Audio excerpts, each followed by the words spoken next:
Came out the mud, now we map out the stuff. Hands on the wheel, got my life in the car. Up and down roads, they said ain't for me. Now I run routes like a wide body Jeep. Selling work on the trunk, I was freezing at lights. Eating chips for dinner, counting quarters at night. Now it's bags in the back, got them strapped to the seats. Every mile one prayer, one now police. State line after state line, I was chasing a shot at mile marker, felt like a ticking clock. Hit a rest stop, shower just to rinse off the pain. Then I double that flip, did it all again. Highway to the million, I'm there for it. Turn that stress into stone, then I build with it. From a stash in the door to a safe in the crib. I was driving for my life, now I'm flying to live. Yeah. Highway to the million. Yo, it's your boy DZ, man. You already know it's not about the setback. It's about the get back. I want to appreciate everyone that's became a member, that subscribe to the channel, and that watches the channel. I appreciate y'all. If you haven't already, hit that notification bell. Hit that notification bell so you can be notified every time we go live. I appreciate all of y'all that rock with me, and I hope y'all continue to rock with me. What's poppin', fam? Make sure you smash that like button on the way in the building.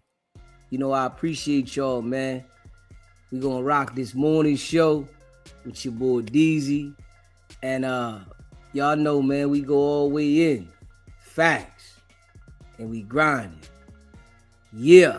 And we're going to talk about a few things today. And we're going to get right into it. Facts. Wicked100 ready to trick Sporty Face straight out of his position. And this is a fact.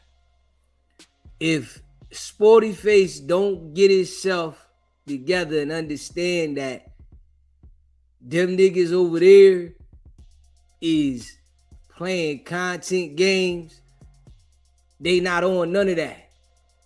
Now, Rick Rock might have been on something back in the day, right? I don't know what type time he was on back in the day. He might have been on something back in the day. But today, nah, them niggas gonna send you to jail. Straight up. All that gangster put in work shit is over. Wicked100 is not putting in no work. Compton Rick Rock is not putting in no work. You gotta understand this, right? When you young, of course, you think putting in work is what it's supposed to be because you young. You know, when you get older, right? Niggas start understanding life is about business. Putting in work isn't business.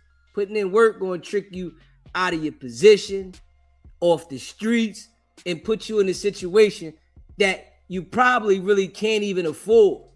You see what's going on with young and Hefe, right? Got him in a situation that he can't even afford. You know, he's still trying to do content.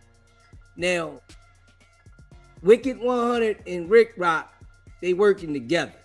This is a fact.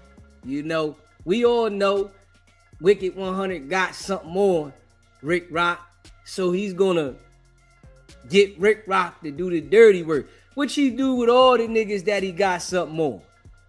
He get them to do the dirty work, manipulate the situation, cause all types of controversy, and he's not gonna get himself in the middle of it, whereas though he get active. He's gonna be in the middle of getting it started. You know what I mean? We know this, right? And if you pay attention, I call these jokers out all the time, you know, because I got the experience and I understand what they doing, right? Rick Rock on his live or whatever, his video, act like he reading the book Art of the Dialogue, right? And I'm going to just keep this real, right? Only niggas that don't have the understanding and the mindset to see this shit need to read them type of books. A nigga like me, I don't need to read no Art of War, Art of nothing. You know what I'm saying? I don't need to read that shit. I know what's going on. I understand that all human beings can be foul. Nobody can be trusted. I understand this shit. These niggas think that niggas can be trusted. Y'all see how I operate on this shit. Yeah, I might know some niggas. I might communicate. Nigga, I don't trust nobody. This just how I am. This how I rock. Nigga, I ain't on here trying to act like these niggas that I meet on the internet is my ace boom coons. Like we was in the sandbox. Nigga, I don't trust niggas. I don't care if I know you in real life. Nigga, I'm not rocking like that, because I already know how niggas get jealous. Niggas be having ulterior motives. They be on some foul shit. This just how life go, But you got some of these niggas, that don't understand it. Sporty Face is new to the internet space, right? He did some time in jail. He new to the internet space. And he don't understand how Wack and Rick Rock is on some goofy shit. You know what I'm saying? Niggas, they on some goofy shit. So if they can trick a nigga off the street and play a nigga, they gonna do that. Because they not on that. Straight up. Rick Rock was on there talking about, oh, a nigga ain't knocked off. Man, them niggas ain't knocking nothing off, man. Them niggas I don't care what they did in their younger days to survive out in the streets or whatever. Niggas ain't doing none of that shit now. You knock a nigga off, you going to the can for the elbow, nigga. Niggas ain't trying to go to jail for life. They rather get on here and manipulate the people, the content, and make it seem like they like that they on that. If a nigga on that, they gonna send you to jail, nigga. You hear how these niggas is talking? Straight up. Adam wanna identify Sporty Face to allege had a strap. Rick Rock wanna allege Sporty Face had the strap. Come on, man. You know what tight time niggas is on. But they don't understand. Sporty Face don't understand it. Rick Rock and Wack, they know they gonna play the nigga out of position. Sporty Face still in the hood, talking about, I'm going to my hood. Nigga, all it takes is for a nigga out there to want to go ahead and play with you, and then it go there. That's all it takes for one nigga out in the hood, because you want to go to the hood and you acting like you beefing. Man, I can go to your hood, but you can't go to mine. Hey, listen, every year there's a new generation of young bulls coming up that want to make a name for themselves. This just how life go. It's going to be like this forever.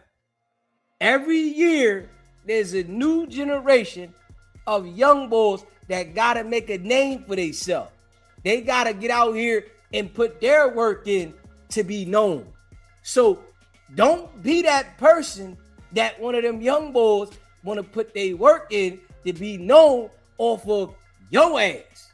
You know what I'm saying? This shit here, hey, listen, it's mental. And everybody can't handle this shit with the mental. You know what I mean? You got niggas playing on certain niggas. Listen, that shit only work with niggas that don't understand it. You feel me? Sporty Face don't understand it. Hopefully, in due time, the bull wake up and see, hold up, these niggas is trying to play me. Now, he's getting attention now. this is what, you know, some niggas can't handle when they start getting the attention. And then you get it fast. You get the attention fast and you let it go to your head. You thinking that, listen, I got the light. It's the easiest way to trick you out of position. What he don't understand is, right, just being real, is you got the people watching, right? You also got the local police. You got the FBI. You got everybody watching. When you come on this internet and you get loud, you have every law enforcement agency watching. They all watch this shit. You think that just regular people in the street and that go to work just what? No. Law enforcement use this as a tool to get all their information. This is a fact. This is what they use now. Just keeping it a buck. So Sporty Face playing like he going to the nigga hood and all that. Hey, listen. He just better be mindful because Wicked100 is playing a dirty game with him. You know what I mean? And we know this shit. It's what he do. You know, but he know how to play with the gang members. I'm just being real. It's easy work. These niggas is online talking about the fade. Man, listen. It go past the fade when niggas get too embarrassed. Just being real. You think that you gonna be on the internet talking about the fade and then you gonna beat somebody up on the internet and they just gonna be like, all right, I took an ass whooping. No, that's a different level of embarrassment. That right there make a nigga wanna say, all right, I'm gonna get something done to you. I'm gonna do this to you. I'm gonna do that. Because they embarrassed. So this shit here, you gotta pay attention. And Wack knows how to manipulate them niggas. I've been saying the same shit. You know, they are easily influenced and manipulated. And then they let, you know, the supporters, the people in the comments manipulate them even more. Oh man, yeah. You think that the people that are in the comments care if you go crash out if they encouraging you to? Come on now. Straight up. They encouraging Sporty Face to go crash out on Rick Rock. Yo, man, yeah, you marked Rick Rock out and this right here exposed Rick Rock. Everybody on the internet should know whatever Rick Rock did in his past is over. He's soft as baby shit right now. Understanding that whatever he did in his teenage days, his young days is over. Right now, niggas don't want to go to jail. Straight up. You think nigga want to go to jail? He getting attention. He getting paid from doing videos on his fucking computer. You think he want to go to jail? Come on, man. Let's be real. This what nigga gotta understand. But, you know, niggas don't get to that point mentally to understand it. Rick Rock don't want to go to jail. Sporty Face just came home. Straight up. He just came home. He said 7 months ago. Nigga, you still got the jail smell on you. Straight up. You still got the jail smell on you. So you can easily play yourself back into the jail quick, you know. And if we see 4 Extra, that's the shit he do. This is first cousin. This shit gotta be hereditary. Straight up. These niggas will go play themselves back in the jail cell quick and not understand, hold up, nigga, let me do something with the life. Let me pay attention. Let me structure this so that I can stay free and keep getting money. I done found a position for myself and I went up there, no jumper, and I got out of there. Now let me structure this stone cold business. You know, you got people in his comments, they telling him, go ahead and crash out. Yeah, go ahead. Yeah, you did that. But then you got some people saying, yo, man, I ain't subscribed to you for this, bro. You supposed to be an activist. Sporty Face supposed to be an act. Man, that shit, I'm just gonna keep it a buck. Man, I don't trust none of them niggas that be talking that peace and activist shit. I don't trust niggas at all, period. You know what I'm saying? It's just me. You know what I mean? But niggas that be trying to sell you that they this, but then you see this, it's the same shit Whack do. These niggas be trying to sell you that they this and they on this, but they really on this. You know what I mean? So Sporty Face gotta understand you ain't fooling nobody by saying you pushing peace, but then you pulling up and say you want the fade, right? You know, when you was at No Jumper and, you know, it was on the screen, you was like, nah, you pushing peace and you didn't really want that. You know what I'm saying? So I'm just saying, niggas be straight fool fafi. You know what I mean? The internet is filled with a lot of jokers that is fool fafi. You know, they looking for the quick moment, you know, but be ready to trick themselves out of position. You are a target. Once you start heating up on the internet, you a straight target. You know, so if you want to be acting like you gonna go in the hood and this what you gonna do and that, and then you acting like you pushing peace, listen, it's somebody out there that ain't pushing peace, that don't like what you said the other day. It's somebody out there that want to check your temperature. And no matter how solid or hard you think you is, it's somebody out there that might catch you off balance. You know? So Sporty Face better calm his ass down. You know what I mean? He better calm his ass down. That's why I say a lot of these niggas don't know what to do when they get to life. They don't know what to do. Straight up. You supposed to be just pumping your content, focused, dropping videos, staying out the way. You done caught the traction from No Jumper, which I say all of the niggas that go up to No Jumper and catch the traction, a lot of them don't know what to do. It's a select few, you know, and I'm just being real. Adam definitely has a platform that can give you the opportunity to take your shit to the next level because you get the exposure. You know, if you pay attention, when people don't know you, no matter how good your message is, it's not gonna go nowhere. People gotta get to know who you are for you to go somewhere. When these niggas get on No Jumper, they get known. People know them all over the world because of the following. They don't know what to do with the shit, most of them. They want to still uphold shit to the streets and be respected. Nigga, listen. Being respected by the streets ain't gonna get you nowhere at all, nigga, but jail. It ain't gonna level you up. It ain't gonna help you get to the settlement table and buy you a house. That shit ain't gonna help you get your bank account up.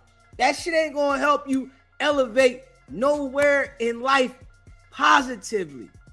That shit only gonna bring negative shit. And these niggas wanna be respected by the streets. You know, it's only the smart ones that start getting light to understand, man, the streets, they fool fafi. I ain't looking to be respected by the streets. You know, then you got niggas that be on the internet that get in the comments and then act like, yo, you because you doing some street shit, yeah, you solid. Nigga, you dumb. If you on the internet doing anything street, nigga, you stupid, nigga. Straight up. Straight dumb. Lost. You looking for somebody to validate you when those people don't even care nothing about you at all, you know? But Sporty Face gonna learn. Sometimes you gotta learn the hard way. Sometimes you gotta bump your head. You know, sometimes you can't learn from other mistakes. You know what I mean? Niggas should be looking at Jefe. Straight up. They should be looking at Jefe. Hold up. Boy had a position and played itself. Now, everybody hoping and praying, his family hoping and praying that he make it out the situation. Oh, this, that, he not guilty, he ain't do nothing. And that nigga in the situation. Yeah, he got to deal with that. You know what I mean? He the one sitting in the can, but had position. You know, Wicked100 and Compton, Rick Rock, they gonna play you out of your position. Straight up. Because them niggas is playing a different game. Straight up. They acting tough. Niggas want to act. Yeah, I'm on that. Niggas ain't on that. You know Wack don't want to go to jail. Come on, man. Rick Rock don't want to go to jail. Hold up. But they acting like they want to go to jail. Yeah, if a nigga do this, a nigga... No. If a nigga do something to Wack or Rick Rock, nigga, they calling the police, nigga. Straight up. This is a fact. If a nigga do something to one of them niggas, they gonna call the cops. But they on the internet trying to sell an image that's false to people. You think them niggas gonna go out there and crash out? Come on now. It's gonna be easy for a nigga to say they did it. It's gonna be easy. Yeah, it was Wack. It was Rick Rock. Come on now. They not doing none of that shit. You hear me? Just keeping it a buck. You know what I'm saying? So just understanding this shit, like you gotta have a level head when you messing around with the internet, man. You know, you gotta have a level head when you messing around for the internet, man. Adam is giving these people straight up an opportunity. And I'm just gonna be real because they gotta be the ones to understand, yo, I gotta go up here, get my name known, roll out, and then pump my content. Straight up. That's all you gotta do. If you go to No Jumper, your main objective, it should be to build your support system up, to build your fans up, and then you create your own lane.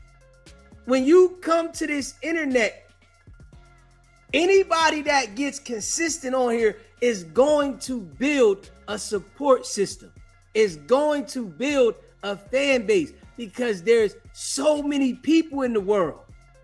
There's millions of people in the world. So of course, you're going to build some people that rock with you. If you go to No Jumper, you're going to build it faster. There's so many people that watch No Jumper. There's all different walks of life that watch No Jumper. So you're going to build people from every angle that gravitate to you.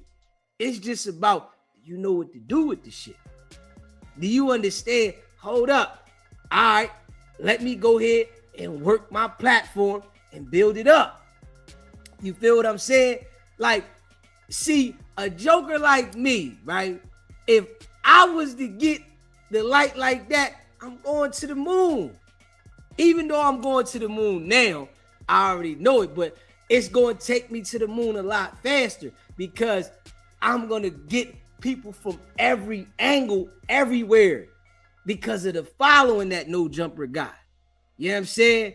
That's why No Jumper, any of them type of people was to say SBGB TV is going to light me up.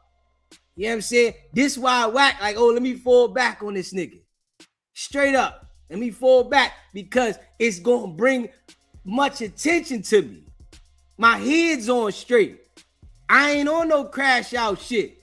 You can't get me to go into like I'm gonna go to war with you on some shit to trick myself out of position. Like, I'm in position, you know, slow and steady. I'm in position right now. You know, that's what Sporty Face ain't understanding. You out here trying to prove something to niggas on the internet. Listen, anybody can say anything about you. You hear me? Anybody can say anything. Wack can say anything. Rick Rock, all them niggas can say whatever they want about you. You done already got the lane for yourself.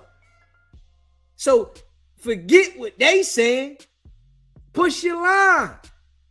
No matter if they said you got DP'd, no matter if they said you was scared of the boy J Hood, and that shit don't mean nothing.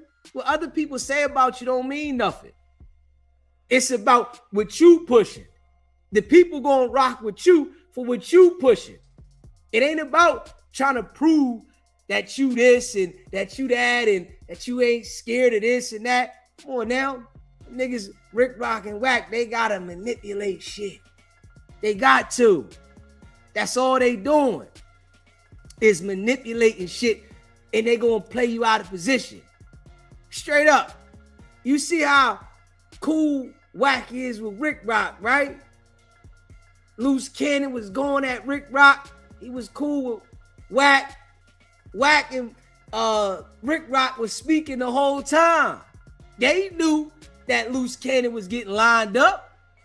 Come on now. You think Wack ain't letting these niggas know that he rocking with, that he gonna line this nigga up with the police? They know the nigga lining niggas up with the police. It's what he do. Everybody, the whole entire internet knows Wicked100 will line your ass up with the police, with the FBI. If you don't know it, you confused. That's what they do. Niggas is straight send you to jail. You gotta understand that. The niggas that they can't send to jail or trick them into putting themselves in that situation, they not gonna deal with you. Pay attention to the people that Wicked100 goes at. He goes at all of the people that he feels he can trick you into going to jail. Straight up. Just keeping it a buck. You feel what I'm saying? Pay attention. He's gonna go at all the people that he can send to jail. If he can trick you, hey, I got you. Bingo. Now you in a situation. Just keeping it a buck. Smash that like button. And hit that subscribe button. Share the live. Shout out to all y'all that be rocking with the channel, man. You know, just being real. See, I like to break this shit down. You know what I mean? And I'm glad, you know, for all of the experiences that I've been through in my life, it formed me to have a strong understanding. You know what I mean? It formed me to be the way I am. From all the experiences, no matter if they was bad or if they was good, it just formed me to have that understanding of how to operate. You know, understanding that, you know, people, dealing with people will be your downfall if you don't understand how to deal with them. You can't take everybody serious. Straight up.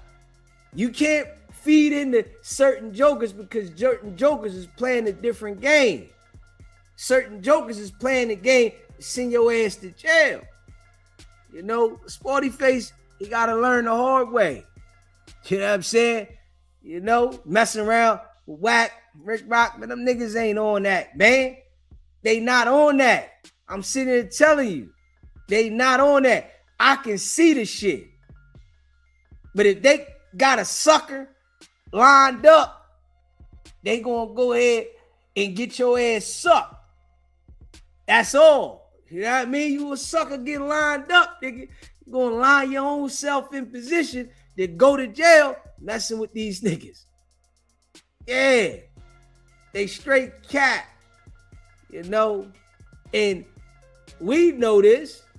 Same shit over and over again. You know? It's just certain niggas don't know it. You know, you got to know how to play with the niggas. And if you a gang member and you got, you know, the allegiance to the streets and the gang, you not qualified to go at them niggas because they're not playing that. The FBI, law enforcement trumps the gang shit. It's over top of it. You know what I'm saying? You can't play gang shit with the police. It's never gonna go right for you. And I see that a lot of them niggas don't understand it. You can't play gang shit with the police.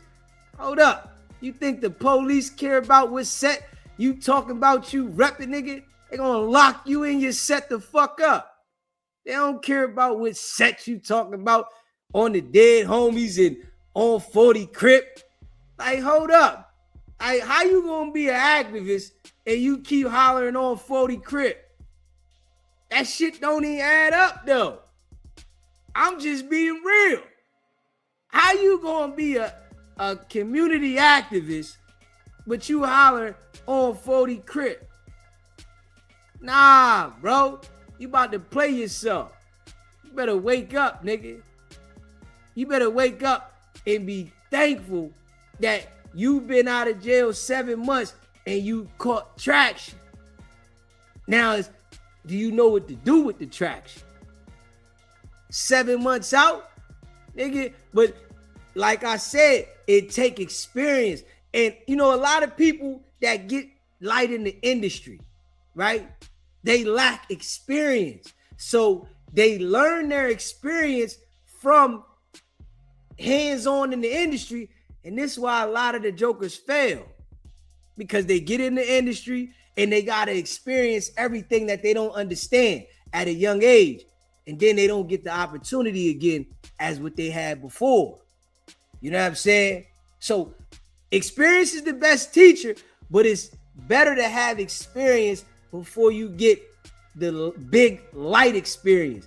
Because a lot of times niggas be crashing, they get hooked on shit, they be lost. It's a lot of jokers that be confused out here, man. You know, and this light, it'll trick a lot of jokers. You know what I'm saying? Straight up, it'll trick a lot of jokers, man. You know, and start making them think, listen, I'm bigger than I am. Nah. It's a whole mind game, man. This shit is a mind game. This shit is designed. You know, it's designed to do it the way it's been done. You know, have you thinking something that it's not, and then you put yourself in a situation. Man, you just got to do your content. You know what I mean? You just got to do your content. Pump your content.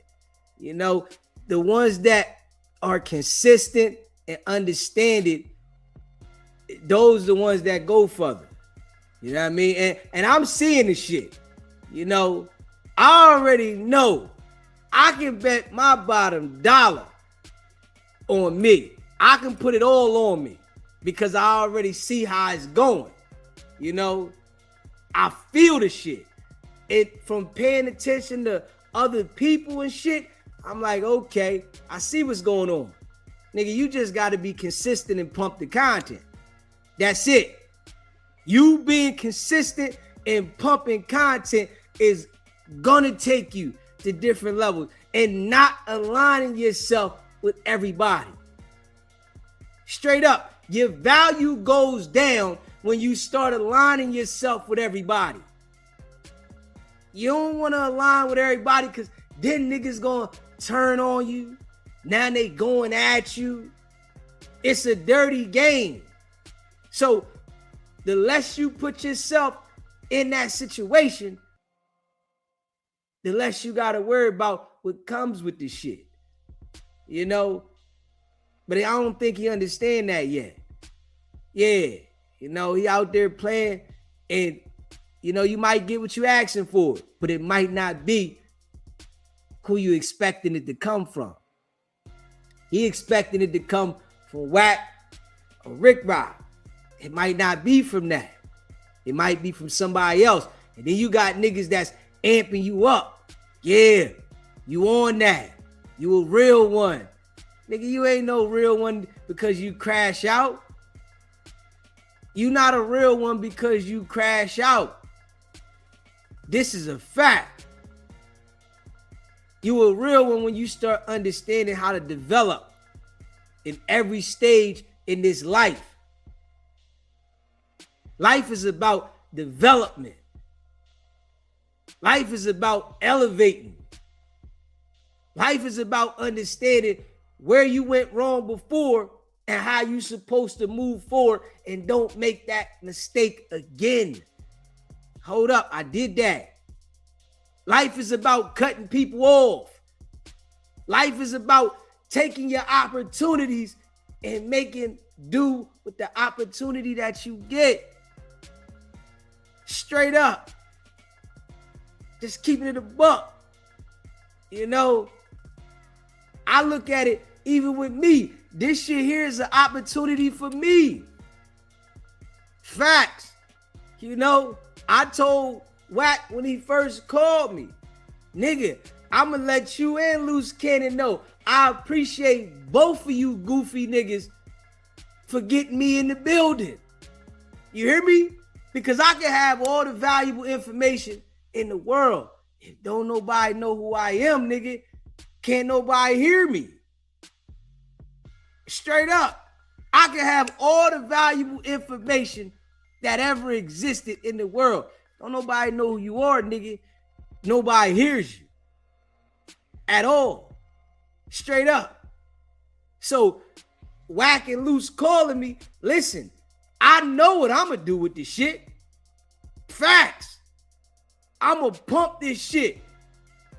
You hear me? I'm going to pump it. Facts. Grind it. All the people that lock in with DZ, they going to be lifelong locked in people. I'm going to get some goofies that pop up. Straight up. That's just how it go. The goofies going to come and go.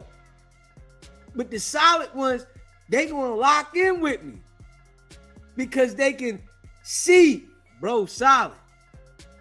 You hear me? The goofies going to come by. They going to pop up, hang out for a while, might talk shit here and there, and then they going to roll. I can't get to this nigga. And they going to roll. The solid motherfuckers, they going to stick around. Okay, homie solid. Yeah. Because I'm going to keep it a buck. Level-headed. You hear me? And I'm going to break it down. Facts. So, you know what I mean? I already know what it is. It's just some niggas get on this internet, they don't know what it is. Yeah, they don't know what it is. You know, them niggas, Wack, Rick Rock, them niggas ain't smart at all. They just know how to play on the dummies. Yeah, they gonna play on dummies. Hold up. Nah. Sporty Face should just be doing content back and forth with the niggas. If you want to do content with them, that's what you on. Now, don't act like you want to fade and, you know what I mean? You was pushing peace. But I'm going to tell you like this, right? Nigga was pushing peace because his mental is going through something. Now, you started getting attention. It's really not about peace. Now, if somebody was to challenge him and he feel like they got the advantage, then he gonna go back to pushing peace. See, jokers like Sporty Face, right? They want to push peace when it's beneficial for their mental. When it's not beneficial, nah, you ain't pushing peace. You gotta pick a lane and stay in it. It's either you want to push peace or you want to push violence. Which one you want to push? You can't play both sides because somebody going to challenge you when you least expected this shit. Just being real. You know, smash that like button and hit that subscribe button. Shout out to all y'all that be rocking with the channel. You got to pick a side, nigga. What you going to do? You going to push peace? Or you gonna be on that? You know what I'm saying? Because it ain't gonna work out for you. You know? You're gonna get some niggas that's gonna play you out of the position. Straight up. And then you gonna be wishing you chill. You know what I mean? Straight up. And these niggas is still in the hood with this shit. Sporty Face, he's still out in the neighborhood. You know? Niggas is gonna get jealous. Straight up. They're going to get jealous. If they can't beat you out there violently, they're going to send the police at you. Straight up. If they can't beat you violently, they're going to send the police at you. That's easy to do. Drop a dime on you. You see, when No Jumper was up there filming, niggas called the police quick. When you on live and you trying to play that tough shit, you think a nigga won't call the police and drop the dime? Hold up. Sporty Face on live saying, yo, I'm out here looking for Rick Rock and I'm on your block. You think niggas watching that shit ain't gonna call the police? Come on, man. You think they not gonna say, yo, they got such and such out there. He might have a strap on him. He said he looking for this person, that person, right? See, niggas don't understand that. You think they not gonna call the police? They gonna call the police, man. You know, you think that the feds ain't watching and they not gonna report it? Hey, yo, they got Sporty Face out here on such and such block. Can we get a patrol unit out there? Niggas don't understand this though. Like, it's certain shit that niggas don't be thinking past the bottom level. Straight up. And the shit that you get on this internet and you start sending threats and shit like that, and that shit don't go nowhere. It don't just get erased. So if you out there doing that shit, it's stuck. Now something go left, they gonna revert back to what you said before. Yo, you said this, that day, and that day. Hold up. All the shit gonna be used against you. Now, you get out there and you gotta get active and you saying you was defending yourself, oh, that shit go out the window. Nah, you wasn't defending yourself. Because remember when you pulled up on the block and you said you try and catch this fade? See, niggas don't understand this shit right there. Remember when you said you wanted to catch the fade out there, right? And you was pulling up on a nigga. Now, somebody pulled up on you and you trying to say it was self-defense, and they not taking that. They not accepting that. It's different. That ain't self-defense, nigga. You invited people to beef. You wanted this energy. So nah, it's not self-defense. Niggas don't understand that. You know? Everybody think because something go down a certain way that it's automatically self-defense. Nah. Shit get crazy. And we gonna talk about the boy Carmelo Anthony in a minute as well. You know what I'm saying? Like, yo, you gotta smarten up. You know, life is a dirty game. The things that we don't experience, right? A lot of us really don't understand it though. Experience is the best teacher ever. Word. This is why I really don't take back nothing I went through.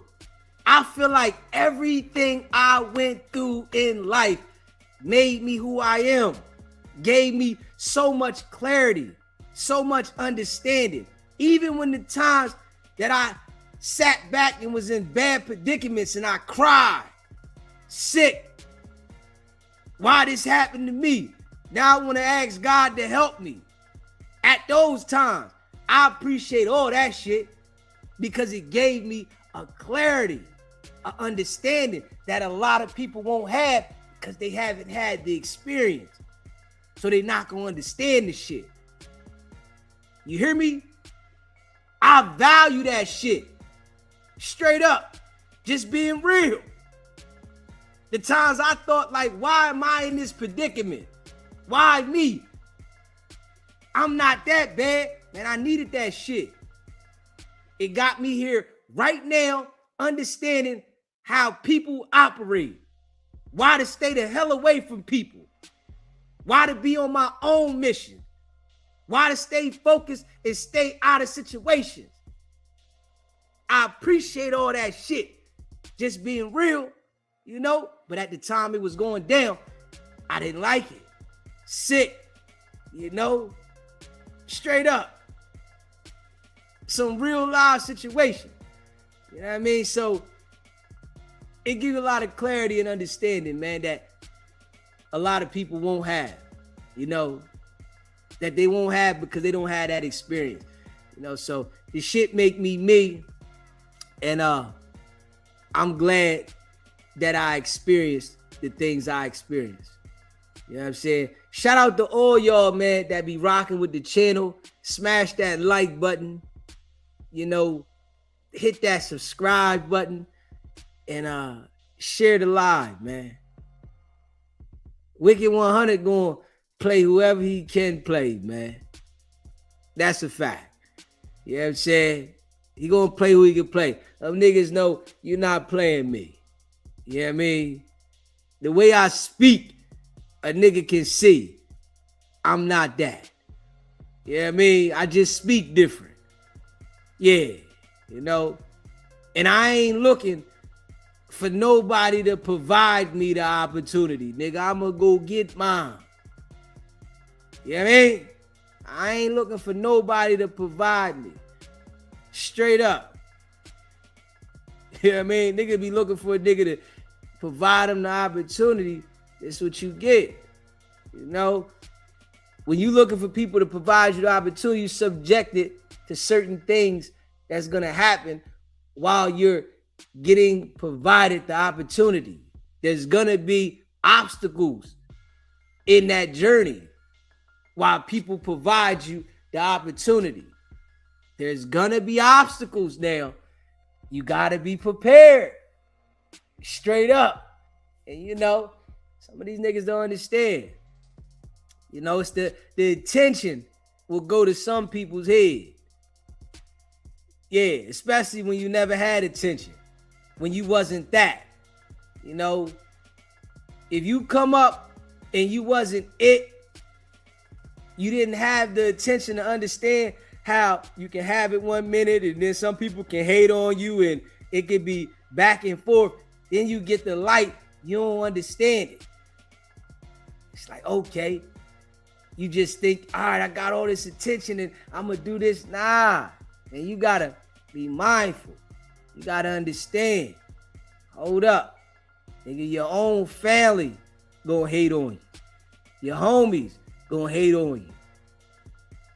Anybody gonna be trying anything. Nigga, you become a target. That's how the game go. You know, this the game of life. You know what I mean? It's the game of life, man. Smash that like button, hit that subscribe button. Man, it's the game of life. You know? But we all gotta learn the way we gotta learn, man. This is a fact, you know? Stay the hell away from Wicked100. You hear me? Stay away from Wicked100. The bull is cap. You know what I mean? And Hefe, in the Bing, sick right now. You know, Fa had an opportunity, played itself. You know what I'm saying? Played itself. Yeah, played itself. You know, niggas got hope for him, but bull played itself, man. He had a hell of an opportunity. Yeah. A hell of an opportunity. Played itself out of position. Smash that like button. Hit that subscribe button. Let me see here. Smash that like button. Hit that subscribe button. Bull had a hell of an opportunity, man. Let's see here. Let's see what Wicked100 say right here, man. Real quick. Hit that like button, man. Hit that subscribe button, man. Shout out to y'all. We grinding. We gonna go over a few things today, though. Let's go over this joint real quick, though. Real shit.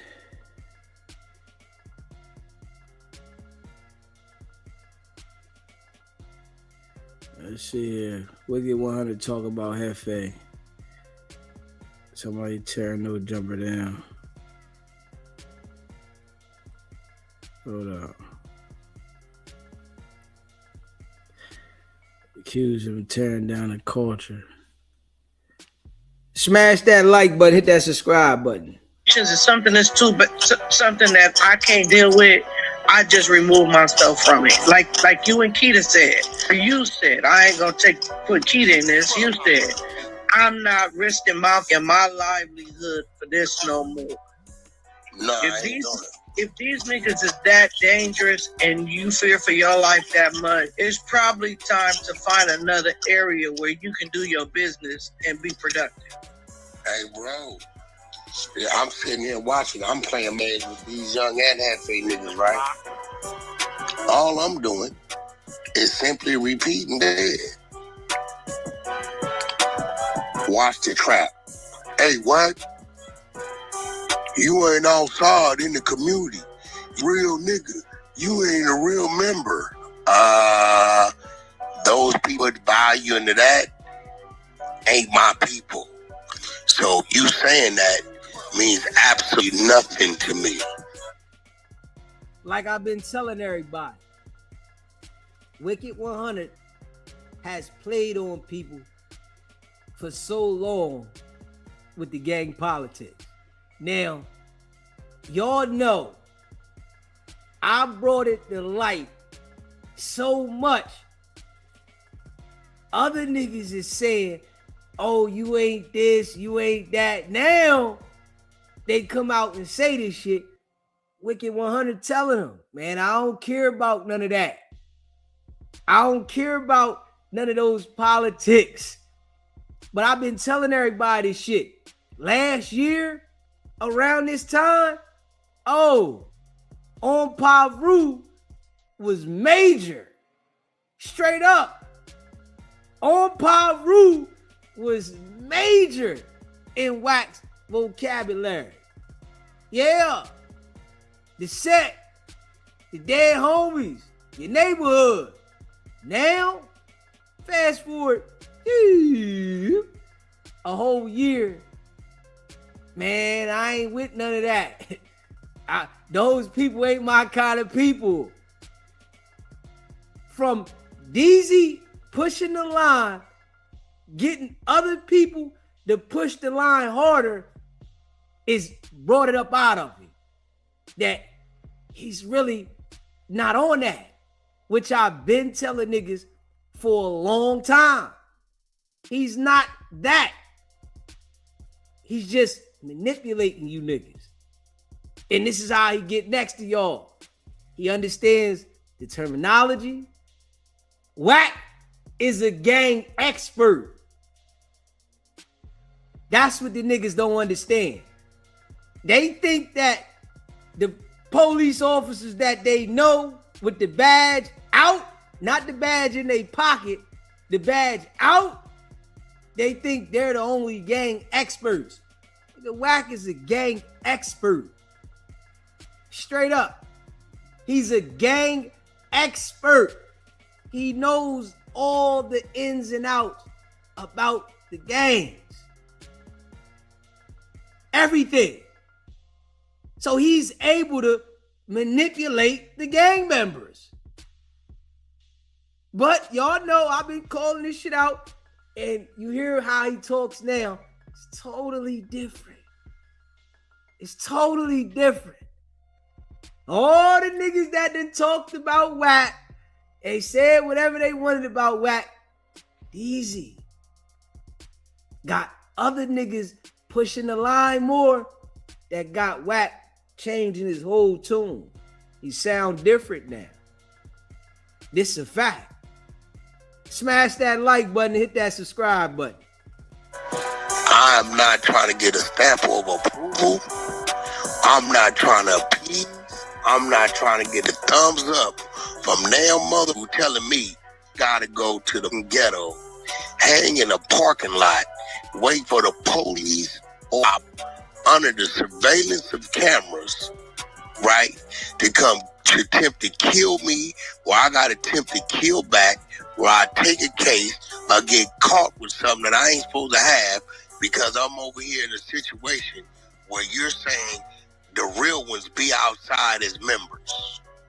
Now here it is. We watching you be a real one outside of your community as a member.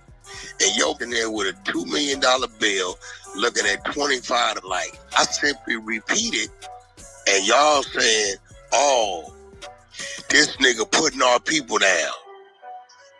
Hey, yo, can we keep it a buck?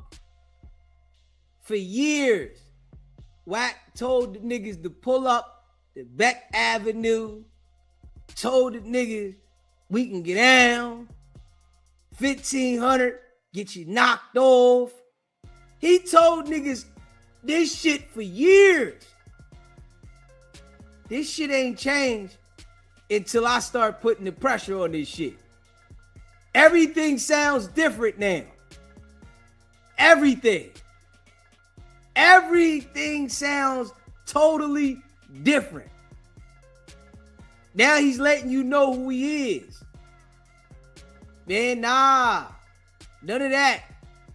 Before, his excuse for not pulling up to the parks and the events was different. He had a different excuse. Wasn't the same. Now, he letting you know, man, I'm not with none of that shit. I ain't with none of that. At all. Y'all hear it? You know? We ain't heard him say 1,500 get you knocked off in a while. We'll see if he starts saying that again, because we know he be watching me. But he ain't said a lot of this shit. Yeah, that shit went dormant. We don't hear none of that. Wicked100, I'm telling you, he's a character. No, nigga. I'm showing our people that's why Wack don't do that. See, I did all that before them. All you niggas is 30, 35. Even some of you niggas is 40. A nigga 35, let's do the math. I've been home 27 years, 27.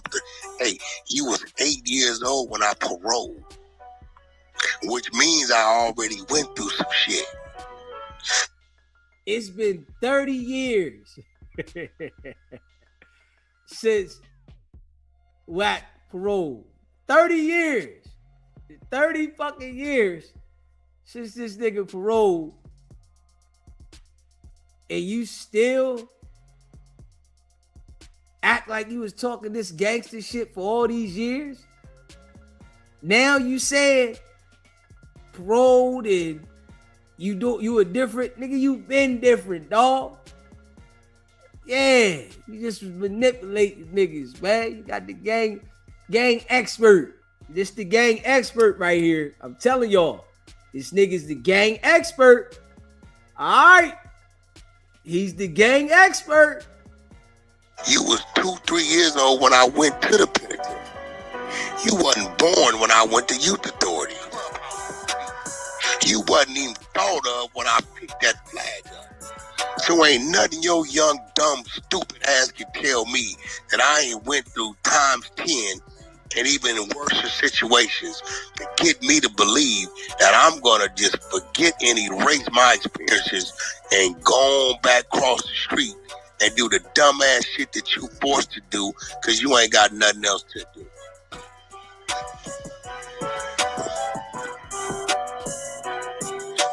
I'm sorry. Man, listen to him. Listen to Wicked100, man. I'm telling you, the boy Foo Fafi.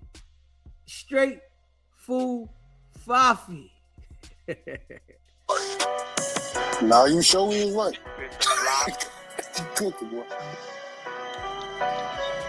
I'm sorry, bro. That's one example of a nigga tricking himself out of his position. I'm sorry, niggas. Then you got niggas over here, yeah, man. Wack is pointing out to the people. Those are their ways. These are the ways they thought a leader to look like following a kid. Nigga, you could have came out of my nuts. Nigga told me I was an agent of chaos, and you telling the kids to hang in the parking lot and wait to die or go to jail. I'm telling the kids to go to the military, trade school, police academy, or stay in school. Who's the threat? Who's the agent of chaos? The agent of chaos is crazy. Man, listen. But it lets you know how delusional our people are. Yeah. They delusional. These are the people that you pick the target, pick the manipulate, and pick the trick to get their ass locked up. Yeah. You ain't gonna enlighten them, you just gonna use them for your bait. Alright, got another one. Yeah, you not gonna put them up on game. These are the people you use to manipulate, to send to jail, to keep you free. These are the people that you line up, but you claim to be cool with them. You claim to rock with them on the dead homies. You know what I'm saying? These are people you claim to rock with on the dead homies. You know, on Paru. Yeah. Shit crazy. Smash that like button and hit that subscribe button. Share the live.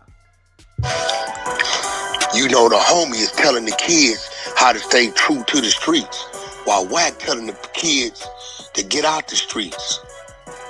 So the chaos side is Wack side. But then we got a car wash every other day.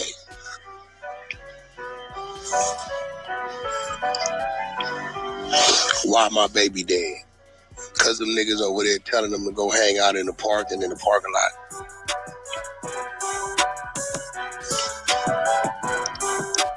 So let me get this straight, right? Man, didn't I tell y'all this though, right? Wack pops all that gangster shit, right? But when gangster things happen, his whole tune changes. Straight up. Yeah, he popped that gangster shit. It sound good. You know, he's an actor. Yeah, Wack is a good actor. I don't know why he just didn't become an actor. That nigga would have been, I think, well off in life. Yeah. You know, I think it's too late for him because his mind state, you know, is so lost and he doesn't understand that you had to come from the bottom in the acting game to get up. He wants to be at the top of the game from the door. But if he was to get into the acting shit and start from the bottom and go ahead and grind his way up, Wack would be heavy with this shit because he's a hell of a fake gangster actor / cop. The dude, them two parts, he could play a cop, he could play a gangster, he can play both of those roles real good. Straight up. If he was to get into that shit, Wack would go to the moon with this shit because he's good at acting. You know, when gangster shit happen, he show you. Yeah, he show you every time. When the gangster shit happen, he not on that, man. Not at all. You hear what he's saying? Gangster shit happen out there. Man, why'd this happen? No. Every time. You know? But he'd trick niggas into doing some gangster shit. And then act like, yo, why you do that? Dirty dude, man. Smash that like button. Hit that subscribe button. Shout out to all y'all. You hear me? That rock with the channel. So you're saying on the mic, kids need to get out the street. Nigga, I'm the only nigga that do it. But the niggas on the podcast won't say it, but they'll do it off the motherfucking podcast and say they the actors. That's okay. They trying to avoid it at all costs. You know, that's crazy. You got some of these niggas like, bro, and then turn around and tell everybody. That nigga turned around and he ain't even teaching the kids what to do when you get in trouble. You take your murder case, you go on social media, and you go on No Jumper, and you tell them, yes, I was there. Yes, the homies was there. I got there at 9 o'clock. They was there at 6 o'clock. And when I went in to buy toilet paper, they started fighting outside. Yeah, this is what they doing. Man, look. So is that stupidity or people too concerned about what other people think? Being concerned about what other people think. So let's do the math on that. You got a bunch of niggas over here can't read or write. They don't know shit. They get high. They do drugs every day. That's what they do. And what's bad is, right, you got these goldfish on Clubhouse asking Wack for advice. You know what I'm saying? Wack is the worst person ever to get any advice from. Yeah, you don't take no advice from him, man. All Wack knows how to do is act like a cop and act like a gangster. That's all he knows how to do. He does not give good advice. He's not intelligent. He just knows how to act like a gangster and a cop. That's his specialty. Acting like a gangster and like a cop. That's it. Giving advice is not his specialty. But these people be on there because they slow as all hell. Straight up. They on there asking nigga for advice. Slow as all hell. Smash that like button though. Hit that subscribe button. And you got a group of people over here that says, yeah, we can open up a few doors of employment and we can help you and assist you in doing the things that you can provide for yourself and your family. It's 7 people over there. It's 700 people over there can't read, write. I thought I saw a putty cat get high, drunk every day. They're trying to appease the 700 people. They want to be part of the in crowd. No, I just want to be part of the circle. I'm going to go over there with the 7. Because the 7 people are the ones that's empowering the very same people that's getting rid of you niggas anyway. They the taxpayers. They who pay the police department, the judicial system, the prison system. It's real shit.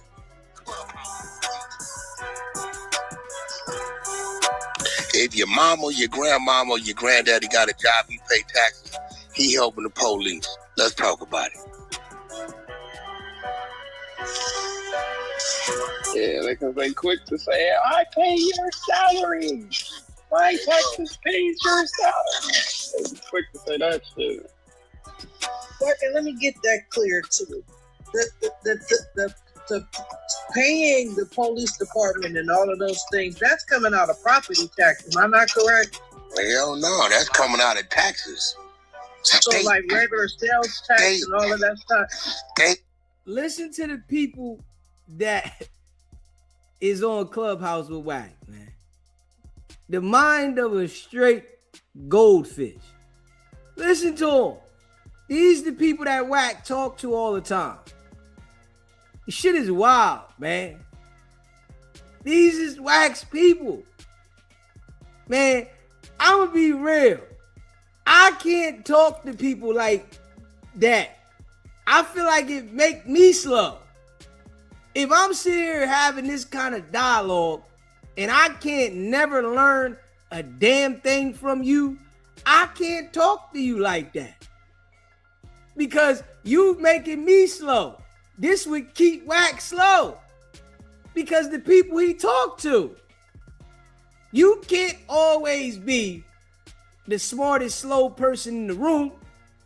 Because how do you get smarter? But he's the smartest slow person in the damn room. Shit is wild. Taxes. It all breaks down. Okay. All right. Because I know on the ballot do this, that, and the third, and they were like, we can increase the park. We can do X and Y and Z. We just have to increase the property tax. So that's why I was wondering. No, hell no. Property tax get increased based upon your value of your home being increased. That's how that works. And Wack, listen, this nigga say he supposed to be a $200 million nigga. Don't nobody that be in the clubhouse rooms with him own a house. Nobody. At all. They don't know about buying a house. They never been to the settlement table. They never sold a house. They don't know anything about being a homeowner. Nothing. But these are the people that Wack converse with. You know, $200 million nigga. You know what I mean? 200 million. Yeah. As if he really got that type of money. We know he don't. a lot of times it don't happen unless they come assess and you go refinance.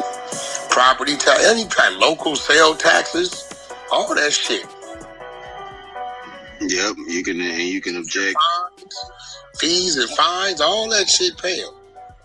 Your ass got that ticket? On the ballot that say, hey, we want to increase the park, so we want to do this, that, and the third. Remember, anything that contributes to public safety is paying the law enforcement.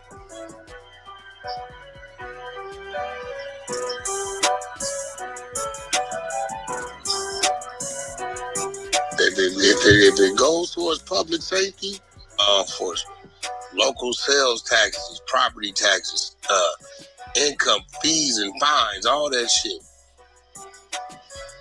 You parked in that handicap, there you go. It's a block. Court fees, traffic fines, all that. You speeding, you bitch ass nigga got 50 tattoos on your face, and you speed and catch a $300 speeding ticket, just help pay the police, nigga. Blueface got 50 tattoos on his face. We know you really don't like Blueface, but you're using them. We know that. You know what I'm saying? That's your bread and butter. See, I can really just break it all down and get real petty and make niggas feel dumb as fuck. You ain't never helped pay the police? You pay the traffic ticket? Yeah, you help pay the police. It's right there. Go look it up. Yup, so then we gotta go to the gun range. I think some kids, what they say? They want me to go talk to some kids at the pop on the football team. I guess somebody that ain't gonna tell them, I'm Big Meech and I sold 9 million kilos. Yeah. Well, we all know that Wack is jealous of anybody that understood how to move bricks. We know that. You know what I'm saying? But if, you know, you was a gang member that reformed and you changed your life, it's cool. You know, if you was a burglary nigga and you reformed your life, it was cool. You know, if you was a blue collar crime nigga and reformed your life, it was cool. But we know why, you know, Wack don't like niggas that move bricks and reform their life, because his parents was drug addicts. Hey, man, it was that era though, Wack. A lot of parents grew up, you know, came up in that era where they was addicts, nigga. It happens, bro. You know? But there's niggas out there that hate scammers, hate gangbangers. You know? It's how life go. I really feel like, you know, Wack is jealous of niggas that had light, you know, and was able to come back and still get like. Yeah, I think he real jealous of Big Meech though. Yeah. You know, cause those type of niggas would never fuck with Wack. Just being real. Niggas like Meech, they'd never fuck with Wack. They know a rat. You know what I'm saying? They know what the rat look like. You know what I mean? Like, nigga that's going to be a cop, but act like he a gang member 1 minute, act like he teaching the kids the next minute. Niggas know that. So, hustling niggas, they not rocking with the niggas that are like Wack at all. Not one bit. You know what I mean? Nah. We don't rock with them type of niggas. No way, shape, or form. Go that away, nigga. Yeah.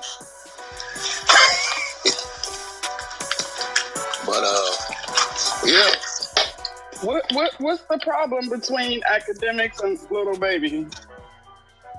I see you put a post in there. I don't know. Look like somebody called Akademiks the Peds.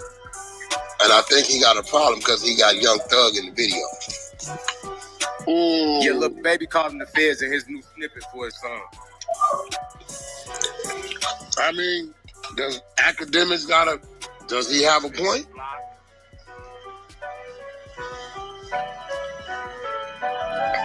I seen Lil Scrappy say the most outlandish shit I ever saw him say. What he said, bro? You don't know nothing about the streets, Academic. Thug was just spinning the police. No, nigga. No. I went over to him. Scrappy would say that because he not a street nigga. I grew up with Scrappy. I know that nigga real well. He would say something like that because he knows just as much about the streets as Akademiks do, bro. So there you go. Because it's like, I'm like, no, you can't tell the police all this shit and then tell them, take my number. Yeah, anybody that grew up with the niggas that been around Wack, yeah, that is, we know they don't know shit about the streets. Yeah, because all the people that deal with Wack, they got the mind of a goldfish, straight lost. They want to be thugs, gangsters, you know. They call themselves the exposers, but they the peewees. Yeah, we know that shit. But the nigga say he grew up with Scrappy. We don't know if that's true though, because they all be lying. And call me when you need to know something. Just don't tell the world about it. No. But then again, this what's been going on all this time anyway. Niggas just ain't been wanting to talk about it. Yeah, that's true. This shit ain't nothing new. These niggas been telling. Nigga, Frank Lucas told. Nicky Barnes told. Freeway Rick told. All these niggas be glorified and told. The Mexican Mafia people then told.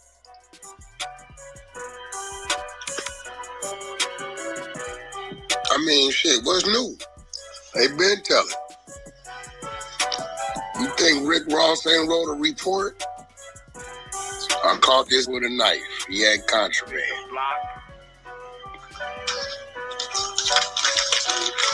What's new? Shit. This is why I knew to retire. Oh, nigga, this ain't none of that. Scody face, I seen him do a shit. Talking about why Adam talking about I had a whoopie whale. You tell it. But your dumb ass going to yourself talking about, yeah, I'm by myself, but I ain't by myself. Nigga, do you think these people don't know what your dumb ass is saying? Yeah. You know what I'm saying? Yeah. It's like the internet is wild. Yeah.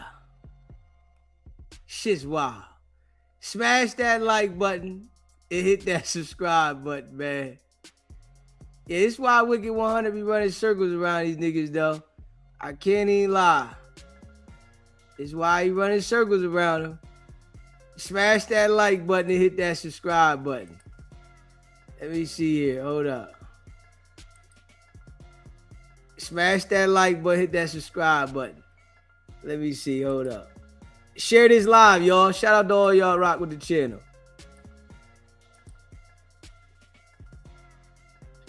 Shout out to all y'all, man. Let's look at this shit right here, man. All right, Sporty Face calls out Compton Rick Rock. Yeah.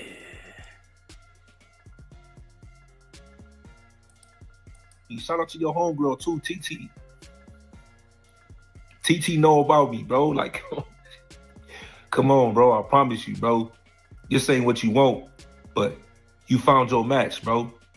So look, this is what I'm gonna go ahead and do. You want to call people out your name? You want to call people out their names? So look, this is what I'm gonna do. You can't come to my hood. I can come to yours though. 3 o'clock, around the 3 o'clock today, meet me in the G's, meet me in the Grannies. I will be there. Don't meet me there. Matter of fact, beat me there. That's supposed to be your hood. Meet me over there. I'm coming over there. I'm coming over there. And whatever you want to do, I just want to squabble. I'm not about to do this internet, this back and forth. I just want to squabble. You don't want to squabble. Whatever you want to do, brother. I will be in your hood. I will be in your hood. I will be in your hood. We ain't got to do the internet. Love me. Shout out to your home. Hey, Sporty Face is doing too much. Straight up. He doing too much, you know. And he asking for some trouble that he really don't want. Yeah, because they not fighting. And they're going to send you to jail. They're going to send you to jail. You know what I mean? And that's a fact. They're going to send you straight to jail.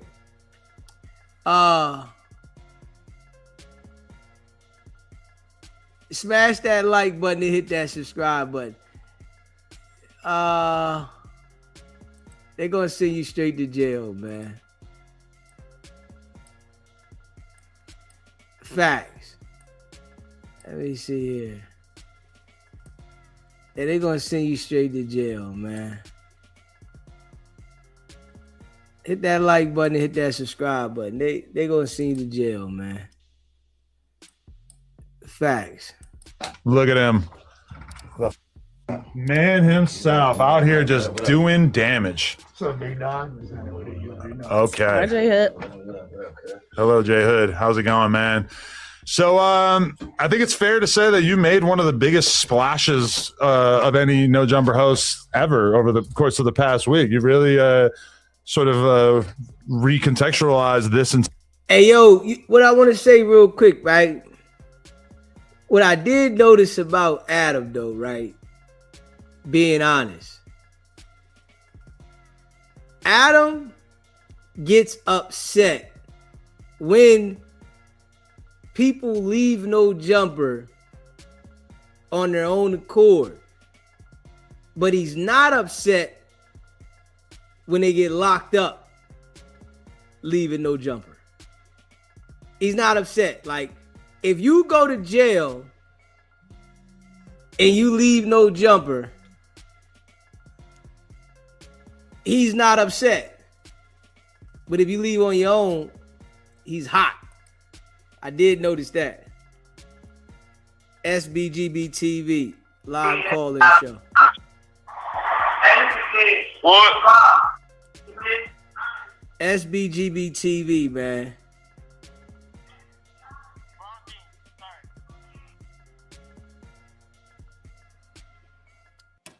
Come on, man. Don't call me right now. Not right now. Don't call me right now, playing. I do not want to put your phone number out there. Don't call me playing right now, man. Don't do that, man.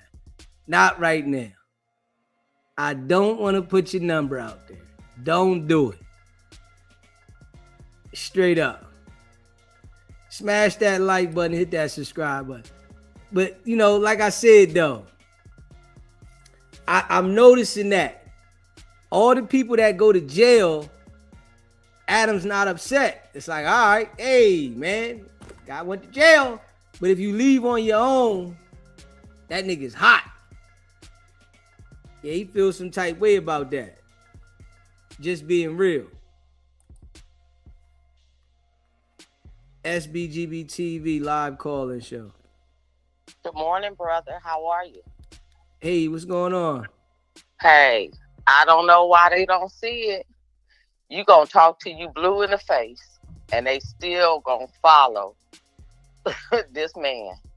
And I'm saying that because we're all humans, and I'm identifying them as his gender, a male, a man. But this is crazy to me.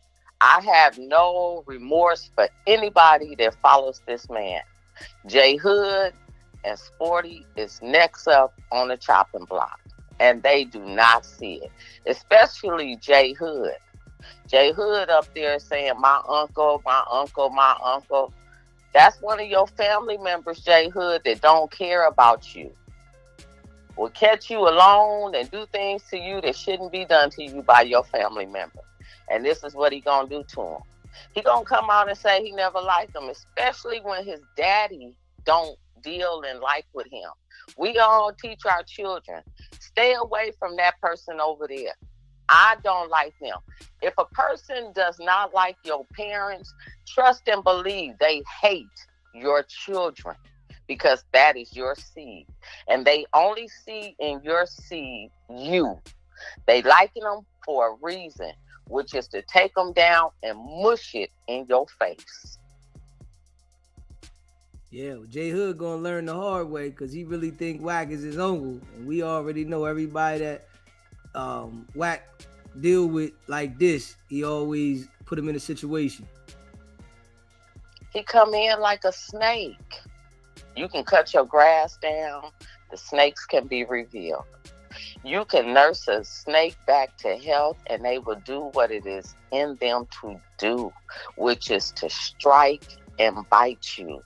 This young man, as you saying, he gonna learn a hard way, because Wack taking this young boy in and still like he's his uncle in a sense, playing that role, is only to get at his daddy. I don't care what him and his daddy got going on. He needs to listen to his daddy, because his daddy didn't dealt with Wack, and he know how he is. Young people, leave the weed alone. Leave the liquor alone. Get your shit together and listen to your parents, no matter how much you may not like them. At the end of the day, you came from them. And parents only want what's best for their children. We want to set you ahead of the playing board so you can move forward without starting at start. This is crazy to me, DZ. I don't get it. Time after time after time after day after day after day after week after week after week, month, going on into your year and a half. These people don't want to listen to you. Throw them to the sharks. Throw them to the sharks. Some people don't need to be involved in certain communities. Wack does no good for our community. He want to talk all this. He going to the Pop Warner, Pee Wee League, talking to the children. No, I don't want you talking to my child. I don't want your ideology embedding in my child's brain to make them think that it's okay what you're saying. He is a snake by all means. His father was the snake that was in the Garden of Eden, allegedly. But when you come from parents that didn't hold you as a child, didn't love you as a child, gave you no security, no protection, any of that, you grow up and you be a hateful and a meanful adult. He needs therapy.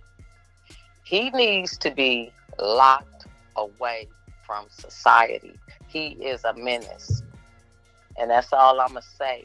I love you. I always appreciate you for bringing me up, and God bless you, okay? Much love. Appreciate you calling in. All right, brother. Later, baby. Later. Smash that like button and hit that subscribe button. Entire podcast.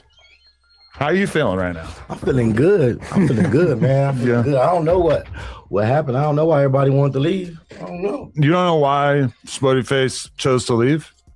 Because it feels like it's hard to really think of like anyone that you could really say initiated that besides you. It felt like, I think, and I haven't really like watched any of his videos, his like hundreds of videos talking about No Jumper since he left, but it feels like you're the X factor, even though I know that you. We all know that J Hood is going to be playing itself real soon. SBGB TV live call-in show. What's up, my man? What's going on with you, bro? Not much, man. Yeah, he's getting ready to crash out. That could have been a problem. You think he would have took responsibility for that play if J Hood and Sporty went outside and Sporty blew his head off? Nah, hell no. He would act like he didn't have nothing to do with it. See, they don't understand how that stuff could go, Yeah. Adam think it's funny, but if that would have happened, he'd have been done. Yeah, if that would have happened, it would have shut the podcast down. Right. And then you got what you think about that Sporty and what's the name beef? Yeah, they ready to line Sporty up.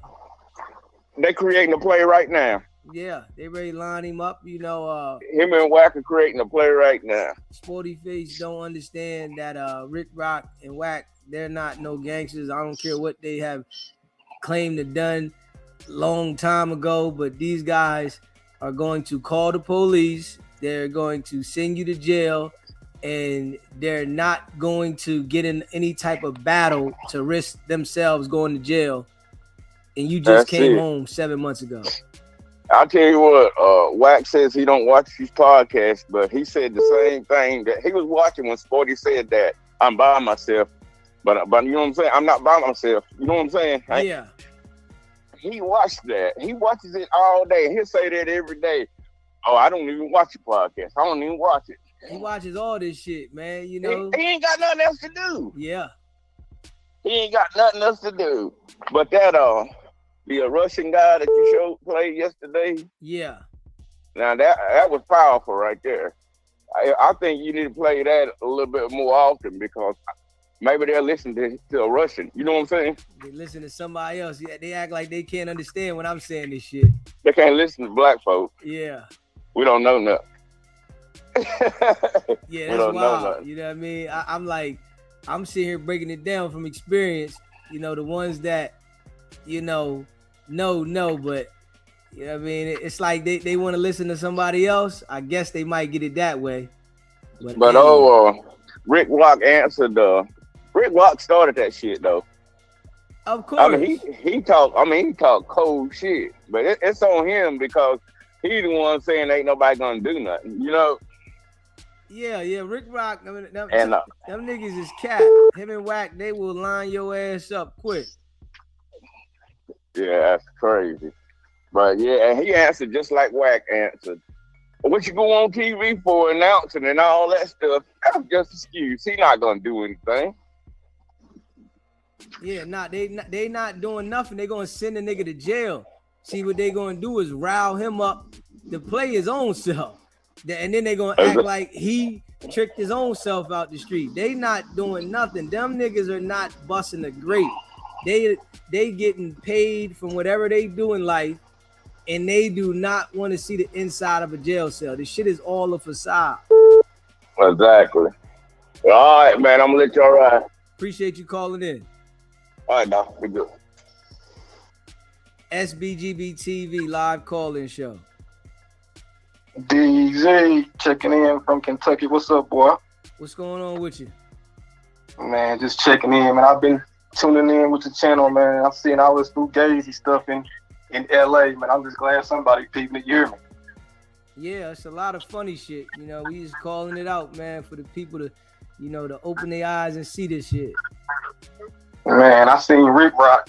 Man, it don't take a mad scientist to tell that Wack and Rick Rock is coincide with each other, bro. How dumb can these LA cats be, bro?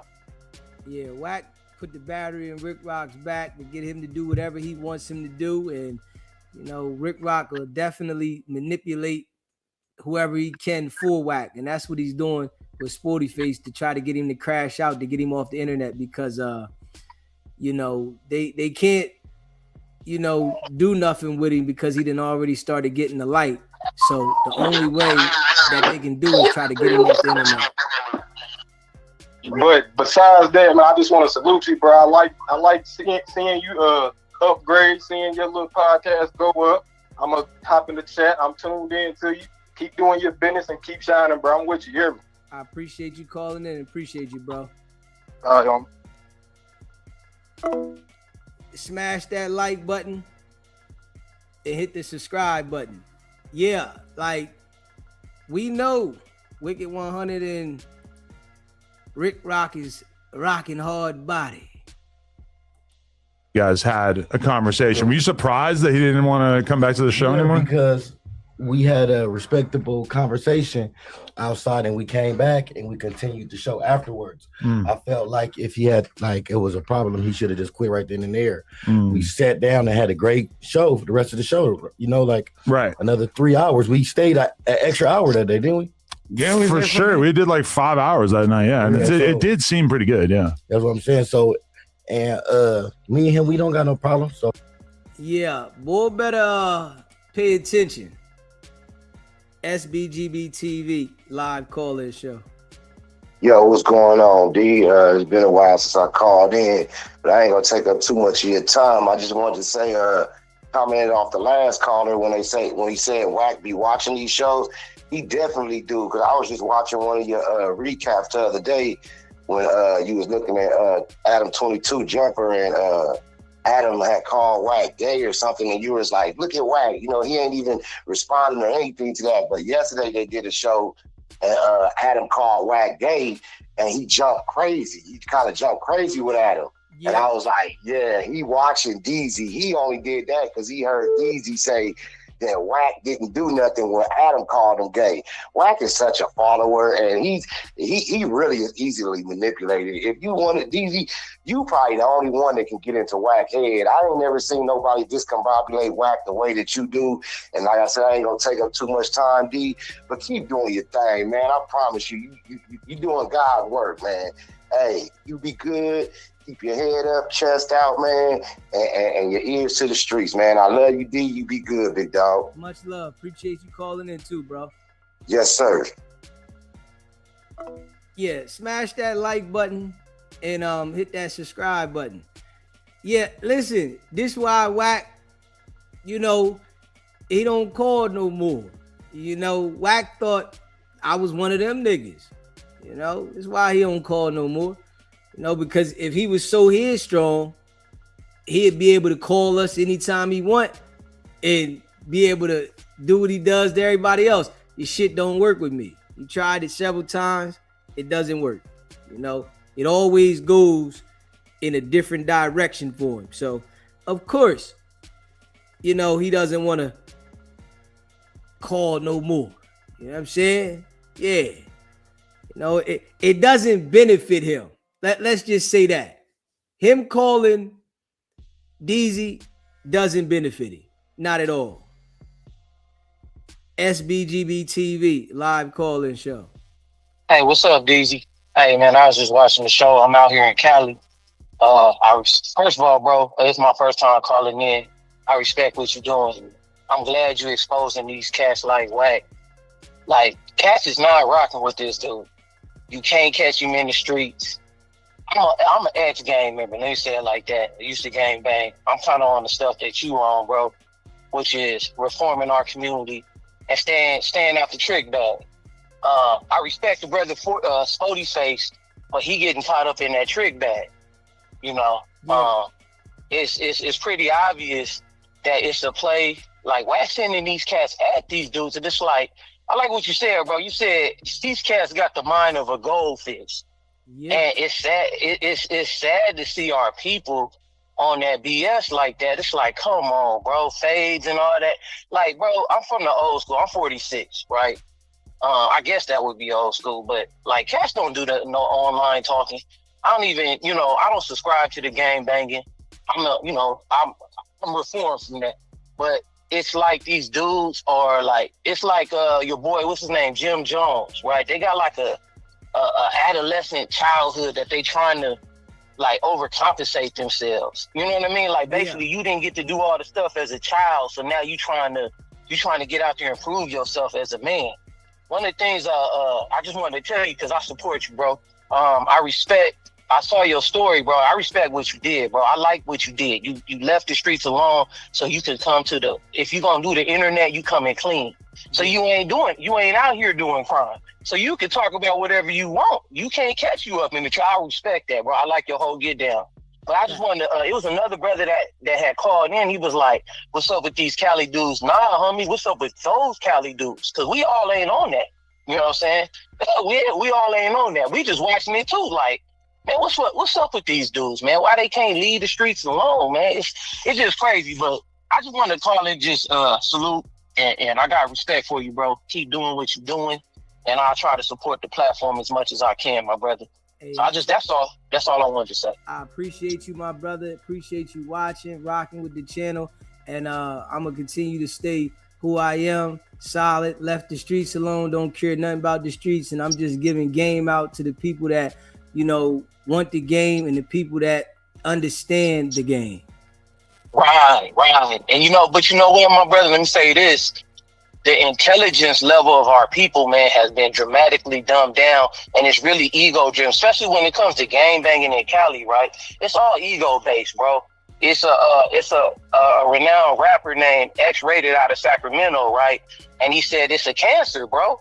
When you gang bang, it's in you infected with egotistic pride, right? Pride for a neighborhood that when you come out, you don't even own no more. The streets is been dead. Been dead, man. Right. Come on, man. It's about building businesses. So, mad respect and love, my brother. Yes, sir. I appreciate you calling in, my brother. Yes, sir. Peace. Yeah. Smash that like button, hit that subscribe button. Yeah, the streets definitely been dead. That's totally a fact. You know what I mean? And what a lot of people really don't understand is when you out in the streets and you get locked up and you go to jail, there's new people that take over the streets. So you don't come home from jail and still hold the position. There's somebody else that's up and coming to be the crash dummy of the streets. And they're willing to crash out for the block now. You coming home thinking that you gonna have that same mentality, you're gonna end up back in jail or in a situation in the ground, because there's new up and coming people that they want to prove themselves and take over the position of the block. You feel what I'm saying? It's how the game go. Facts. SBGB TV live call-in show. Good morning, DZ. Good morning, Too Much. How are you? I'm okay. How are you? I'm good. Oh my God, I'm headed to work, but I just had to call in. DZ, let me tell you how much of a cheap whore Rick Rock, whatever his name is, Compton Rick Rock is. I said, when I saw that yesterday, I was like, why would he do that? Then I went on Rick Rock Instagram and I said, oh, okay, I get it. Rick Rock's son graduated and he wanted Blueface there. So Wack brought Blueface there for the graduation for the kids, right? So at that moment, Compton Rick Rock sold his soul like a cheap whore to Wack to be his minion. That's why all of a sudden yesterday he started doing all that stuff to Sporty Face, because they planned it out. Wack does nothing for free. It's never going to happen. Agreed. And I figured it all out. I was like, this is ridiculous. These guys are cheap. They all want to be famous. And they allow this one short, small fry, loose brain, dude to run their life, and I've never seen anything like it in my entire life. Yeah. Ever. Wild. It's wild that, they'll do whatever he says just to be a part of what he got going on. It's crazy. And the same with the guy Jay Hood. It's like, dude, have you guys not seen what Loose Cannon went through and what he did to Big Q? This is crazy that they see it. It's all over the internet, and yet they still fall in the trap. I just don't get it. Yeah, it's weird. And, I guess they got to have the experience that Loose Cannon had to understand it. They can't see it from afar and understand it. They got to have that exact experience. Exactly. It's crazy. But I just had to call in and say that because I said, oh my God, I have got to call in and say that. It just happens over and over and over. And what I realized is, well, a lot of these guys have no common sense, these so-called gangbangers. Because here's the thing. They all did juvenile time when they were younger, right? And then they went on and they did the prison time and all that. They never got a chance to think for themselves or were never taught common sense. They've only been taught to gangbang and go do this and go do that. And I'm thinking, how do you not see this? Or how do you not have common sense? Then I realized, well, most of their lives, juvenile lives, have been in juvenile or in prisons or institutions. They don't know any better. That's why they're so slow in the mind. Yeah. It's never been taught to them. I can see that. They all living in a child's mind, and they grow up still living in a child's mind. Exactly. But I won't hold you, DZ. Thanks for doing such a great job. We're so proud of you. You rock. You are the best. You are undefeated, and keep doing what you're doing. I appreciate you supporting the channel, rocking with your boy, and we're going to keep going hard in the paint, and I appreciate you calling in. Okay, bye. Later. Smash that like button and hit that subscribe button. Yeah, it's like, the same old cycle again. These dudes, they're like easily manipulated, influenced, and not understanding that nothing is going to come good out of you attaching yourself to whack. Ever. Some of these dudes think because they might get a little attention, that something good is going to come out of it. Nothing's ever going to come good out of attaching yourself to whack. Dude is bad business. Selfish individual that only uses people for his manipulation purposes. It's not to help you elevate. He's not ever going to assist you to elevate without an agenda behind it. There's an agenda, and the agenda is usually going to snatch you back once you feel like you got out of control. And you even hear how when he's addressing things that he wants Rick Rock to say, man, hey, Rick Rock, you better say this. And then Rick Rock got to go say it. Straight up. And we all know he got something on Rick Rock. You know what I'm saying? Rick Rock was running around, doing his goofy shit with the other gang members at one point. So we already know he got something on Rick Rock. We know that. You know what I'm saying? Rick Rock running around doing the goofy shit, and Wack has mind control over him like Debo. And this is why I say, a lot of these jokers act like they're going to do this and do that, and they're not going to do shit at all. Rick Rock, Wack, they're not going to do anything gangster. They're going to make sure that they alert the authorities, and this is how it goes in life. You know what I'm saying? Especially when you got these guys that are on the camera. Anybody on the camera that is acting like they're going to do this, that, and the third to somebody, they're going to tell. What defense does a person have when they get on the camera and say they're going to do something to somebody and something actually happens? They have no defense. So what do you think they're going to do? They're going to tell. You can't go to trial on a case when you got on the internet and said you're going to do this and do that. Rick Rock's online saying, oh, well, the nigga's still alive. They ain't never did nothing. They still alive. Come on, bro. You talking like that on the internet, saying this person still alive and directly saying like you gonna knock somebody off or somebody didn't get knocked off. What you think gonna happen if it gets serious? You think a nigga gonna go to trial with that when there's multiple things on the internet where you insinuating that you gonna unalive somebody or somebody would have been unalive if something happened to you? They gonna tell. You gotta pay attention to this shit. You know, these niggas be acting. Straight acting.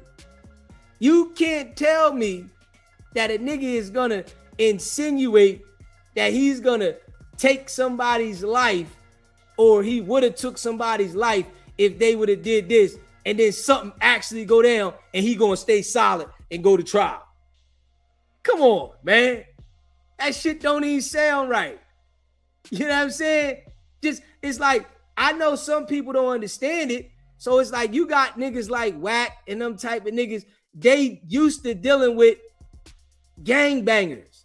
You know what I'm saying? And gangbangers' minds don't operate the same if they're actively messing with the gang. If they don't take themselves away from that lifestyle and educate themselves of how human beings operate as a whole instead of just how gang members operate, then they'll never understand, you know, because if you just focus on how the gang members operate and that's the only visual that you got of people, oh, you definitely in trouble, because gangbangers don't represent the world's thinking process, how the world operates. But there's a lot of people that really focus on how the gang lifestyle is, and they think that's how everybody's supposed to operate. Even with the guy J Hood, when he was up here talking, he literally was talking about him being in jail and how gang members respond to things in jail. You know what I'm saying? You got to know how to separate that. Straight up. You got to know how to separate from life in the real world and life in jail. You got to know how to separate it. You know, there's no way, you know, J Hood should have been up on there no matter what a nigga said about Wack. I'm just keeping it a buck. I don't care what you say about nobody related to me that's really related to me. Nigga, I ain't crashing out for nobody. Nigga, I don't give a fuck what nobody say about somebody that's related to me. You think I'm gonna crash out and go to jail for somebody that I'm related to or I know? Niggas, you crazy? Nigga, this is how stupid these niggas is. Straight up. It's how dumb you is. Fuck, I look like putting myself in a position to lose my freedom because you said something about somebody that was close to me or related to me. Nigga, I don't care what you say about them niggas. Say whatever you want. Shit. If them niggas was on it, they'd step to you about what you said about them. Fuck, I look like stepping up and stepping to a nigga for you. This how goofy these niggas is. Facts. Straight certified goofy. For you to even take the fucking initiative to step to another nigga for something somebody else said about that nigga. The mind of a goldfish. Fuck, I look like stepping to a nigga. You get out of here somewhere, nigga. Fuck, I look like jeopardizing my one life freedom for a nigga. You don't go here somewhere. I don't care what you said about that nigga. Straight up. Hey, if that nigga see you, if he don't, and the thing about it is, right? Let's just be real, right? This is what's crazy about that. On some real live shit. Wack is not gonna step to nobody about nobody saying shit to him. He ain't doing nothing. Straight up. If he catch a nigga like Moose Man that he feel he can intimidate, whoop-de-doo. No street nigga is Wack stepping to, nigga. None. If you on that and Wack know you gonna take it there, that nigga ain't stepping to you. But he get a goofy nigga like J Hood that's willing to risk himself to step to you so he can talk about the nigga later. Yeah. It's the mind of these niggas though, if we being real. Smash that like button, hit that subscribe button. So that's why I was like, we did a great pod. Well, he did challenge you to a boxing match. You know, that don't mean we got problems. That doesn't mean he want to fight. I mean, we can fight. Well, you already did, right? Or no? No. Me and him, we ain't do nothing to each other. We good people. I ain't got no problem with that dude. I'm trying to assess your forehead to see if it kind of no knots. I didn't even see the knot that everyone. I probably got permanent knots. All the fights I've been in, but no, man, he done put his hands on me. I done put my hands on him. We sat down and talked like men and came to a common denominator, a common ground. That's why I was surprised when he left. So initially, when you guys bounced up and walked out, you guys went outside and talked? Aggressively. I just want to know, because that's what everybody want to know. And for the record, we talked. Initially, we talked, and ultimately we talked. That's all I want to talk about that situation. Yeah. They never fought. Straight up. They never had a fight. It never went there, right? But J Hood, and I'm just being real, J Hood popped all that shit talking about we can squabble and went outside and whatever. It didn't go there. Niggas should have went there. It's how you know these niggas is foo-fafi. Nigga, if you was on that, you wanted to make a scene on No Jumper saying we can go outside, we can squabble. Nigga, I don't care what the nigga had. It should have went down. Fuck that. If he had something or not, nigga should have went down. You called the nigga outside. Nigga, you should have had that thing on you. If you really was like that, you call a nigga outside. Yo, it's like these niggas just be doing shit and they really be like lost mentally. They be acting like they educated 1 minute, but they don't got no damn education. Straight up. You called a nigga outside talking about we can go outside and squabble, jump up like you ready to do something, and I'm gonna be real, right? I'm gonna be real. If the nigga would have said we can go outside and squabble, nigga, I would have told the nigga we can squabble right here. Fuck I look like going outside. Nigga, I ain't going nowhere. Nigga, we can do it now. Not going outside and not, nigga, we can do it now. Fuck it, we gotta go outside for it. Let's tear this motherfucker up. Yeah. Don't make it good for Adam. Fuck it up for him. If y'all gonna get it in, tear the building up. Nigga, fuck going outside. Nigga, make it real. That's how you know these niggas is foo-fafi. Tear the whole building up. Don't go outside and act like y'all gonna go outside and y'all talk, come back and sit down. No, move some furniture in there. Straight up. Move some furniture in there. Have niggas in there running because y'all niggas getting active. You feel what I'm saying? Or we gonna go outside? Nah, it's like these niggas is straight like cartoon characters. They cartoon characters. Not going outside nowhere. Nigga, we can fight right here. Fuck I look like. This how you know nigga ain't on that. Go, what? Nigga, we gonna go right here. We not going outside. We gonna do it right here. Straight up. Hey. And that's me in real life. I'm not going out planning to go outside for the fight. This ain't no damn boxing ring match. Nigga, we gonna rumble right here. We ain't planning to go outside.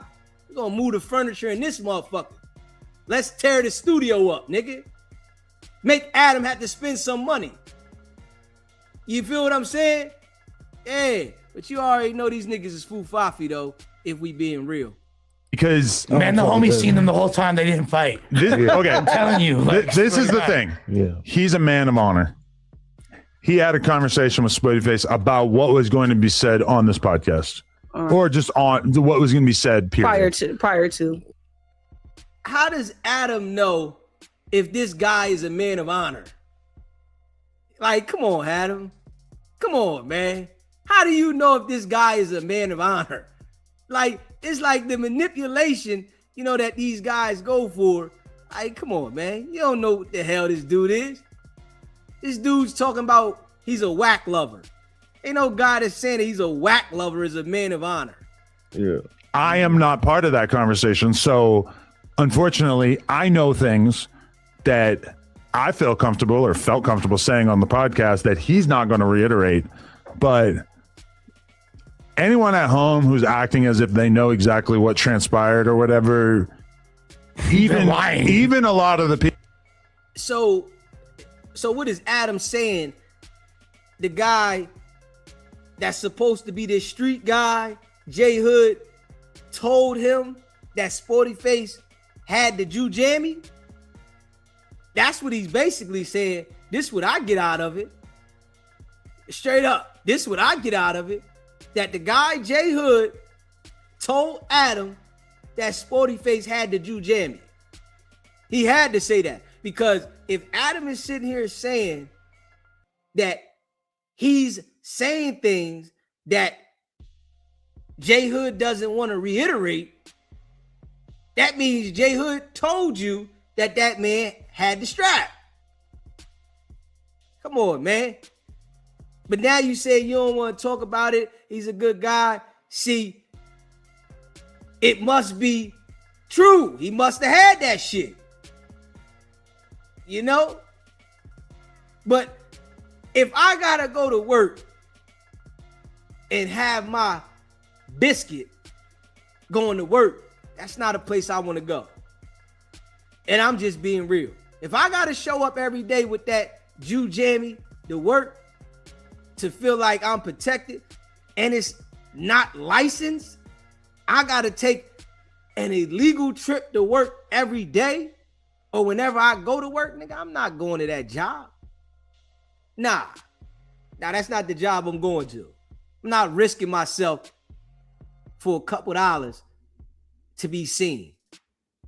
Not me. You know what I'm saying? It's the mind frame of niggas. I'm not going to go. You know, if I can't have nobody to go with me that has a license to hold that motherfucker, nah, I'm not going. You know, these niggas keep going up there with that fire, you know what I mean? Knowing damn well the feds watch this building. Everybody's phone is tapped that goes in the building. Everybody's under surveillance that goes in the building. And you niggas is pulling up there with the strap. Yeah, that shit's wild. People had no jumper. It's kind of up in the air. Nobody know what happened except me and Spody, and that's the way it should be because we made an agreement that we wasn't gonna talk about what happened. We both respect each other as men. We ain't gotta like, you know. I got the utmost respect for that dude. Do you feel like I set you and Spody Face up? Not at all. I think I think that when people, let's just say it like this.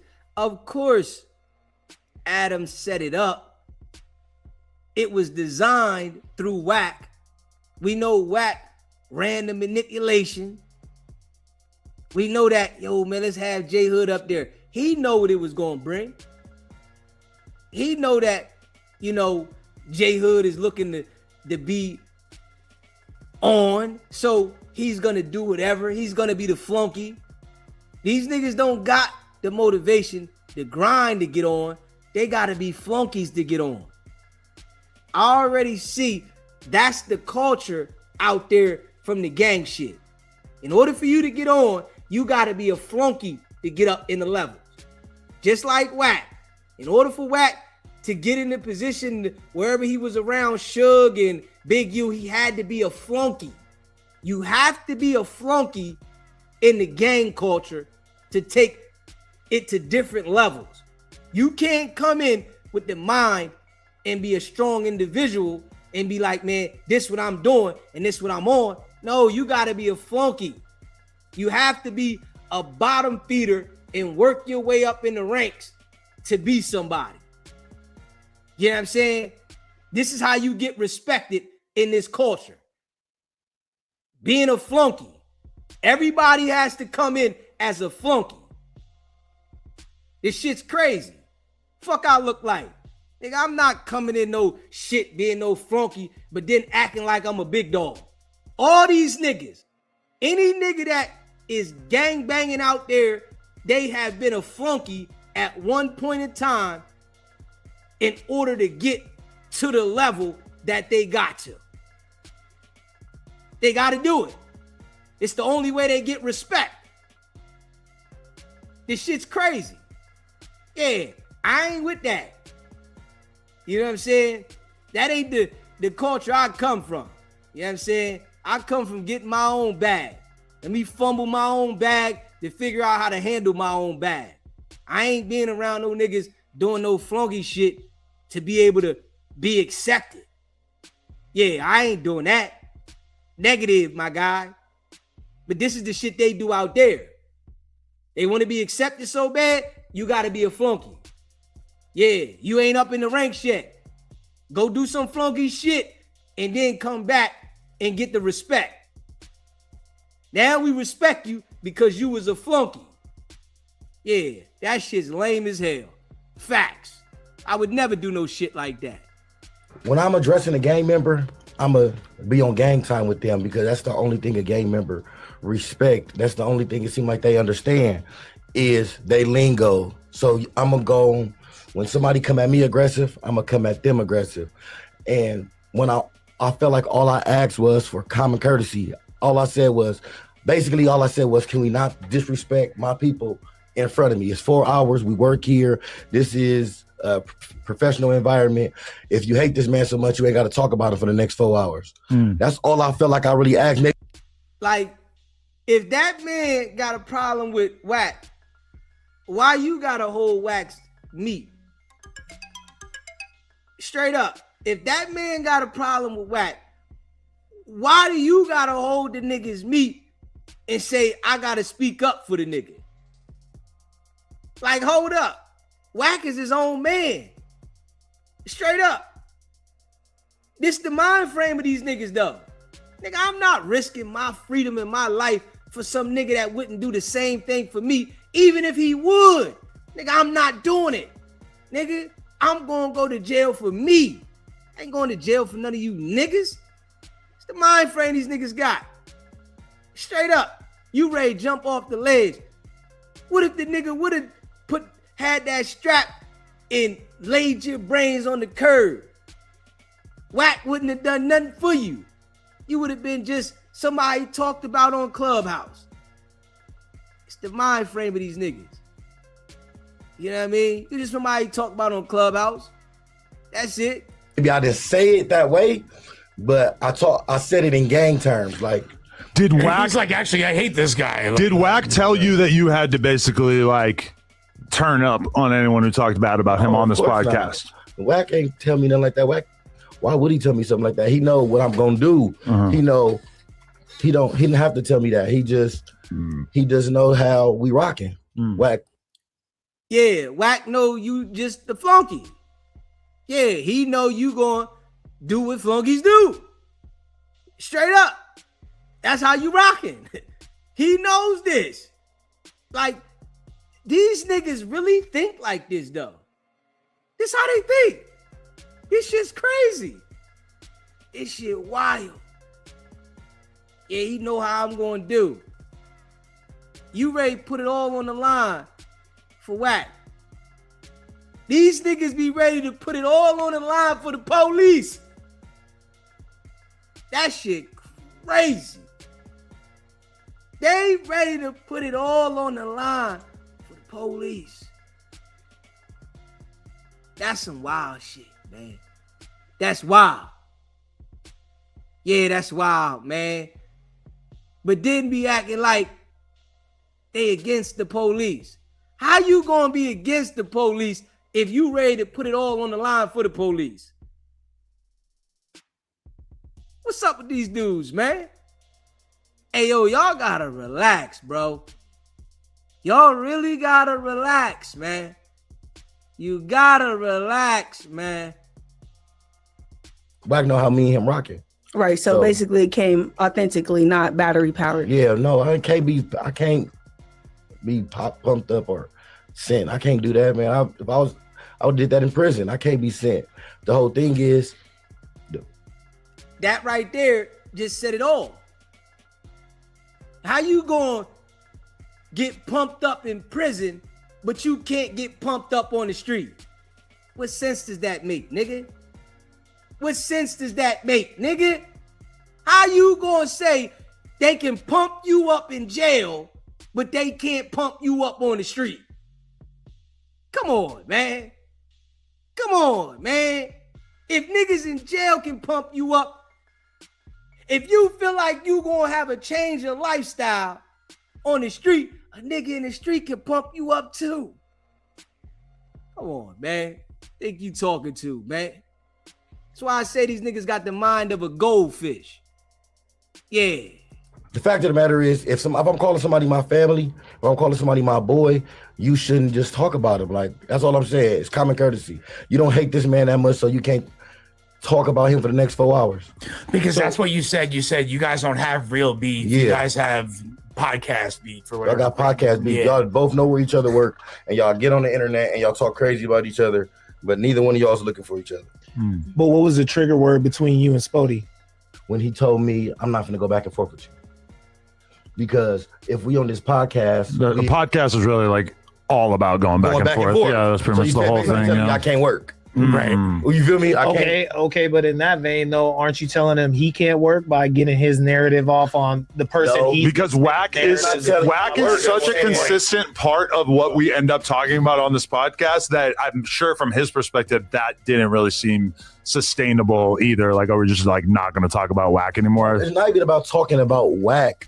It's about we could be talking about anything and then you wax a dick. Like, bro, why you putting a weird narrative out there? If you gonna say something about this man and you know he my people, at least I can't get mad. At least have it be true. Be true. Don't just put fake narratives out on somebody. That's when it become weird. You know what I'm saying? This nigga said he did 11 and some change in jail. Wack ain't send this nigga $1 the whole time he was locked up. Ain't sending nigga $1. Not one. And he said this is people's. His pop said Wack told on him in his paperwork. Well, Wack is his people's. Okay. All right. Okay. The mind of a goldfish. And like, you treat people the way you want to be treated. And he wouldn't want none of, he wouldn't want his nephew to just sit right there and let somebody call him a homosexual in front of his people. He got a wife, he got kids, he got all type of stuff. But you just said that the trigger was, because I had to consult my homie about this. I'm like, I really don't understand how it got that far with these. And he was like, bro, in jail, if you tell somebody I'm not going back and forth with you, that's it. It's a fade. But you know you're not in jail. And you know that you wait. You know that you on a podcast. But he's fresh out. Wait, hold on. You know, hold on. You know that you on a podcast, and you know the whole is going back and forth. And ultimately, y'all just have I can't go back and forth. But why not just keep going back and forth? Because on the streets, I didn't even identify that as like, oh, this is fighting words. Those are super fighting words. Sometimes you have to think too. Some people just don't want to go back and forth. Like, we can go back and forth all day long, but it's certain, like you said, fighting words. Like, if you say something to me, busters, or just certain things that's disrespectful, I'm not going to say, hey, you want to, like, buster back or da-da-da-da. So I got to worry about you attacking somebody during the podcast also? No, I shouldn't be attacking you guys. If you're going to attack anyone, he's at least up for it. Yeah, he's up for it. Because we you be kicking ass. You seen the video? She be kicking ass.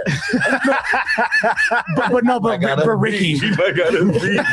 I'm making it out of this room good. She hit her dope boy. I'm making it out of this room. Because a lot of people our audience, a significant percentage of them have what I would call TDS, 22 derangement syndrome. And it manifests itself in basically finding a way to take every single thing that happens on this podcast, no matter how unrelated to me it is, and they make it into my fault, which it is. I accept that to a certain extent because I am at the helm of this whole thing. Hey, Adam, you create the energy of the podcast. Whatever you want to be on the show is going to be on the show. So, of course, you got to accept the responsibility. Straight up. You are the ones that's bringing these people. You knew J Hood was going to bring controversy to the show because of Wack. You know that anybody that Wack is trying to put on the show is for a specific reason. This is why Wack is trying to do this. You know this. It's a reason. Anybody that Wack is bringing is for his benefit. He's telling certain people to leave your podcast for his benefit. Wack is around here manipulating Adam, manipulating other people on the podcast for whatever his benefit is. Straight up. All he does is manipulate these people. And Adam just go for it, but then act like he don't understand it. But you with it though. I am in charge. So it definitely is going to come off looking that way.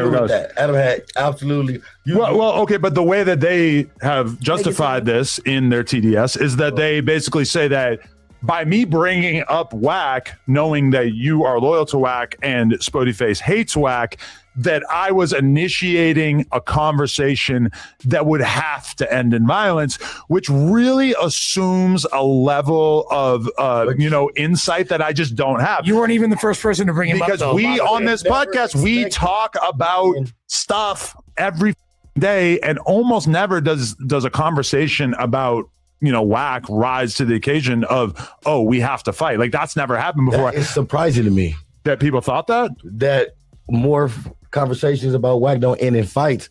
I've been getting death threats. I said, damn, they hate Wack. And see, that's how fresh out. If this man is getting them type of threats and you still willing to defend that man, we know deep down you ain't right. Because you gotta know, if you from LA, that Wack ain't right. You gotta know, if your dad is the one that was involved with some serious shit with Wack, you gotta know what happened. It ain't like you don't know what happened. Come on now. You know the story, but you acting like you don't know nothing. This your uncle, but you don't know nothing about the past, the history that Wack was into, and him telling and him being in the paperwork. You don't know nothing. Come on, man. That shit be wild though. But this how these goldfish niggas think. Wack set these dudes up and put them in a position for them to be like the fall guys. They just the fall guys. That's it. He is, and not accustomed to the internet. He is, and he said that, so I feel comfortable saying that. Bro. Because he goes, damn, I had no idea so many people hated Unc. Oh, so you just getting out and seeing all this. Because you've been on the internet for probably a longer consecutive period of time. Yeah. In jail, you look at your phone and you put it away because you don't want the police to come. So you really, you look up Young Thug, Lucci, Boost, you feel me? You look up, you don't really just surf the internet. You don't surf the internet. And see what's going on. In crazy, like when I see somebody say some crazy stuff one time, I don't even look at it anymore. Like stuff that I know that's going like get under my skin, I don't pay attention to it. But a lot of people be addicted to it. So I didn't really pay attention to none of the stuff that controversy that about Unc. Because I really don't care about it, because that's going to be my people regardless. All right, and so this person, Boogie4565, has been saying, he's been spamming this in the chat, which please people refrain from spamming, but he said, you brought up something that Spody said about Wack right after J Hood said how much he loves Wack. Again, like, there's no reason that I would have thought that would result in some sort of violence just because of the fact that two people have differing opinions about something. In fact, I've said on here many, many times that having differing opinions about stuff is like basically the entire thing when it comes to podcasting. But you got these gang members that want to be heavily associated with the gangs and represent the gangs on the show. What you think gonna happen?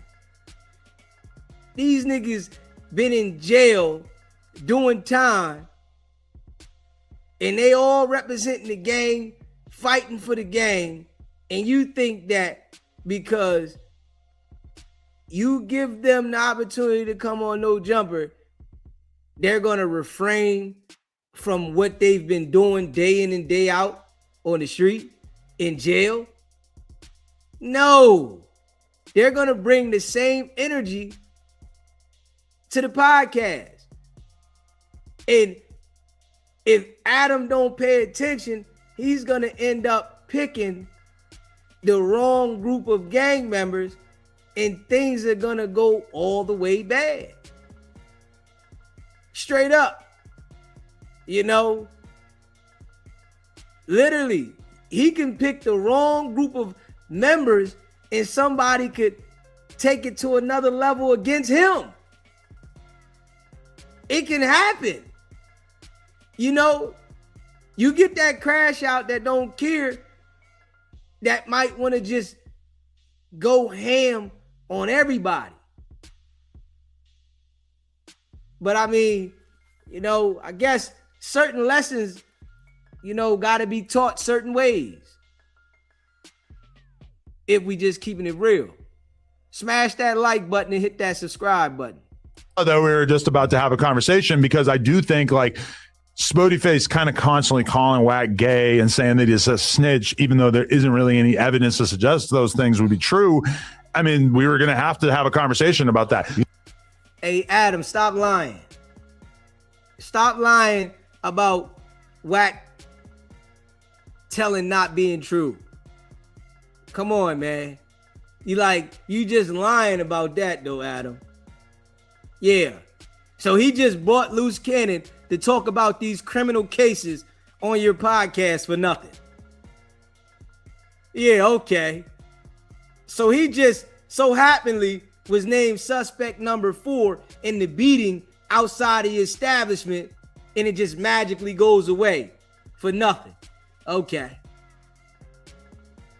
Those things right there are 2 things that are associated with your platform that is directly connected to Wack, that ultimately identifies that he was involved with something that the police were in reference to.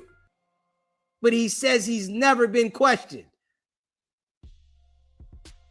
And you're saying that Wack isn't telling. Come on, man. Like, let's be real. Let's just be real, man. Come on, man. Everybody that's not gangbanging has common sense. Not just the gangbangers see this, see it and don't act like it. The people that see it and call it out, you act like nobody knows anything. Nah, I don't see that. Wack should have had been questioned, charged, and more shit. He's named suspect number 4. The feds took Wack's name off of that police report. That's what happened. The federal government removed Wack's name. We all know the federal government trumps the state. They removed Wack's name from being suspect number 4. Facts. That's their guy. We all know the feds was hot about that. It's our fucking guy. Fucking got our guy's name on the fucking paper. God damn, man. Fucking Burbank.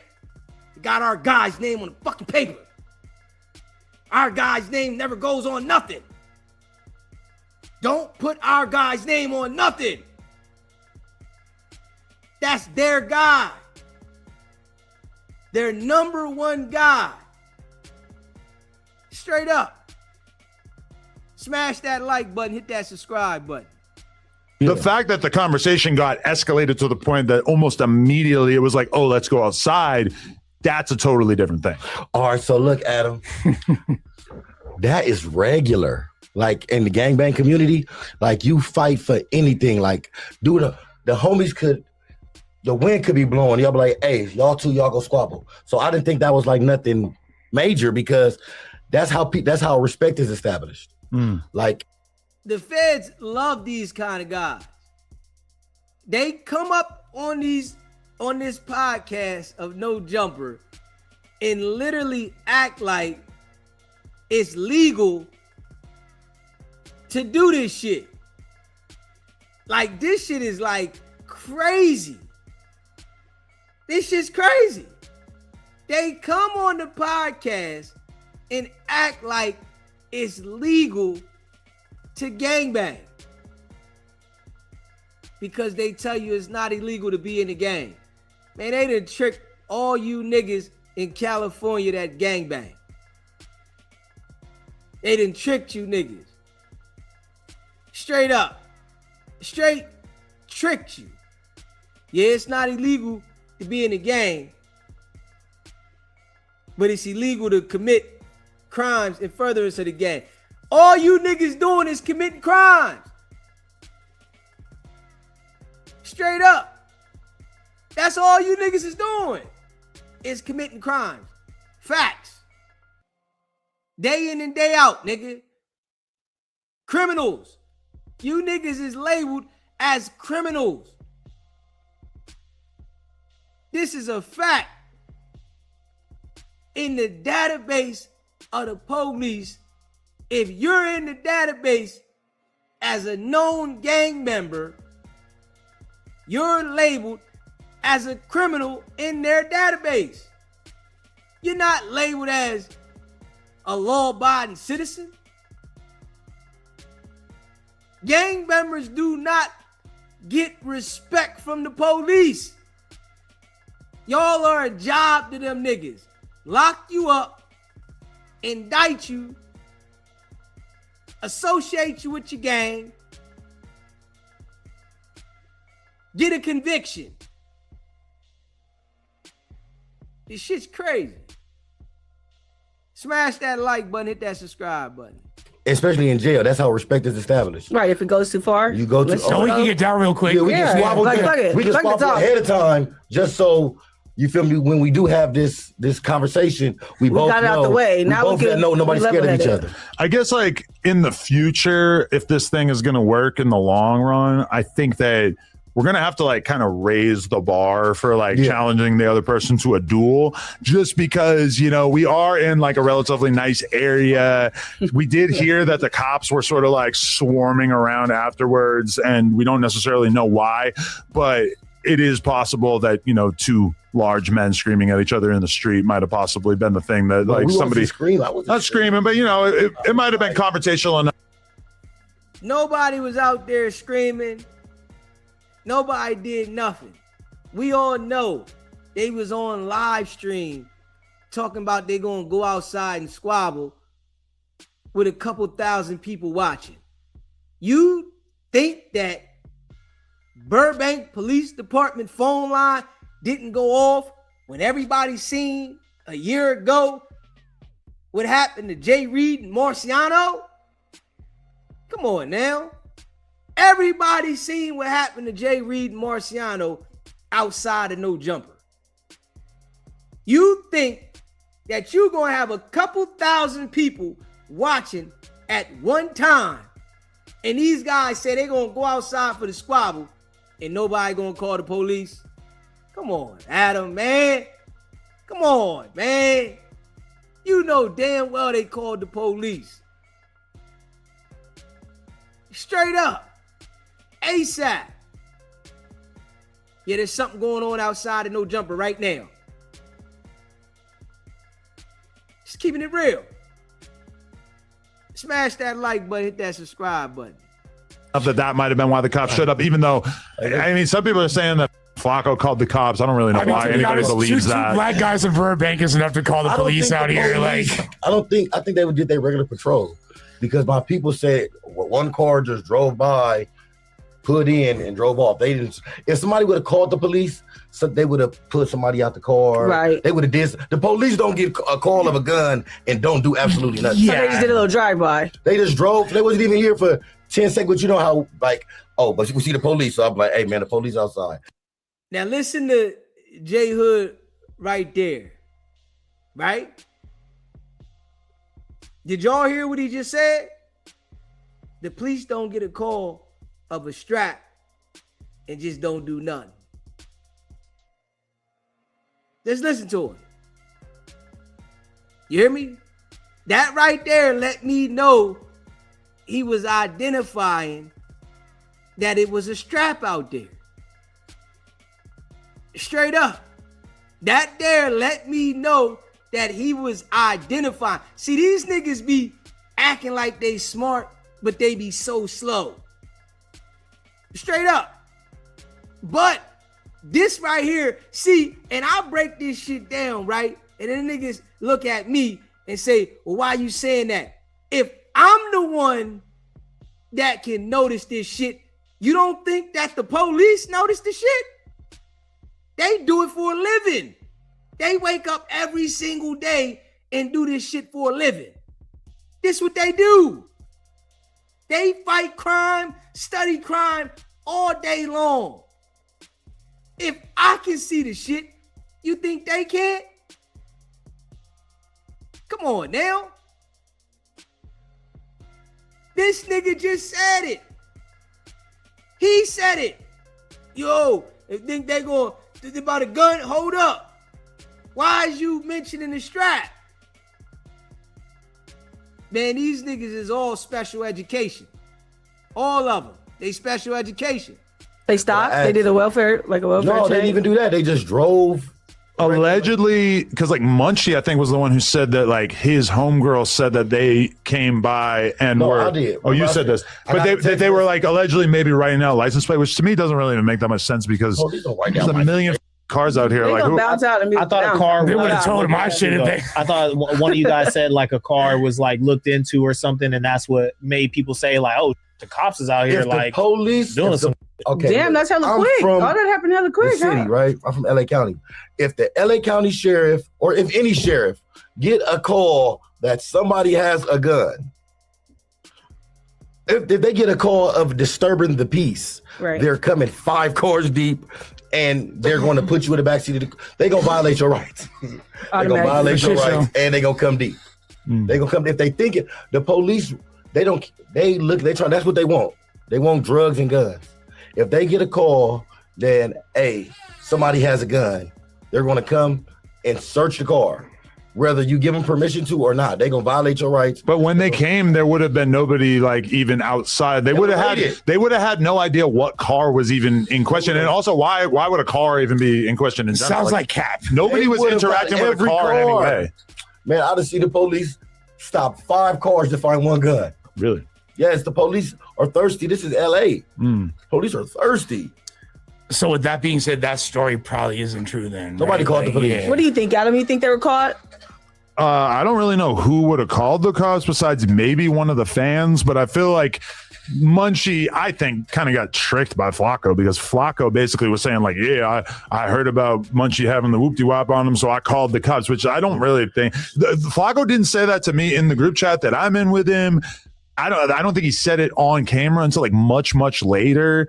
I don't really That's think. Also a Flacco joke. Said it on camera. That's something I guess he said it that night, but. Say what? Said that's how I play ball. But that's what Flacco would say. Yeah, you for really sure. think He said that's the type of games that I play. For sure, that's a Flaccoism. Flacco says that kind of shit all the time. I didn't know that. He went full Charles White. I wouldn't put it past him to say that. And also, I know Flacco and I know what his schedule is like. And this is a dude who cranks out like 3 or 4 videos a day. There is no way that Flacco is sitting here watching a 5-hour episode. Hey, yo. Like, Blue Chicken definitely made some sense when she called and said,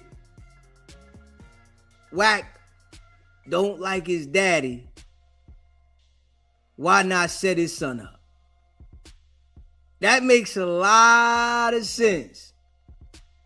Wack don't like the boy's dad because the boy's dad said Wack told on him. It would be easy to get at him because he looking for an opportunity. Why not line his son up? Wack loves lining niggas up. Why not line his son up so Wack can put it under his belt? Man, I got the pop and the son. Straight up. Wack thrives on lining niggas up. That's his whole ill. So why not get it under his belt? Man, I got his pop and I got the son. Damn. If a nigga told on your pop, why wouldn't he tell on you? Yeah. Oh yeah, boy gonna learn the hard way though. Yeah, he gonna learn the hard way. Wack that made him comfortable. Calling the nigga unc. It's my uncle. Hold up. Now that nigga gonna get you. Wack, hey yo, Wack loves sending niggas to jail. He loves that. He thrives off of it. Thrives. That shit excites him. Got one. Think about this shit. Wack ain't no street dude, man. Straight up. Wack ain't no street dude, man. That nigga loves sending niggas to jail. SBGB TV live calling show. Hey, DZ, I just got a real quick question. I couldn't wait for the chat. I want to, who is J Hood's dad? Please forgive my ignorance to the fact. Stutterbox. Stutterbox, right on, right on. I appreciate it, DZ. Thank you. Yeah. So that's some wild shit. You know what I'm saying? If he got your pop, why wouldn't he get you? Straight up. His pop say, yo, Wack name in the paperwork. This him. Blase, right? And you go over there and say it's my uncle. Wack know he got you. Oh yeah, I got him. Wack knows that he couldn't do nothing with niggas in the street. No gangster shit. He gets his thing off by taking your freedom. Straight up. Wack gets his thing off by taking your freedom. That's his whole ill. That is his straight ill. You know what type of power that makes Wack feel like he has by taking your freedom? Straight up. Taking your whole freedom. It gives him a whole different level of power. It's the control. Ego driven. He has control of you by taking your freedom. When the police lock you up, right? Everybody knows how their chest be poked out. They be excited to send you to jail. Locking your ass up. Yeah. Get on the ground. Put your hands behind your back. Freeze. They excited to send you to jail. Wack get that thrive. Come on now. You think Wack don't get that thrill when he send a nigga to jail? Hold up, nigga. It's like, I ain't got to put my hands on you. I ain't got to fight you. I can use other sources to get at you. If Wack is going to use other people to do dirty work, why wouldn't he use his police affiliation to lock you up? Why wouldn't he? Because he say he a Paru? Is that why niggas think that he ain't like that? Because he scream on Paru? If we being real, because the nigga scream on Paru? Come on now. Make it make sense. SBGB TV, live call-in show. What's going on, D? This Polo, man. Sweet. What's going on with you, bro? Nah, shit, coolness. So moving you into the chat. Hey, you know what Wack and the boy Ben 10 got in common? What is that? Both of these niggas was at the scene of the crime and never got arrested. And it's on video. This shit is crazy.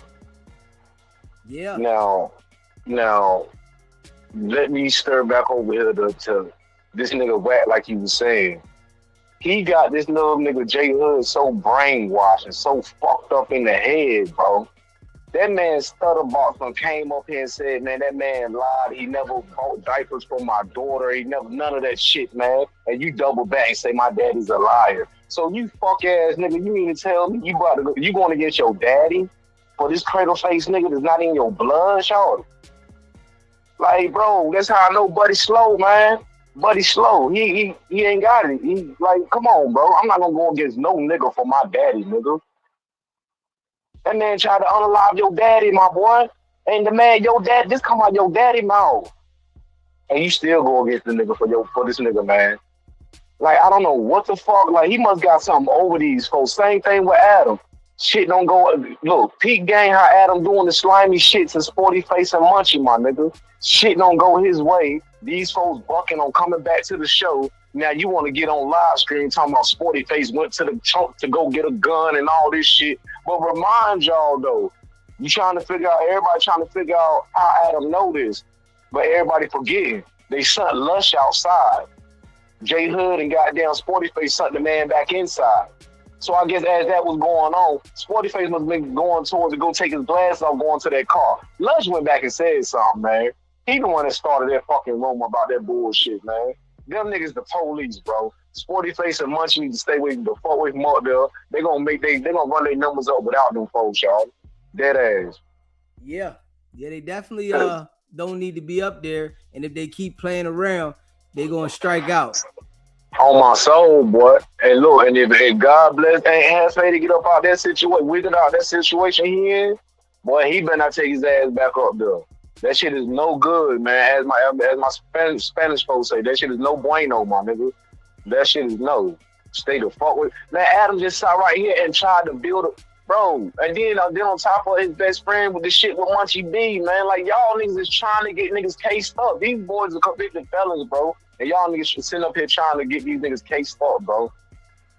Yeah, for that dude to put that picture on his Instagram about Munchie having a strap and Yeah, come on, man. What type of federal shit y'all on, man? But everybody keep praising this motherfucking podcast, man. That shit is federal headquarters, man. And this nigga Wack he got this nigga Adam so fucking brainwashed, man. He's like a silly ass white girl. No disrespect to the white community, to my blue people, bro, but he's like a silly ass white girl. Like he just sucks up everything Wack tells him. But when Wack told him tantrum about why you gonna take J Hood off and all this and this, like Adam really want to remove him off the show, but he just all right. I'm gonna just put him on the Thursday show type shit to keep him good grit, cause he about to have a goddamn Wack about to have a meltdown behind this shit. Bro, like, man, all this shit is a fucking joke, man. And this shit, that nigga J Hood, he, as my old head say, he's throwing rocks in the penitentiary, man. You keep doing stupid shit, you gonna win stupid prizes. Yeah, he definitely gonna win the prize he looking for, though. On my soul. But I'm gonna jump back in the chat, my nigga. Appreciate you calling in, bro. Already. Smash that like button. Hit that subscribe button, man. Share the live. Yeah. Oh, yeah. He gonna get what he looking for. Yeah, I mean, he definitely gonna get what he looking for. He keep playing around. No. Straight up. SBGB TV live calling show. Hey, brother, I'm calling back in. I heard what you said. It don't matter how much you don't like your parent. When you know that your parent been bamboozled and sent up the river without a paddle by a certain individual or certain people, you shouldn't deal with them. I don't know why this younger generation doesn't understand. Who does not like your parents do not like you. Wack is hitting two birds with one stone and wiping out a lineage. That is what he's doing. This is crazy. I don't understand. The only thing I can say, respectfully speaking, is maybe this young man came up in another family. Maybe his dad had children with different women. And maybe he wasn't there for his mother like she wanted him to be. So she fed this young man foolishness. Because it's no way that he could sit up there and ride and rock with Wack. People got life and bullshit twisted. When you mix them together, you ain't gonna come out on top. Right now, he needs to understand that he's being lined up only on the premises of who his daddy is. Yeah, you call him Unc and all that, but family is the most that will do you dirty. I tell you this, and I stand on it. Can't no enemies get in your circle and run a ring around you. It's those that you call friends and family. We cannot pick our family, but we can pick our friends, and we can associate with people that we want to. He's associating with the wrong person, and I'm saying it here and I'm saying it now. Give them 3 months. They might let him go halfway through the summer and enjoy it. But he gonna do something that's real menial. And you wouldn't have thought. He gonna get pulled over for something. And then it's gonna be, there it is. And then Wack gonna come in and start talking about him and his son. Him and his daddy. He don't understand. They watch a TV show. They know what's going on. Wack take your words and twist them and spin them to benefit him. J Hood, if you listening, move away. You've already been lined up. They just waiting for you to make a mistake. They ain't gonna even come after you. You gonna present yourself to them people by way of a mistake. You may not have stopped at a stop sign. You may have run through a yellow light. They gonna get you, baby. Yeah, his time definitely coming. It's coming real shortly. I'm not gonna even say I asked you, brother. I'm gonna tell you the family I come from. If you don't like my mama and daddy, you can't like me. Because my mama and daddy gonna let me know. Stay away from that person over there. Don't take no water. Don't say no hi, no goodbye. Don't say nothing. It's a crack. It's crackheads. They just look for a crack and they get in there. And they annihilate everything. Once again, I appreciate you for bringing me up. I appreciate you calling in too, baby. I always love you for taking my calls, for real. Because what we do over here is we give knowledge. Some people are unknowledgeable, but it's enough of us over here that we got knowledge. We got common sense. We got businesses, and we get money. We hustle, we grind, we stay disciplined, and we stay consistent. For real, if you want to turn your life around and you want goodness to come to you, come over here to SBGB TV. That's all we do over here. We grown people making grown decisions and doing grown things. We understand the bills come once every 30 days. Every 30 days. If it's a 31 day in a month and you pay on that 31st day, you're late. We understand. To show up early is to be on time, and to be on time is late. Now, you take from what I just said what you want, but if you take what I say and you use it, you're going to grow. We don't fuck with Wack over here. And everybody that follows behind him, short bus, window lickers, helmet wearers. We don't like you over here, but you can come over here and we'll educate you and grow you up real fast. We put belt to ass over here, baby. And my brother DZ is the business. Can't nobody duplicate him. He's one set apart from everyone else. By the way of his grandmother, he blessed. And by the way, the people that follow him, he blessed. He got a whole arsenal behind him. And we come, baby, and we ain't gonna stop until we do what we do. I love you, brother. Peace out and blessings. Much love. I appreciate you, baby. Always. Smash that like button and hit that subscribe button. Shout out to all y'all rock with the channel. Too much. I appreciate you gifting those memberships. Facts. Smash that like button, hit that subscribe button. Shout out to Too Much. Shout out to y'all that got one of those memberships. SBGB TV live call-in show.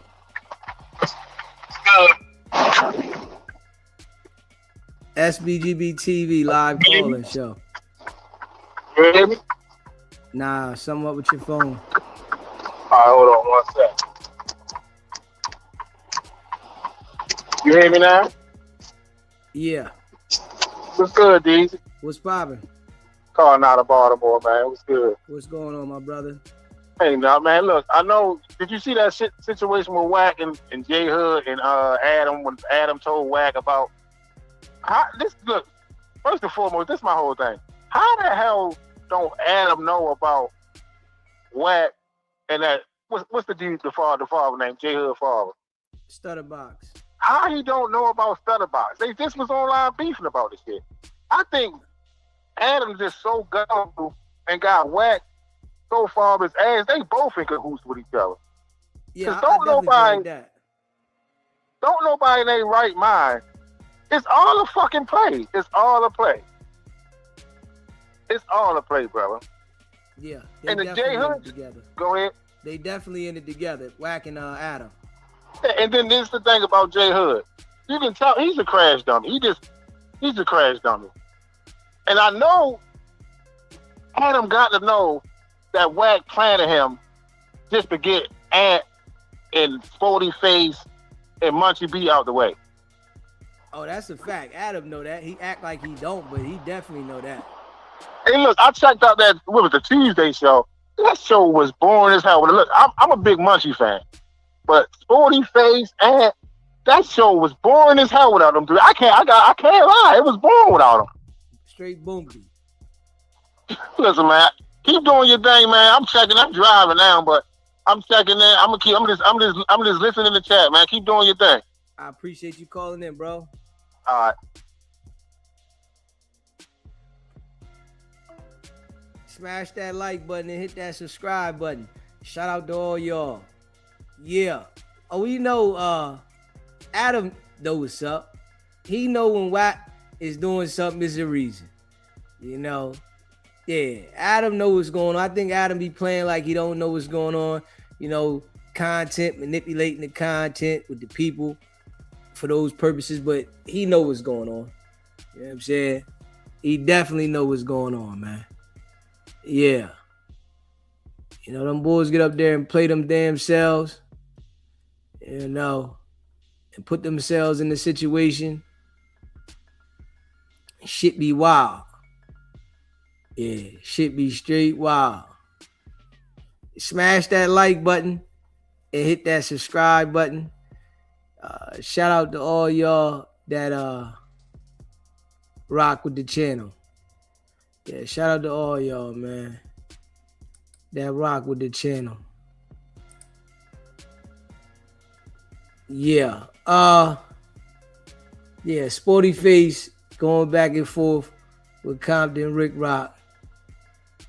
That shit, yeah, it could get messy, you know. And Hefe, man. Him and the bull, B Braves, they going back and forth. You know, shit's crazy.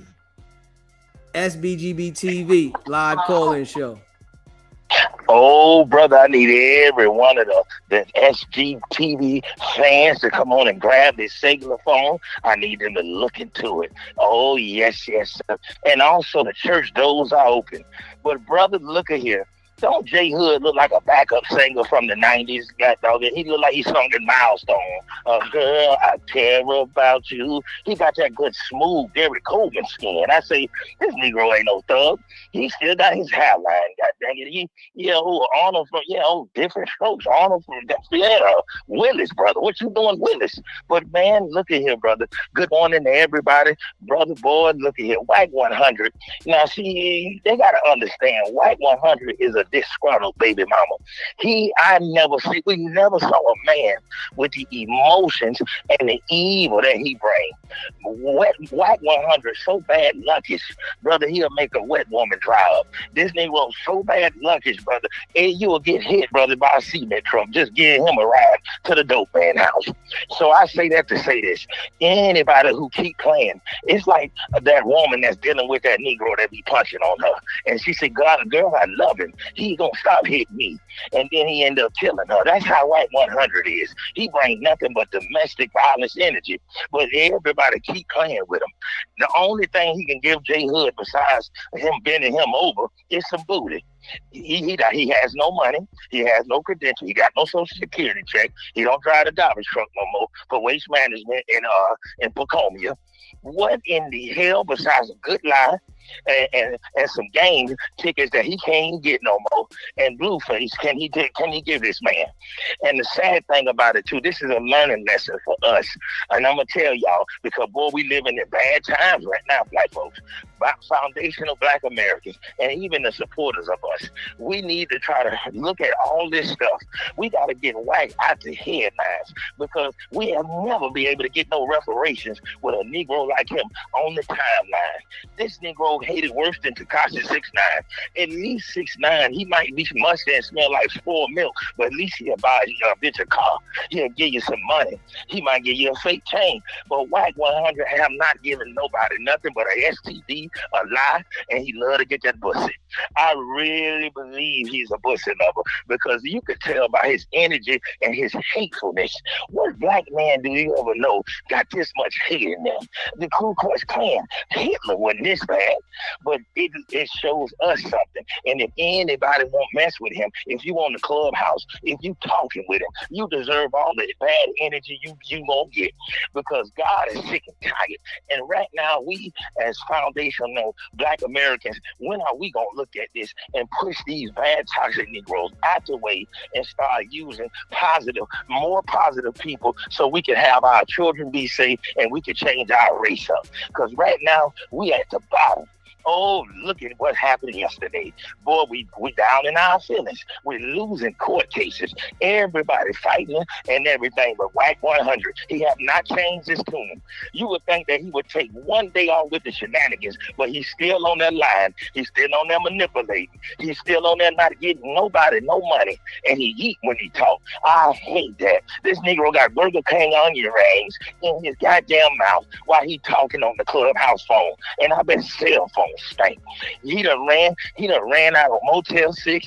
He done lied to all these ladies. He done gave them all kind of, and Wicked100 got HPV, they said too, brother. I just got to allegedly, all these bad things that he got. But one thing too with Adam, the white boy, he gonna play stupid, but Adam know what the hell going on. Go read his diary at the house. Just like he lied to us about him getting that divorce. You know he wasn't gonna let that white girl come over to the Deacon house and let me go ahead and spread her open. But I'm scared though, because boy, look at here.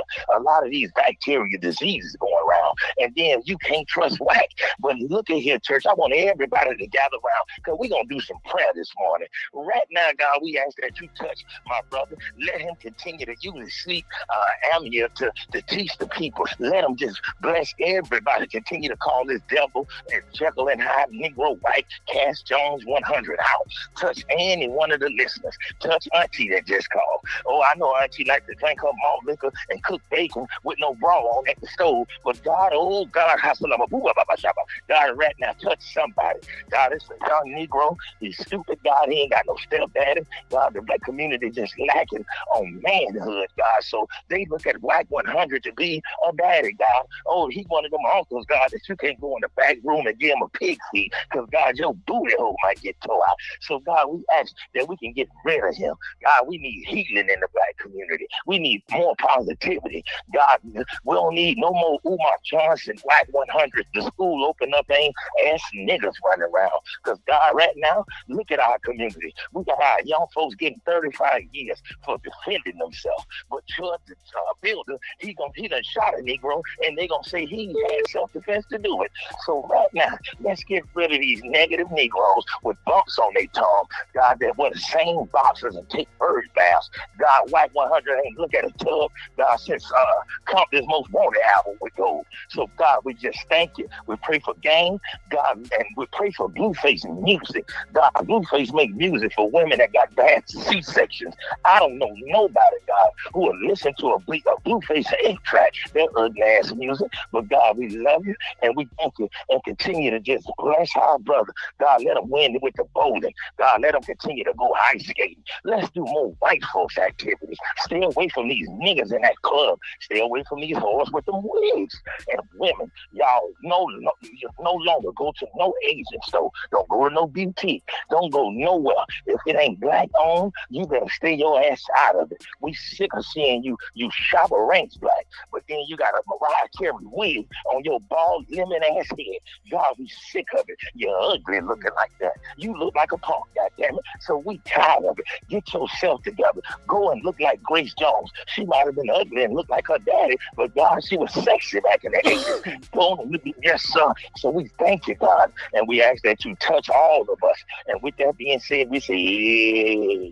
Man, I said I'm a boo-ba-ba-ba. And brother, keep doing your thing. Hit the like button, y'all. Chop it up. And boy, look at here, Wicked100. Man, go on and take a long bath and get off the internet for a week. Man, we hurt right now. Right? We don't want to see you, your ugly ass lies and your manipulation.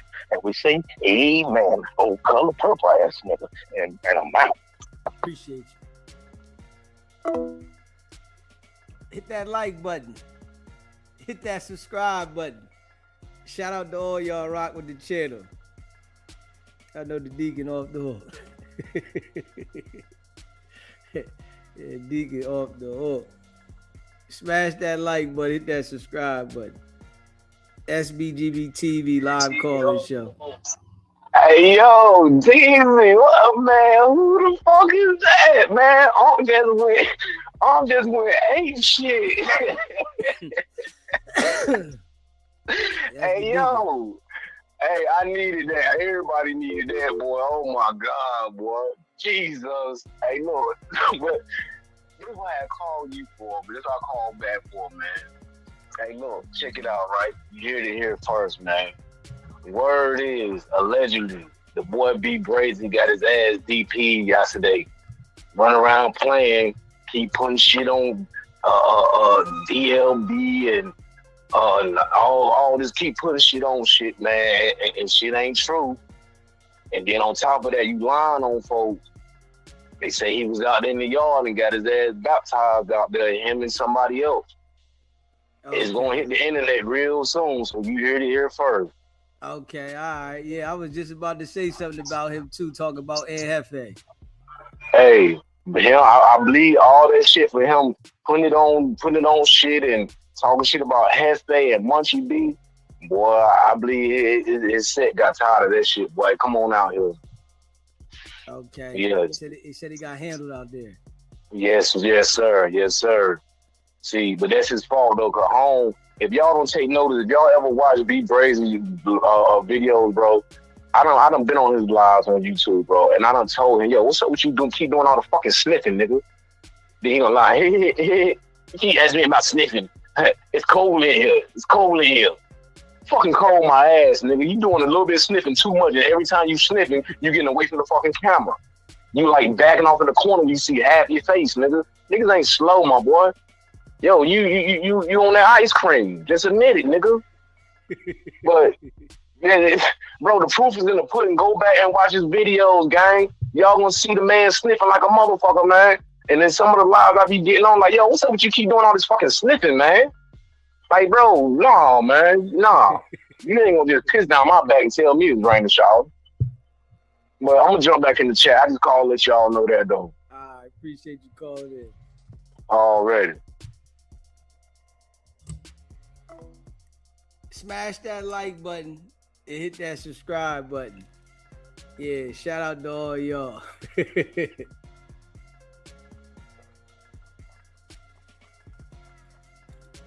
Yeah, B Brazy and Hefe both locked up, and both of them doing content online. B Brazy be talking about and Hefe, nigga, and like I said before, I think that the gang members be really jealous of one another, you know, and I think they do things intentional to each other to keep each other down, to hold each other back, you know, from my observation. You know what I mean? I don't think they want to see nobody go up. You know, I think that's like a crab in the barrel type of, you know, thing. I think being a gang member is like crabs in the barrel. You got to pull each other down. You know, you can't lift nobody up. Everybody must be at the bottom. You know what I'm saying? Because nobody wants to see nobody do better than the other, right? And like with him, you know, he wants to, you know, go at Hefe so him and Hefe can go back and forth. But he's already been convicted. Hefe got a case he trying to fight, you know, and I think Hefe's talking too much. Honestly, I really think he's talking too much. He's saying too much. And, you know, he wants to like go back and forth with him with this gang shit. And then he's like name dropping. You know what I'm saying? Like these niggas is like name dropping back and forth with people in the set saying a whole bunch of shit as if, you know, them people not watching. It's like these niggas is in jail. One's convicted of a homie. The other one's fighting one. But y'all on there, like, they gotta relax. Really though. I really feel like they gotta relax. They doing too much, you know? And if the boy B Braves got a DP, I mean, he had it coming because he's definitely talking about a lot of shit with the gang, and you know, he's identifying shit, but then he'll say and Hefe's telling. Both of y'all saying too much shit on the internet. You know, both of y'all identifying this, that, and the third. And I feel like YouTube pushes that type of content because it's like identifying shit. You feel what I'm saying? It's like identifying shit that the people be wanting to know. Police be looking for this type of information.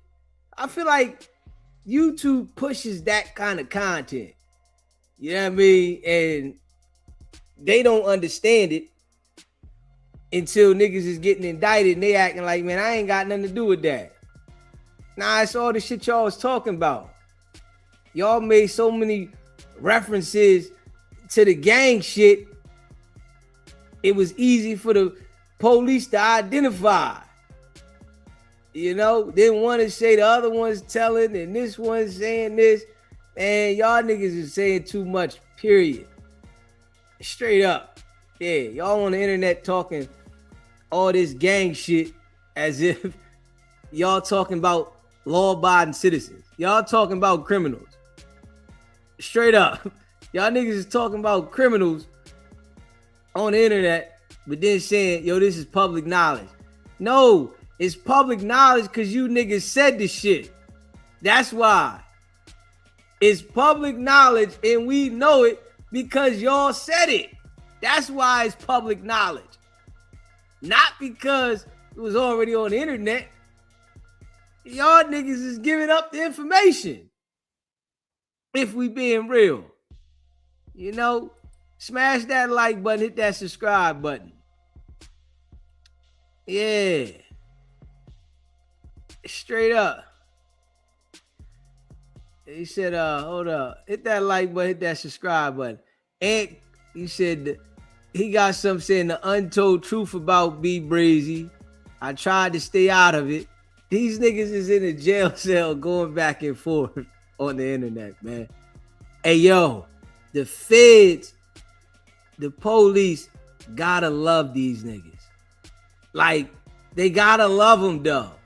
It's like, I know they sit around when they go to the table and they go to the board or whatever they got in their rooms and talk about these niggas. They like, yeah, fucking, hey, dude, fucking these fucking guys, fucking stupid, man. They're fucking stupid, fucking dumb. Get the fuck on the internet, fucking tell us every fucking thing. Fucking assholes. Yeah. We love this shit. Fucking makes our job so fucking easy, dude. Straight up. I know they gotta love these niggas, man. These niggas is wild. Like, they wild. And on some real shit, right? I think they do this shit on purpose. Like, I think the state and the government does this shit on purpose for LA, California. You know what I mean? It's purposely set up for them to do this shit. You know, I don't think you could. No, I know they wouldn't let this kind of shit last on the East Coast in the jail. You wouldn't be on the East Coast in the jail doing this kind of shit with the content. They would have been done, raided your cell, put you in the hole for 90 days at least, 6 months, made sure they rock you, and you wouldn't be able to do the shit. Fuck with your visits, fuck with everything. These niggas out there in Cali, they just let these niggas talk from jail and give up all the information. Like, that shit wild. You know? And they don't see that these people are allowing them to do this, though. Straight up. That's the crazy thing. They have no idea that the police are intentionally allowing you to do this so that they can get their information. They are intentionally. Go ahead, do what you doing. And these niggas is on there acting like they getting it popping. No, the police is allowing you to get it popping, man. This is purposely. You know, and Hefe going back and forth with B Brazy.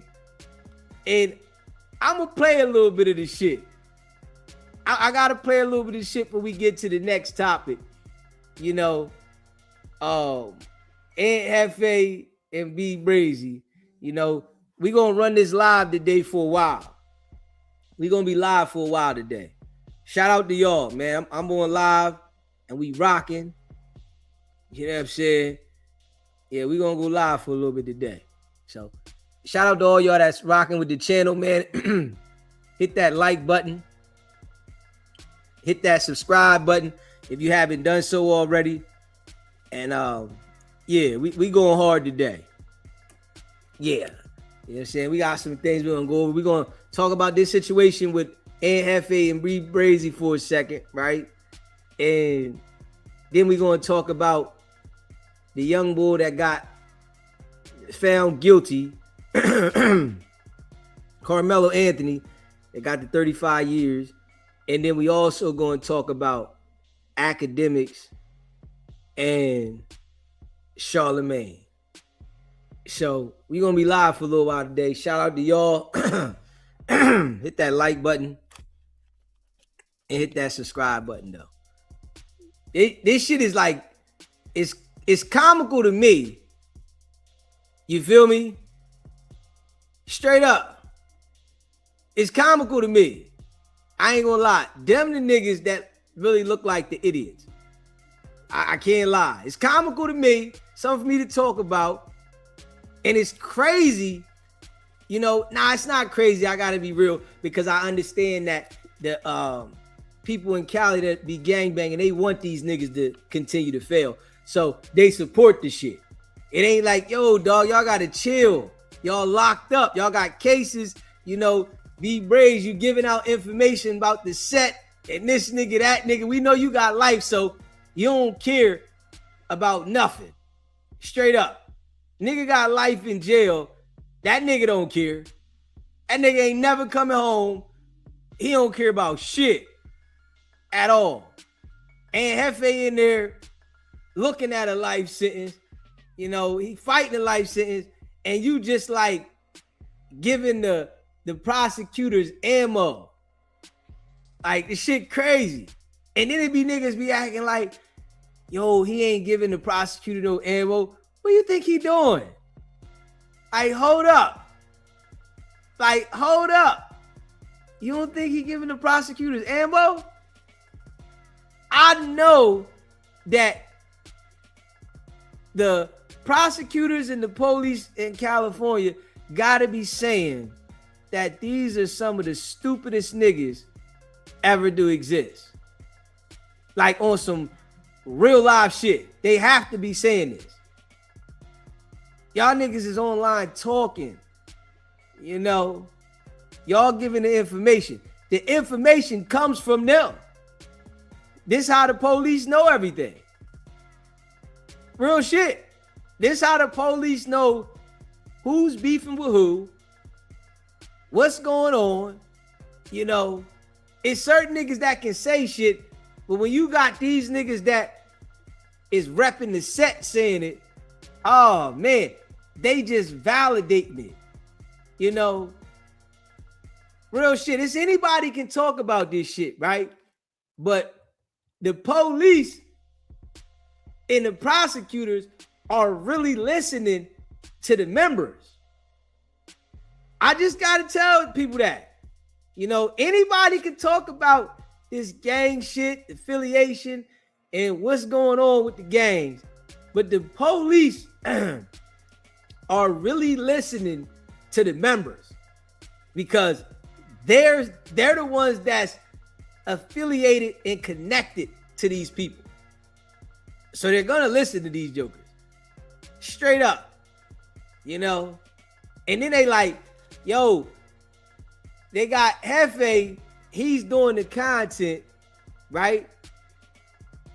From the jail, but let's just be real. I gotta be real with this though, right?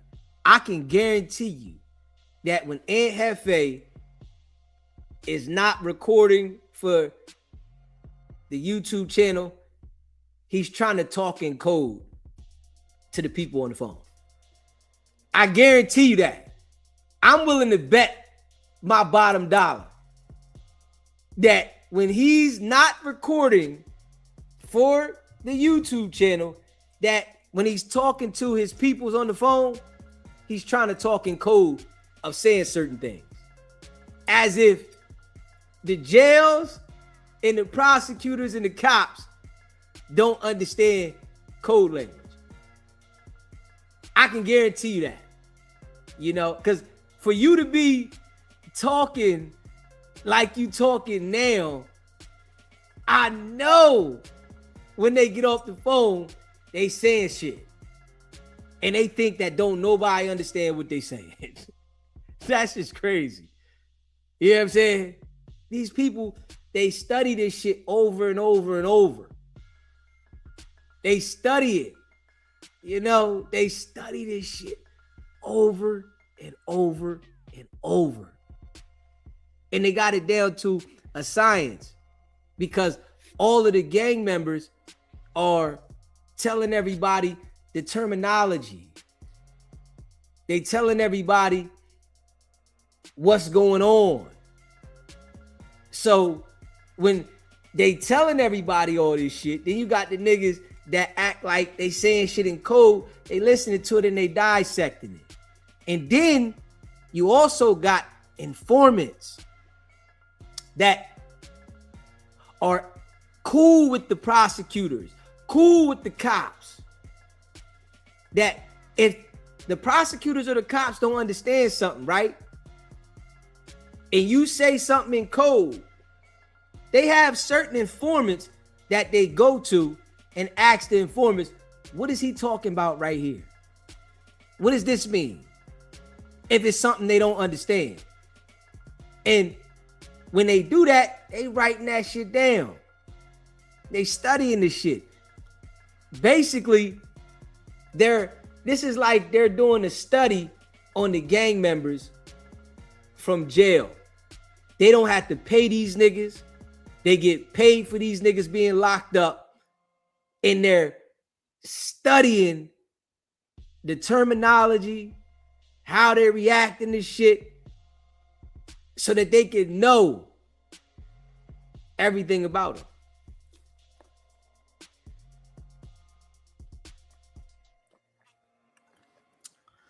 Yep.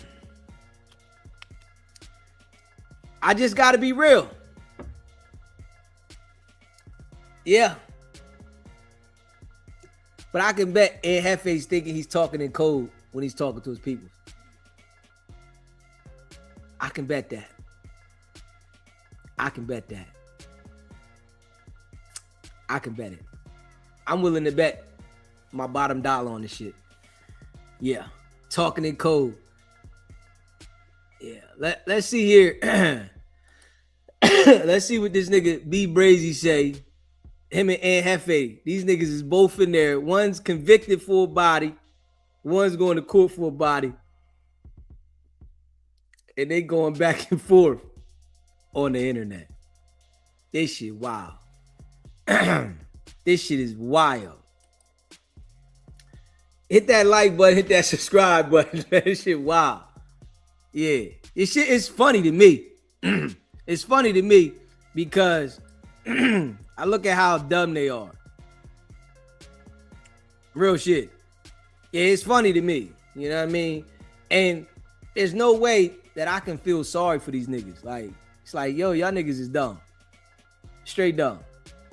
Yeah, y'all going back and forth on the internet and y'all niggas is locked up. You know what I mean? I can see he wouldn't care though. I understand why he doesn't care because he already got a life sentence. But in Hefe, I don't understand. Hit that like button, hit that subscribe button. Shit is not gang no more. Stop it. Yo. Blood. Holy face on DLB 109th Street. My people. All my dead people. Man, dead homies hit the ring. GM. We ain't gotta have no reason to squab. Some hoes in me. Laceration do not mean hoes. Laceration is a scratch. Fuck is you talking about? But look, so I'm off that. Let me go back. Let me see what else you was talking about. You said you hit me. Blood. Now I got every enemy and all the people in LA doing content now. But you know what? Who else you gonna talk about when you talk about game? If you wanna get your views, if you wanna get some money, and you know that on F4G, you know you wanted me to do this game. Blood, you said some niggas. Everybody that was on that yard from that hood, period, point blank, got took off the yard on Bloods and just turned into, I don't. Hey man, you already know. Type in on the who's who's. Hey, on the hood, this about to be a serious video, like on lanes. I know I've been like on DLB. I really try to spare Ant because I ain't no fake person, and I swear to God, I don't want to get into a nobody really that, you know, I love my little bro in the hood, NBA too. That's period. GM. That's the only reason I've been turning the other cheek for like dead homies the last days. as y'all see, with the jail on Bloods and just turned into, I don't know what's going on GM. He popping it so much about me on lanes. I respect it. At first I was respecting it. I don't want to watch his videos. I hear little stuff, you know what I'm saying? I'm like, Blood, I don't even care. I'm not watching, I ain't gonna say nothing, Blood, none of that. Look, now I hear you making little smart comments and remarks about, now he got a Turtle, which is his enemy. Turtle, don't forget your enemies. Y'all really is bunk, gang. Turtle, you from 40s, blood. You keep talking about this other man from A-Trade Gangsters. GM, I be really lost, blood. Once again, 40, A-Trade, and family. Click up, dead homies, to go against me, nigga in jail. GM, look. Let me say this though. For Ant, on 109th Street, let's be real now. I talk so crazy on the net. I didn't got into it. Like I tried not to lie at all. Everything I say, I believe in all the shit on DLB. Look. Let me address this J Hood situation with Munchie. I swear to God on everything I love.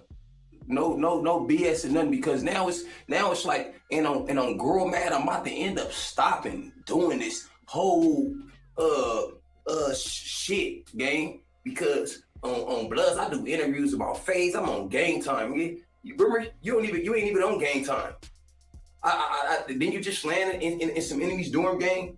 You talking about you ain't squad? Don't try to say it's about respect. It's a respect thing. Nah, ain't no respect thing, because you going there on some black shit, acting like you ain't with all that. That's the only how you ain't getting no phase in no enemy dorm, is if you go in there and say I'm on some black shit, or I don't know what's going on. I just know, Blood, is this. You said you ain't on Game Time. You said you just podcast. Blood, you was on the streets doing segments about shit. Is you serious? On GM, I was never getting on you on Bloods. I didn't heard you report a gang of stuff, fool. But this where you go wrong at when you report and say, oh, I could have bled you, Braze, when the Hoovers bust you down. That's some Girl Mad. No nigga didn't bust me down. While we right here, let me say this. This is what happened, Figaro. I'm squabbling with five nobodies. They only act like they tried it so they can say, oh, we jumped Baby Braze. So they can say this. Oh, we knocked on Baby Braze. You niggas didn't knock on me, fool. Five people knock on one person, and he walked off. You believe that happened? Remember, everybody say I'm 110 pounds, right? I thought everybody said I'm 110 pounds.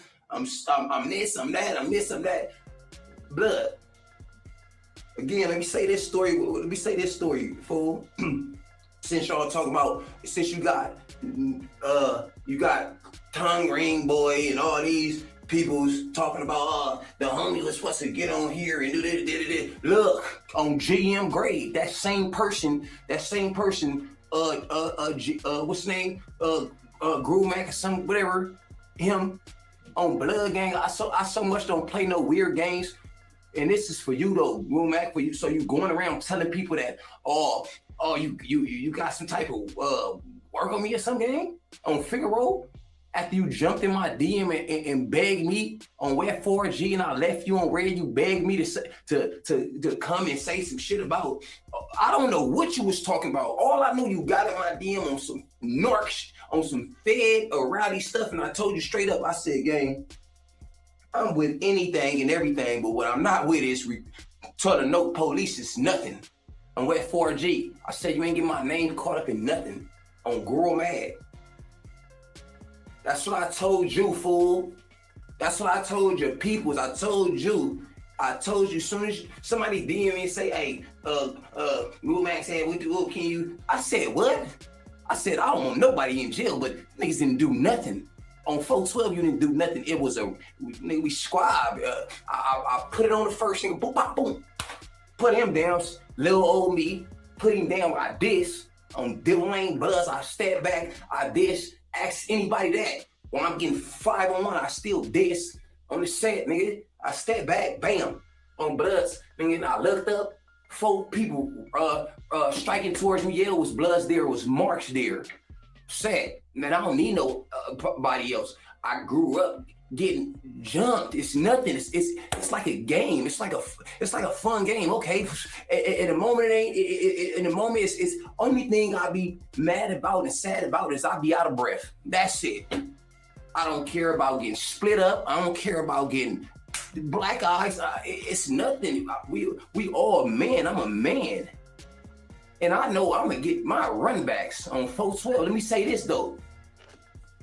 You said somebody jumped me and nothing happened. That's some DLB. Nigga, everybody that was on that yard from that hood, period, point blank, got took off the yard. I know people that got knocked on. I know people that got their teeth took out on GM grave. I know people that got knocked out. What happened to me? You supposed to move on me, nigga. Look what I did. You supposed to move on me. This is what happened for the world, so y'all can know what happened. But on lanes, I had a BS tattoo on my face, some dead homies. I had some nobodies telling me, hey, I'm like on lanes, I'm getting this covered up, GM. You know what I'm saying?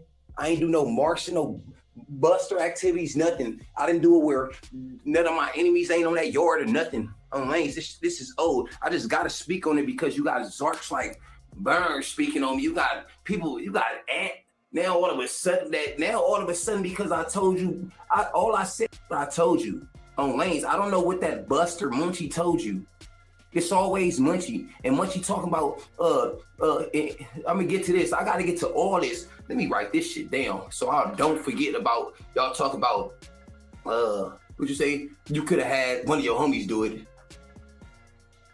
Let me write this down because I'm gonna tell you what happened, what I've had my homies do. They give all the information that the people need.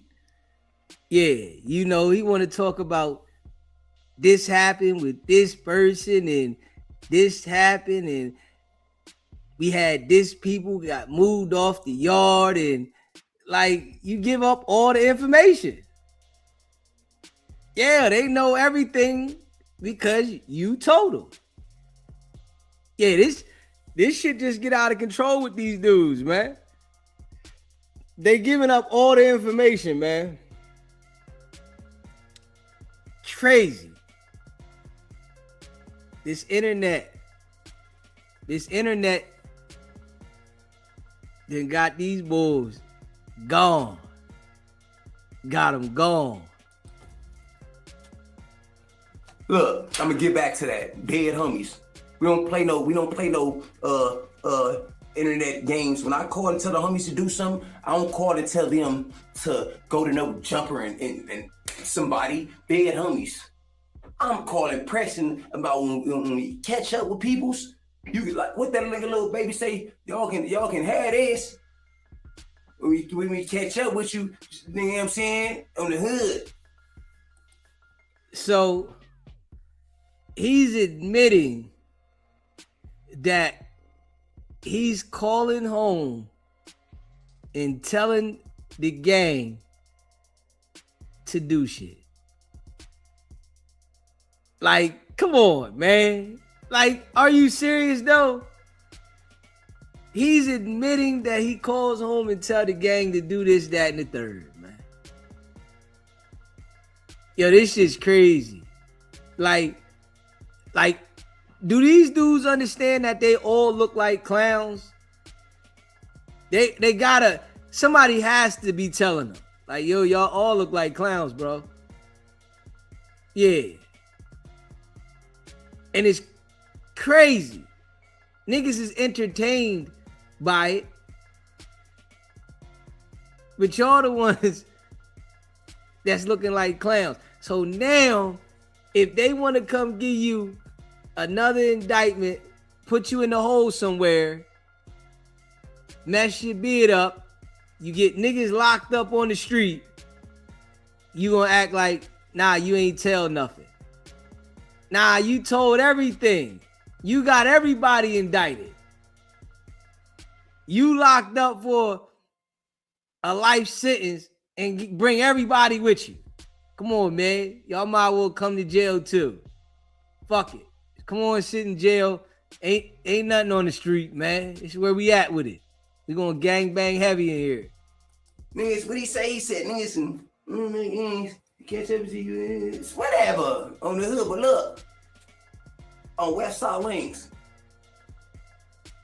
Oh yeah, like I said, I get the, I get on the homie. I had somebody make the paper. I get the tattoo. Boom. First thing I do, I'm a member, a gang member. I didn't hide it or nothing. I went straight to the people's table for all the amigos, and I said, "Hey, fool, I was ready for whatever it come with."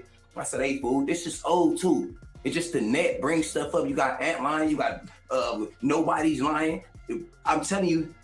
Tongue Green want people to keep saying his name because he wanted to start this one. What he want to do? He want to start a little podcast. He want to start his shit. I'm blessed. You can start this because I'm about to stop this. F4G because people starting to lie. I don't like it. I started off talking about phase, blood, and now I got every enemy. All the people in LA doing content now. But you know what? Who else you gonna talk about when you talk about gang? If you want to get your views, if you want to get some money. And you know that on F4G, you know you wanted me to do this, gang. You said some niggas bust me down on 10-9 lanes. They were scary. Let 5 minds rock up on you with torches. Let me rock up on you with the homie with the torch. DLB, I smack shit. Period. Dead homies. But you know what? That was nothing. Ask the people that I touched with metal what happened with them on Bloods. For sure, they gonna scream. G, Gang members E, gonna scream what's on poppin'? the dead homies. Period. Everybody I hit with that, they scream on GM. Ask Bird. I'm not even gonna go there because you're on the streets and you're a mark and you're trying to get me into it with people like, gang, I already know what's going on. But look at this though. On Bloods. Ask your people, the last one of the people's, the nigga, how what would have been happening on lanes, like when I went to court, said on Figueroa, or like in them dorms on Blood, bop bop, GM, headshot, dead homies, get up out of there, kicking your ass. Look, so you telling me this whole time a person like me, the dopest person on the West Coast on Damo. I'm the dopest nigga on the West Coast, Figueroa. I'm the dopest nigga I'm the dopest person out here on JM from jail. Shout out to Dean the Great on Lanes and AB. I don't care who don't like them on GM. Shout out to them on the hood. They know Zark is on now. I'm dead homies and I'm gonna prove it to you. Said, shout out to my boy Red on the hood. PDL. Said, nigga, you already know.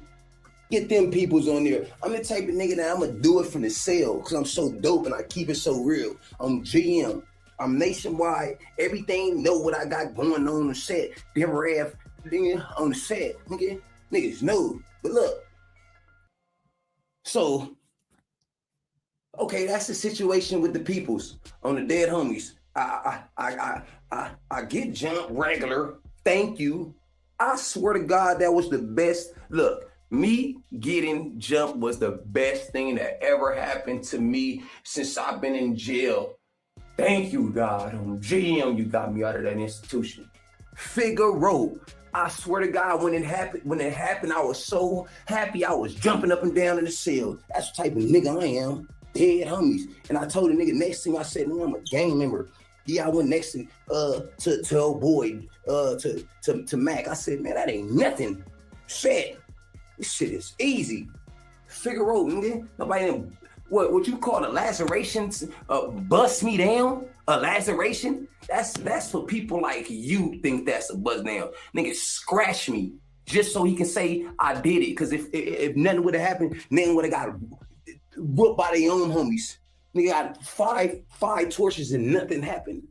On my sister, nothing, nigga. If I'm lying, tell them show me where it say I got some hoes in me. Laceration do not mean hoes. Laceration is a scratch. Fuck is you talking about? But look, so I'm off that. Let me go back. Let me see what else you was talking about. You said you hit me. Said you not with it. Did you say you hit me and said that when you hit me in my DM? That's some lanes. When you was hitting me in my DM, I was leaving you on red. I didn't even care. I don't even check my DM like that, especially when it's something like this. I'm not tripping, gang. This is not, you know what I'm saying? So you hit me in my DM about the little situation. Was talking about, you said you wasn't with that. With what? I told you that about DC Baby Draco. When you hit me and said, you said, hey, why you snapping DC Baby Draco saying he good and he a pedophile? That's what you told me. That's what that was about. And I told you this. I said, but I don't care about DC Baby Draco. I said, you think I care about him? I said, respond back then. Get money. I don't care about him. He's a non-affiliate. I said, you worried about the wrong shit on GM. That's what that conversation was about in our DM. Stop making it seem like I didn't told you some man or some lanes. Look, I respect you on some shit. I was in a wide with you. I swear to God, on Dominique Moore. I was in a wide with you for a minute. On 10-9 lanes. When I came, you didn't even catch no phase, gang. On the Notorious Sale gang. Nigga, you got down with, before I came, you got down with a North Day. You got down with old boy from Rolling Hundreds. He pressing, Ghost. That's who you got down with. When I came, you didn't catch not one fade. On 109th Street Robbers, nigga, you went to fire camp on Girl Mad, and when you came back, I told you, man, hey, that nigga Yak from East Coast just whipped out your boy and sent him to a PC thing. Did you care? Did you do anything to Menace on the set? Remember when I told you that when you came back from camp, you went to camp. You didn't go to the hole. I'm back to back. I really be on activity, man. That shit ain't nothing. I do not push. I do not promote gang violence and all that. I talk about my life, gang, on the hood. But since we really keeping 109,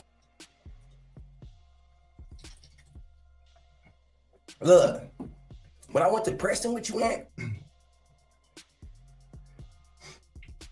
When I went to Preston, when I got to Preston, the first thing I did is breathe. I didn't. I told you on the hood, when I first got there, I squabbled. As soon as I get there, I'm squabbling off dribble. Everything, all Migos, all everything. Not even gotta be a Migo. I'm just getting into it with people. I mean, it was so cracking. I'm like, I'm telling people straight up, North Days, SAs, all my people. All my dead people, man, I'm dead homies, hit the ring, GM. We ain't gotta have no reason to squab. I'm tapping people on the shoulder, hey, I'm dead homies, you think you active, hit the ring. We just gonna scribe, it's nothing. On lanes, you got down with a North Day months before I came. They said, I ain't gonna cap, they said you put the North Day out, sent him on a helicopter. Okay. After that, you was a programmer, you was working in a laundry room on Notorious Sales. You was working in a laundry room, you never caught a fade since I been there with you. The fight that you had out, it was when I was gone. Before I came. But what happened when I came? I squabbled up in front of you. Every time you see me, I'm squabbling up. I'm doing somebody up. I'm calling somebody out. It's never nobody calling me out either. So with this whole, and that was at Preston. That's where I was at with you. Now you got the nerve to say something about some Trevor shit. You saying, I could've, but I told him about what you, bro. Don't forget we wasn't even that Chad together. Now all of a sudden you gonna redact your statement, gang? Is that serious? Is that serious because I told you on Westside Lanes, get off the internet talking about your case? Is you serious, blood? I really can't believe you did all this because I said stop talking about your case. But now because you did, this is the truth. And real gang members know this. Let me break this down for you.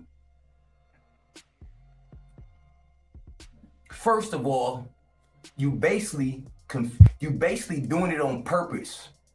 Nobody ain't stupid, but and if anybody try to play dumb and all that, man, that's something else, man. Niggas ain't gamer. This shit is not gang anyways no more, nigga. That's why I tell the kids don't gang bang, nigga. That's why I keep mines and everything around me, nephews, sons, fucking everything. Kids, like, don't be this shit is watery, gang. You got people from A-Trade and from 40s going to work every day, shaking hands and doing booty scoots. I'm at 4G. You got somebody from Inglewood families and nigga from 40s, Munchie and Spody Face on DLB 109th Street, back to back, rubbing ass. Am I lying? If I'm lying, smoke me. I seen it with my own eyes. I seen it back to, man, and Munchie damn near falling because he blind. You know what I'm saying? Look. I'm telling they don't tell no facts. I go through everything I ever said on my podcast, blood. I ain't never told no lie on there. On GM. With J Hood. J Hood, stop lying to these niggas now, blood, because I'm starting getting mad on Notorious Links. Talking about, this going on, this going on. We don't talk on the dead homies, nigga. We talk every motherfucker. I'm tired of this now. Talk every day. Nigga. On Bloods. All this shit is starting to be too much, gang. On lanes. I'm ready to get my check and get on. But I'm starting to notice that nobody can get no dough without speaking on me. But remember, I'm not important. Remember, this dude is in a jail cell. So why the cell? Why I'm always in everybody's shit? Why I'm the topic, gang? I'm in a cell. Why I'm always now I'm smoking Spice and Pruno?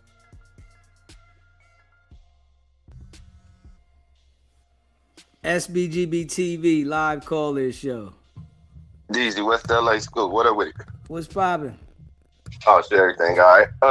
DZ, I think about last week or two ago. I know you listen to some Bree Ray's content right now, but I got to get on Rock. Okay. Didn't we last week? I said about Rock. What you say? Wack got something over it, right? Yeah, of course. Right. And you see guys come to the internet, right? Now the bull turned his internet off. That's a bad sign, right? That means you don't want to hear the comments, right? Yeah, he turned the comments off. So look, I mean the channel taking a hit, right? Because I already know. I know. As far as his thing, he got a lot of the out of towners, you know what I'm saying, that tune into him because he got the name Compton on his name. So niggas from out of town, they gonna gravitate towards that. But you think the show that he can't come back to the internet popping it now, right? Did you see the tactic he pulled the white tactic he pulled? Yeah, going at Sporty Face. Yeah, talking about you pulling the police move. You want me to go to jail like Aunt Hefe, huh? Yeah. You know that's all Wack rehearsed, man. They got in the lab together and came up with that, man. You know that, D's. Come on, dog. Yeah. I mean, we know that Wack got something on him and he gonna do what Wack say. I just think that Sporty Face, he don't understand that though. So he's thinking that Compton Rick Rock is gonna be on some gangster shit. Man, them niggas is gonna call the police, bro. I don't know what Compton Rick Rock done in his past as being in the street, but that shit's over. Them niggas ain't going to jail. They gonna report the shit. They not doing no street shit. They not going to jail for nobody. They gonna send a nigga to jail. Right. And let me ask you one question before I get out of here, because I was waiting on you last night. I'm like, damn, I just got up right now. I'm like, we popping. Do you think it was wrong? Do you think it was wrong for him to call the man out? Anything wrong with that? After he called him all the names out and said he wasn't gonna do nothing. Was that police shit to you? You talking about on Compton Rick Rock behalf? Yeah, was that police? He said it's police shit by Spody calling him out. Is that police? I'm just asking for a fan. Nah, I don't think that was police shit what Spody Face did. I think, them identifying that the man had a strap. That's police shit. Oh, right. Yeah, you know, They said he went to the car and grabbed the strap. Oh, he had it on it. Right. Everybody's identifying that man had a strap. Adam, Right. Wack, Right. and Rick Rock. Right. See, I just by watching this internet stuff, the last 2 years, I was ignorant to the fact that the police can go by speculation, or if they're seeing this on the internet and they come book you for shit like that. I didn't know that shit. I didn't know that. You know what I'm saying? Damn right. Now I knew if a tape fall in their hand or something, you know what I'm saying? But I didn't know that, you know what I'm saying? But yeah, I just wanted to get your take on that. I'm gonna let you finish cooking. West LA, one love, SPG. Appreciate you calling in. What's up? Smash that like button. Hit that subscribe button. Yeah, we gonna play Ann Hefe shit in a minute. I'm just letting his shit go a little bit, and then I'm gonna play Ann Hefe's shit. I wanna play the two niggas in jail talking back and forth so that people can hear the two niggas in jail talk.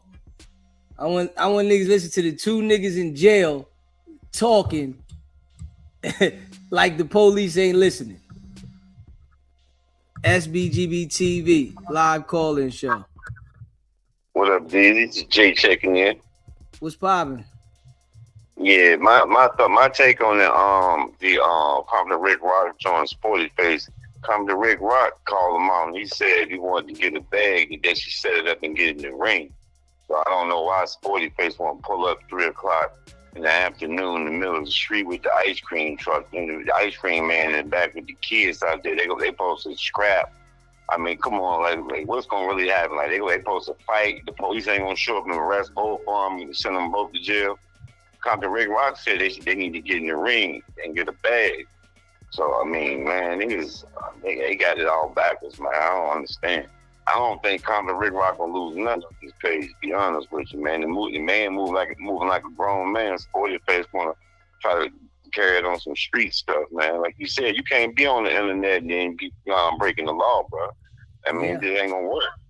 It's definitely not gonna work that way, Yeah, and I don't think Rick Rock is gonna lose any followers or his page is gonna really take a hit behind the shit. I think most of the people that support people on the internet are law-abiding citizens. You got people from the street that watch shit on the internet, but they not the ones supporting and donating. You know what I'm saying? Yeah. It's the people that law-abiding citizens that are supporting that way. So, I don't think this shit gonna lose anyway with none of the volume.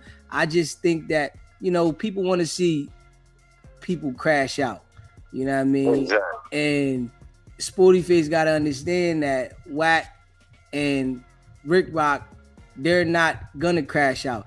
They might have done shit in their past. Who knows what they've done? But as of now, if something was to come their way, they're gonna call the police.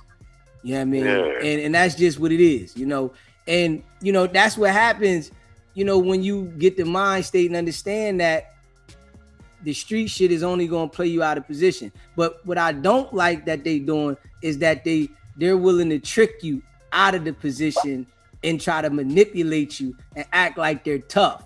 So then they get certain niggas that want to think that they're gonna match the energy with them like they're tough when they're not doing no gangster shit. Rick Rock and Wack are not doing no gangster shit at all. Them niggas is making money from the internet, whatever they doing. They gonna call the police. So that's what Sporty Face better recognize. Sporty Face better stay in his lane and get his bag, man. Even if they was out there fighting, I would be like, they would still get an enhancement charge. It'd be 2 gang members out in the street fighting. It'd be a lot going on. So yeah, they better Sporty Face better figure it out. Wack and Rick Rock is playing a different game. Sporty Face thinking about the street shit, and he gotta understand that them niggas ain't playing that game. Yeah, exactly. But that's all I wanted to say. That's my take on my G. I appreciate you calling in. All right, dude. Smash that like button and hit that subscribe button. Shout out to all y'all that be rocking with the channel, man. Hit that like button.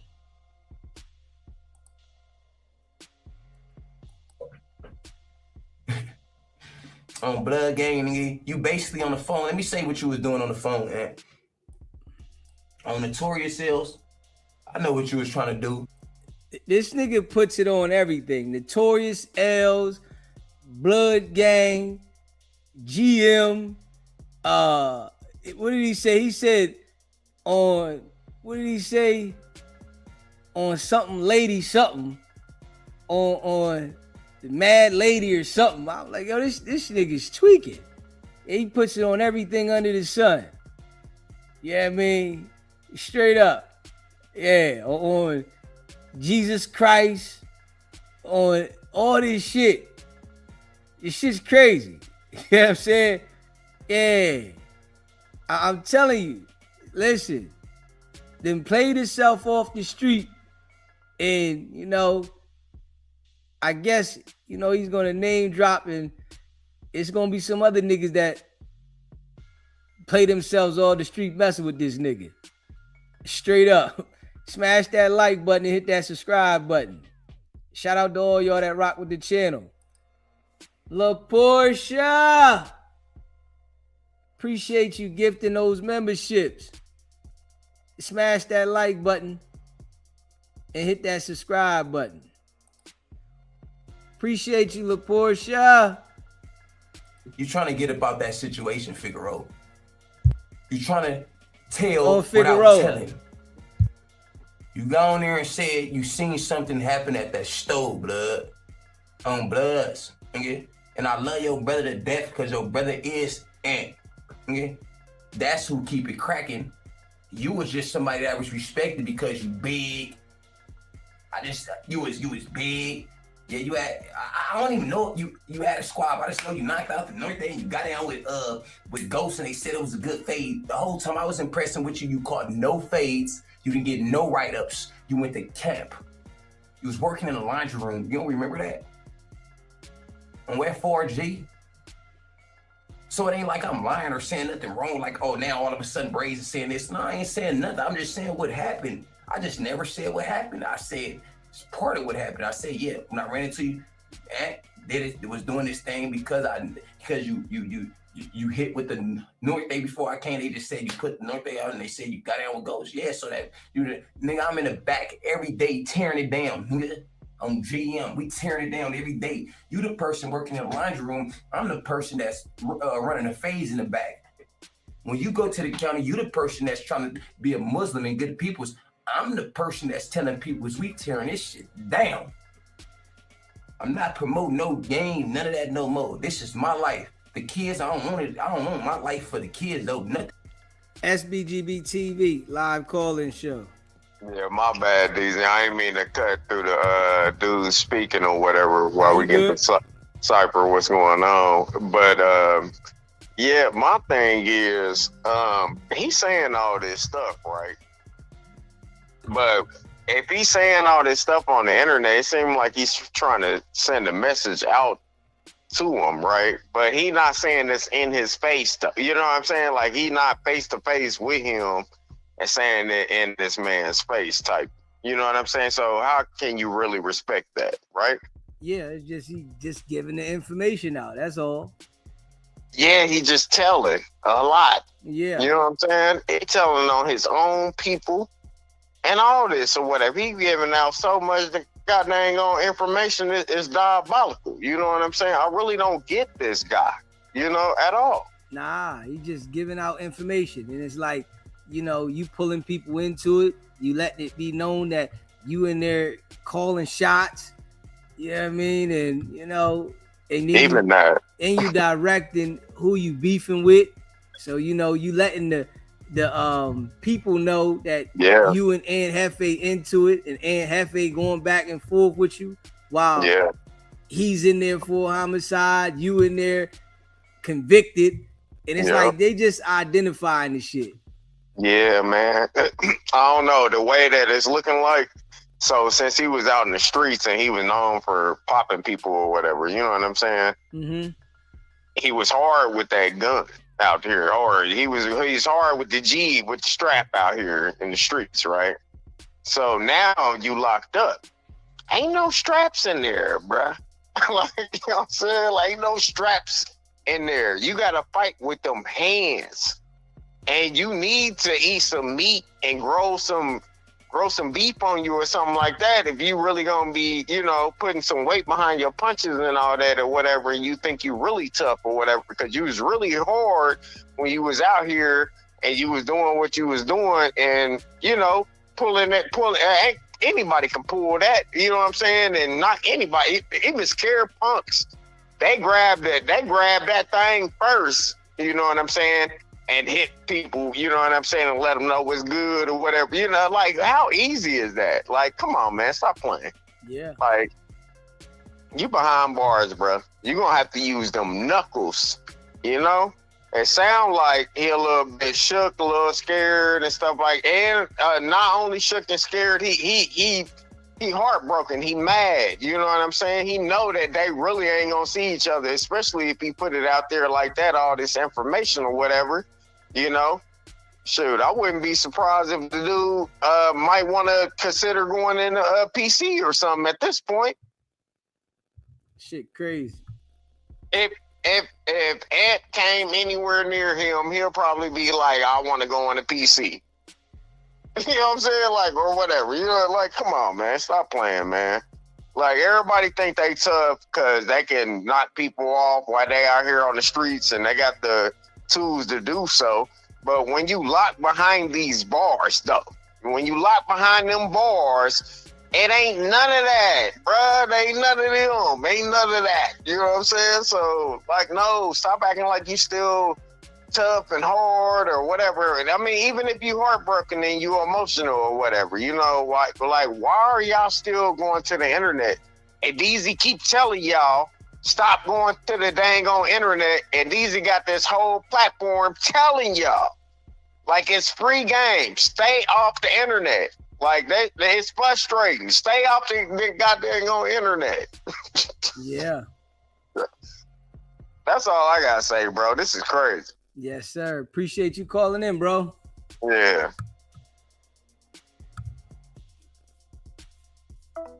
Smash that like button. Hit that subscribe button. Shout out to all y'all rock with the channel. And under me. On the hood, it ain't brothers no more. These niggas is fakers. You got all 100 Bloods and 100 Crips together. And the same 100 Bloods and 100 Crips, as soon as they leave there, when they in their videos, they do. They throw this up, or they throwing this up. In their videos, BKs and CKs, and then you go hang with a nigga. Shit is not gang no more. Stop it. Yo, it's not gang no more. Quit this out. You know what I'm saying? Oh yeah, let me say, look, you getting on that, I know what you was trying to do, and now that you said something about me, at first I'm like, okay, he just getting a little money on, having fun on. And then I'm like, damn, what you gonna make 3 videos about me, Figaro? You just sitting on your bunk thinking, huh? You like, oh, I'm about to try to get some money. You broke your shit right now. Cause I know how you think. You try to get a lawyer. You ain't got no money, gang. You know what I'm saying? You gotta get a lawyer because you just got on here and trying to tell on everybody, but telling the people that it ain't you. Said that's what you just did. Did you or not?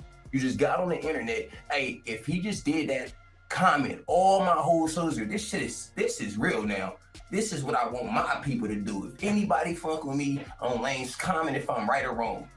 Did or he did not just get on here and just try to tell without telling.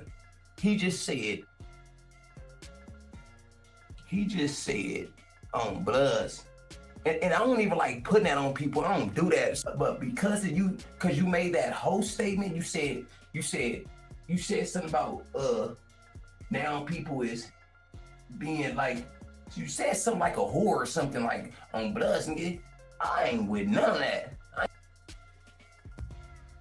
La Portia, I appreciate you, baby. My favorite channel. You know I appreciate you, baby. Facts. Most definitely. La Portia. Smash that like button, hit that subscribe button. Appreciate that super chat, baby. Yeah. So with this right here, right? With the B Braves nigga, right? We know Aunt Hefe said that the people was trying to get him and say that he gave the order to the young boys that was out there since 6 o'clock and they trying to put it on him. That right there is like a form of telling them. I can't even lie. You know, I can't lie. If you go to the internet, this is why, you know, you ain't supposed to say nothing. So if you go to the internet and say, yo, the police is trying to say that I'm the one that told the young boys to do it, and they was out there since 6 o'clock. I only went to the store and got some toilet paper. Why are you trying to identify that the young boys did this? If there's only one other person that's locked up with you, right? If we being real, like on some real shit, right? If there's only one other person that's locked up with you in charge, and they're saying that they're still investigating because there was more people involved, and you say, man, they trying to say I got the young boys to do it, they was out there since 6 o'clock. That's a form of telling, though. I can't lie. I gotta be real. Because why would you reference that to the internet? If that's in your police report or paperwork or whatever they said in court, that's in your case to fight that. But for you to come identify it, that is a lot. You know, I don't know. You know what I mean? That's just how I see it. So I do kind of look at that like, why are you saying all that? You know what I'm saying? What are you saying? What's that for? You know, if it was somebody else that did it, let them figure it out. Why come to the internet and say they was out there since 6? Like, did the police tell you that they was out there since 6, the other young boys that didn't get locked up? Or are you telling us that they was out there since 6, the young boys that didn't get locked up? I don't know. Yeah, I don't know. Shit kind of crazy. Smash that like button, hit that subscribe button. And with none of that coordination on F4G, only reason J Hood even respect you is because because how people like I be telling J Hood, don't get into it nobody that you wasn't already into it with, but like it ain't that serious. These people opinion don't matter that much. I love the people because they love me on the dead homies, and they get this dough. We get this dough in the hood for being me and for being real, nigga. Hey, nigga, you ain't had no content, nigga. You rode my wave, nigga. On Girl Mad, how many of your videos got baby braids in it? How many of your videos you reacting off when I'm talking about food? Hey, yo, this nigga said on Girl Mad. Hey, yo, this shit getting out of control. How do you put shit on Girl Mad? I put that on Girl Mad. Yo, this shit's getting out of control, man. Yo, this shit's getting out of control. Stop it. You wanted to be on no jumper, nigga. I got a million chances to be on no jumper. Everybody on the street want to be on no jumper. I can be a host. I can go on no jumper if I want to.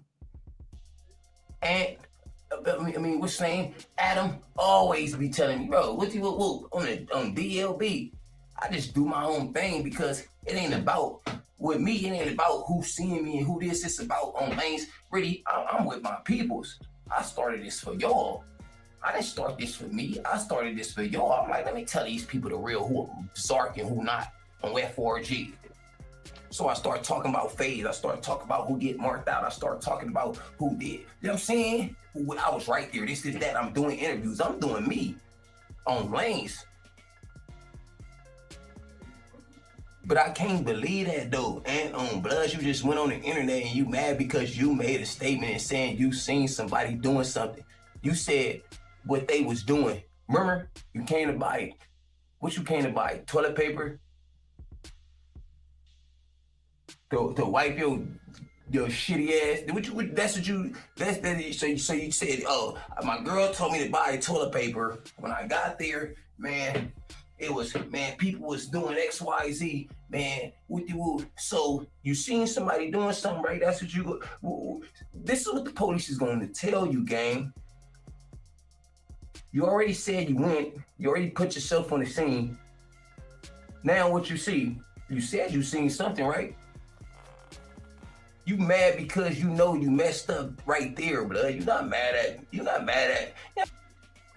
It's out of control.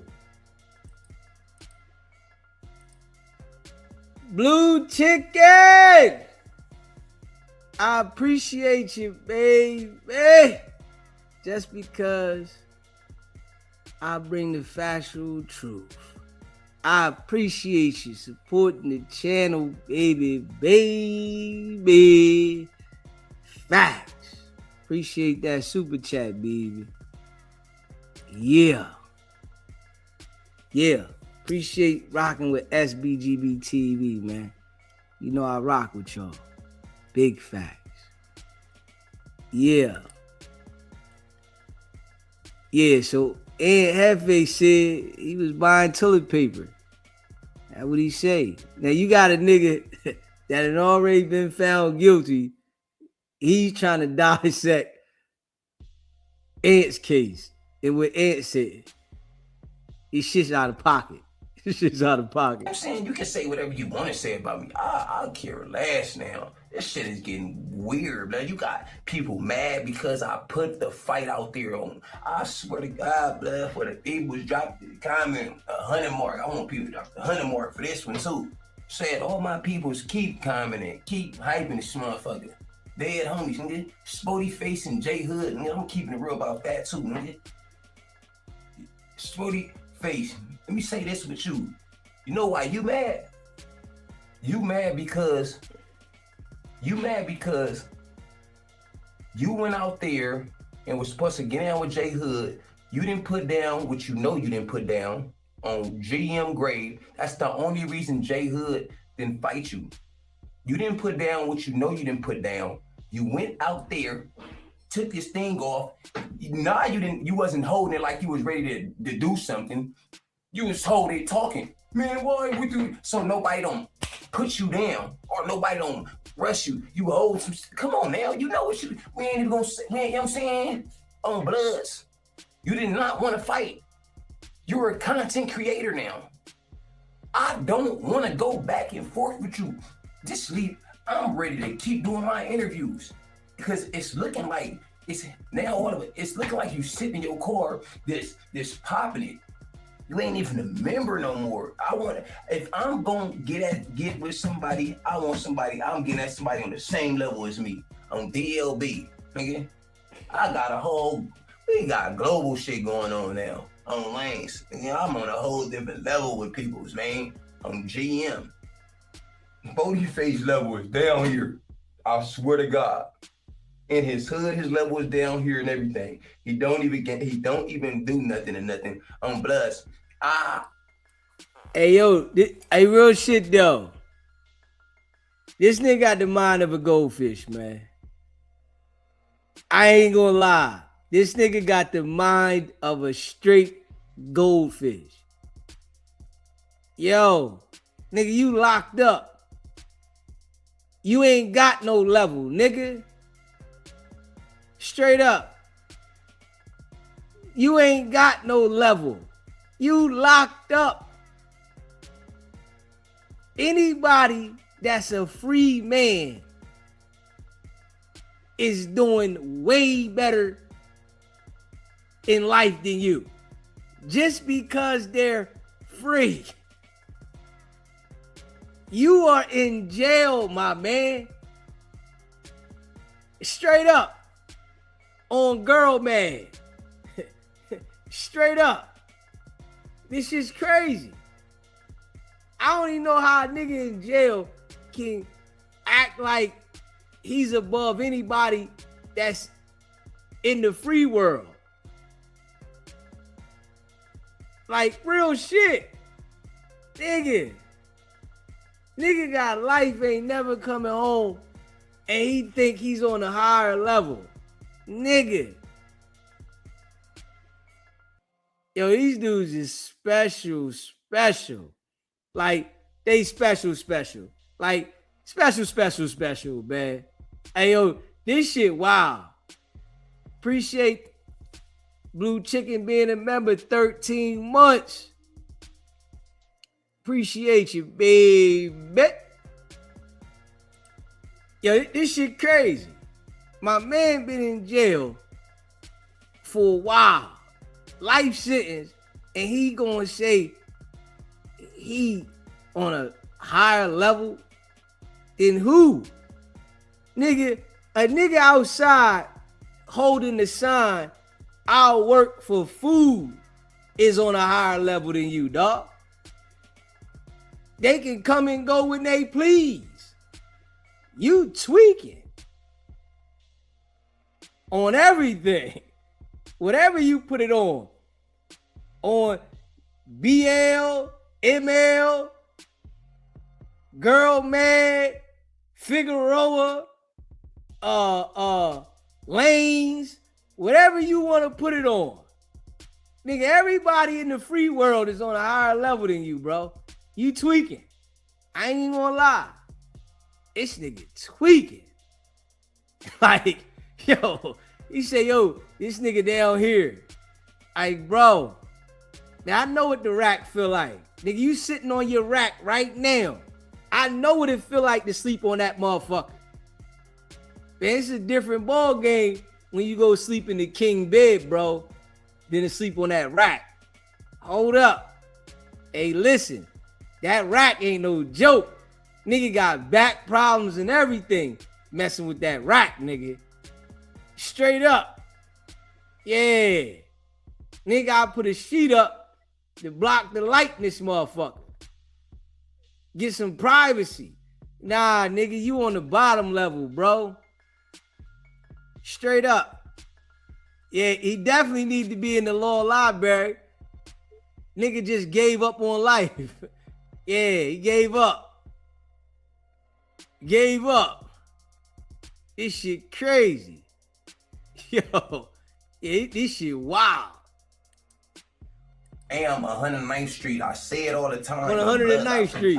Yes, I got big homies. And yes, I answer to mine on Bloods, and I love and respect mine. But on Figaro Riders, with this tiny young gangster stuff, on Bloods, it damn near don't get, it ain't getting bigger than this. On Bloods, period. On JM, I got the guys behind me on 412. So look,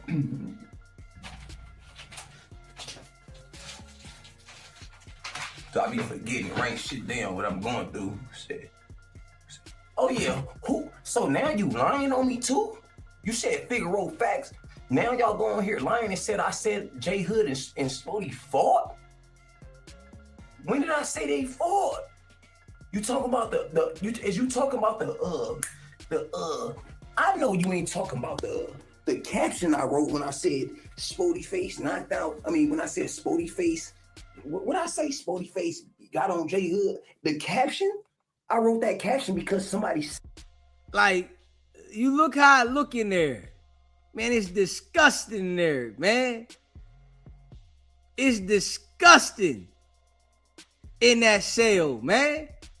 And this nigga think he on top? Nigga, it's disgusting. You hear me? Nasty, trifling. It's disgusting in the cell, man. And we already can tell he ain't going to get the bleaching and the mop and shit. He ain't doing none of that. He ain't bleaching and mopping. Not one time that nigga been on live cleaning the cell. Not one time. Yeah, all you want to talk about Figueroa facts. On the dead homies. On Girl Mad. On Jesus Christ. On Lanes. Nigga, you ain't cleaned the cell yet. Hold up. You should do a live cleaning the cell. Let a nigga know, man, I cleans this motherfucker. And it just look nasty in there. Straight up. And this nigga said he on a higher level than niggas on the street. Yeah, you tweaking, bro. I ain't even gonna hold you. Said that. And then I said, I wrote it's a footage caption because somebody said it was a footage. And then I put the thinking faces, meaning where? Like basically I said, Sporty Face didn't fight back. Crazy. Using the phone, somebody boofed in this motherfucker. Straight in their ass crack. Shit's out of control. And then I said footage because that's what people said. People said he didn't fight back in this footage. Remember? Niggas was on here commenting and say you a lie, Braze. He got a knot on his head and all that. You don't remember? I'm the one that keep it 109th Street. I wanted this to be 109th Street and nothing else. To be real and expose the Zarks and the Busters. Niggas, bad people's over here. And on Lanes, you damn near one of them now. On Lanes, especially with that comment when you said you seen somebody doing something on Lanes because them. Hey, yo, on some real shit. 20 years from now, right?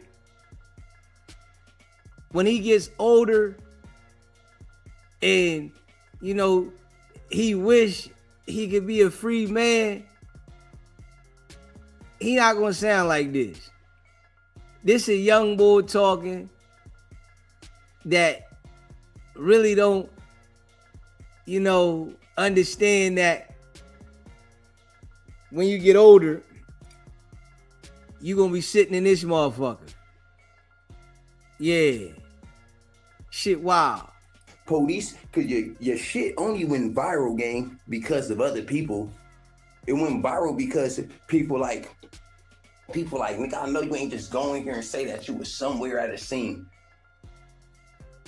Or you saying that, like, come on, blood, on DLB. Nigga, if you wasn't involved, then nigga, stop saying you seen something, nigga. On Bloods, nigga, we played the fifth over here. Don't say nothing. On GM. Now, I do agree with that. Plead the fifth. I do agree with plead the fifth. Don't say nothing. On DLB, on Lanes, on Figueroa facts, all that. But I just feel like these niggas is tweaking. I ain't even gonna lie. Yeah, we about to play Hefe shit in a second. I just feel like these niggas is tweaking. This shit is comical. Yeah, we definitely got content for life. Yeah, we got content for life. All we gotta do is talk about the idiots. This shit's crazy. You know what I mean? Content for life. Just talk about the idiots. This shit's wild. Yeah. Nah, nigga, you got life. You the Zark. He talking about other niggas is Zarks. Nigga, you the Zark. You got life. Nigga, hold up. You at the bottom. You ain't coming out. You the Zark. Like, when you sit there and look at this shit, yo, you ain't coming out the fucking room. That's the Zark. You can't say nothing about nobody in the free world and it hold no weight. Straight up. Nigga can do what they want. They can eat what they want. They can cook something. You know, if they want to go get some coochie, they get some coochie. They can do all the shit they want to do. And you just got to sit there and talk to the phone and sit in this dirty ass room. Now that's the Zark to me. Fuck that. Yeah. I choose anything in the free world over this shit. Yeah. But back to this nigga bust me down shit. On Lanes, nobody didn't do nothing. Bust me down. On Wet 4G, and niggas talking about, oh, you ain't do nothing back. I get at people. So I did something first. On Wet 4G. I get at people's on the streets. I get at people's on the streets. Yes, sir. And I ain't had no. I was in another prison when that happened to me. You know all I wanted. I said because on the dead homies, if I wanted respect of nobody if they didn't move on me. Hey, let me say this. Shout out to the members who did move on me. On Girl Mad, nigga. Hey, yo, this nigga said on Girl Mad, though. That shit's crazy. Yo, is that what they saying in the jails out there? On Girl Mad? Yeah, this shit's out of control. What the fuck is that going on Girl Mad? Yeah, this shit wild, man. I don't know what the fuck. I don't know, man. I don't know, man. This shit just blows me. Yeah, fuck it. We got content for the rest of our life. You know what I'm saying? Listen, nigga ain't even gotta leave the crib. You got content the rest of life. Just talk about these niggas. They just special editions. It's just crazy. Like, oh man, on Figaro Facts. Yeah, on FRG. Yeah, all that. Okay. On Bloods, you got heart. But even though you had to, you know you had to, nigga. Fuck, look what I did, nigga. Disrespectful. For 18 months, I had this on my face. Fool, don't forget that. And the only reason it happened is because I moved to a side with no homies over there. It was busters. Hey, yo. Yeah, that nigga, yeah. Yeah, he gone. Smash that like button and hit that subscribe button. This nigga gone. Let me put this on there. On FRG. Hold up. On FRG. Smash that like button, hit the subscribe button. Let me put this, let's see what Ant said. On FRG. Shit's, you know what I mean? Out of control. Shit's out of control, man. Yeah. Let's see what Hefe's saying, man. On Lanes.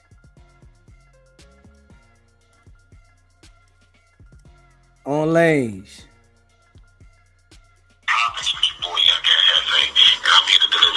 Another one like the other one. Recipient of Hot Topics is Baby B Braids out the different lanes once again. So, y'all see the title, so y'all know what's going on, and we about to get to it. Now, I try to stay out of this situation, and I try to stay out of this matter, you know what I'm saying? Because when it comes to certain people, I hold my integrity, you know what I'm saying, high, you know what I'm saying, and not engaging or getting in people's business. This call is being recorded. I definitely know how to mind my business, and if I wasn't there to see, I definitely mind my business. Don't mean that I didn't hear nothing numerous times, and I could have been spoke on it, but as I said, if I don't have a specific problem with somebody, and they not a rat, anything like that, there ain't no reason for me to expose what I know or put out there. But I see that I ruffled this goose feathers, you know what I'm saying? And now this goof want to tell lies. So since this goof want to tell lies, we gonna unfold the truth in the same voice and words of Kendrick Lamar. Don't tell no lies on me, and I won't tell no truths about you. So this dude, you know what I'm saying, got his feelings because I exposed, the A-whooping he took to Shady A, and I could have exposed what them Hoover dudes did to him when they bust him down. You know what I'm saying? I try to stay away from it. I even try to stay away from this traffic thing. Although I know that I had been hearing stuff before Spody or B-Bray spoke, before Spody or Munchie D spoke on it. I've been hearing the writing on the walls. If you've been around and you've been in jail, you know what's going on, and you hear about the certain activities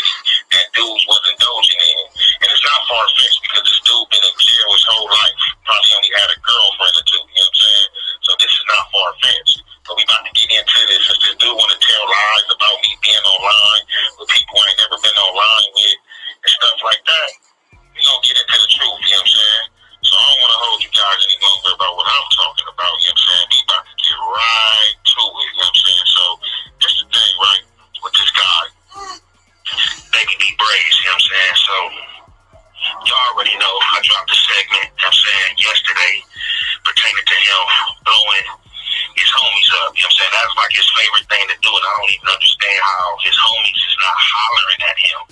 I don't understand how his homies is not on his top, because I know that they see the lies, you know what I'm saying, the escapades, you know what I'm saying, and stuff that he does.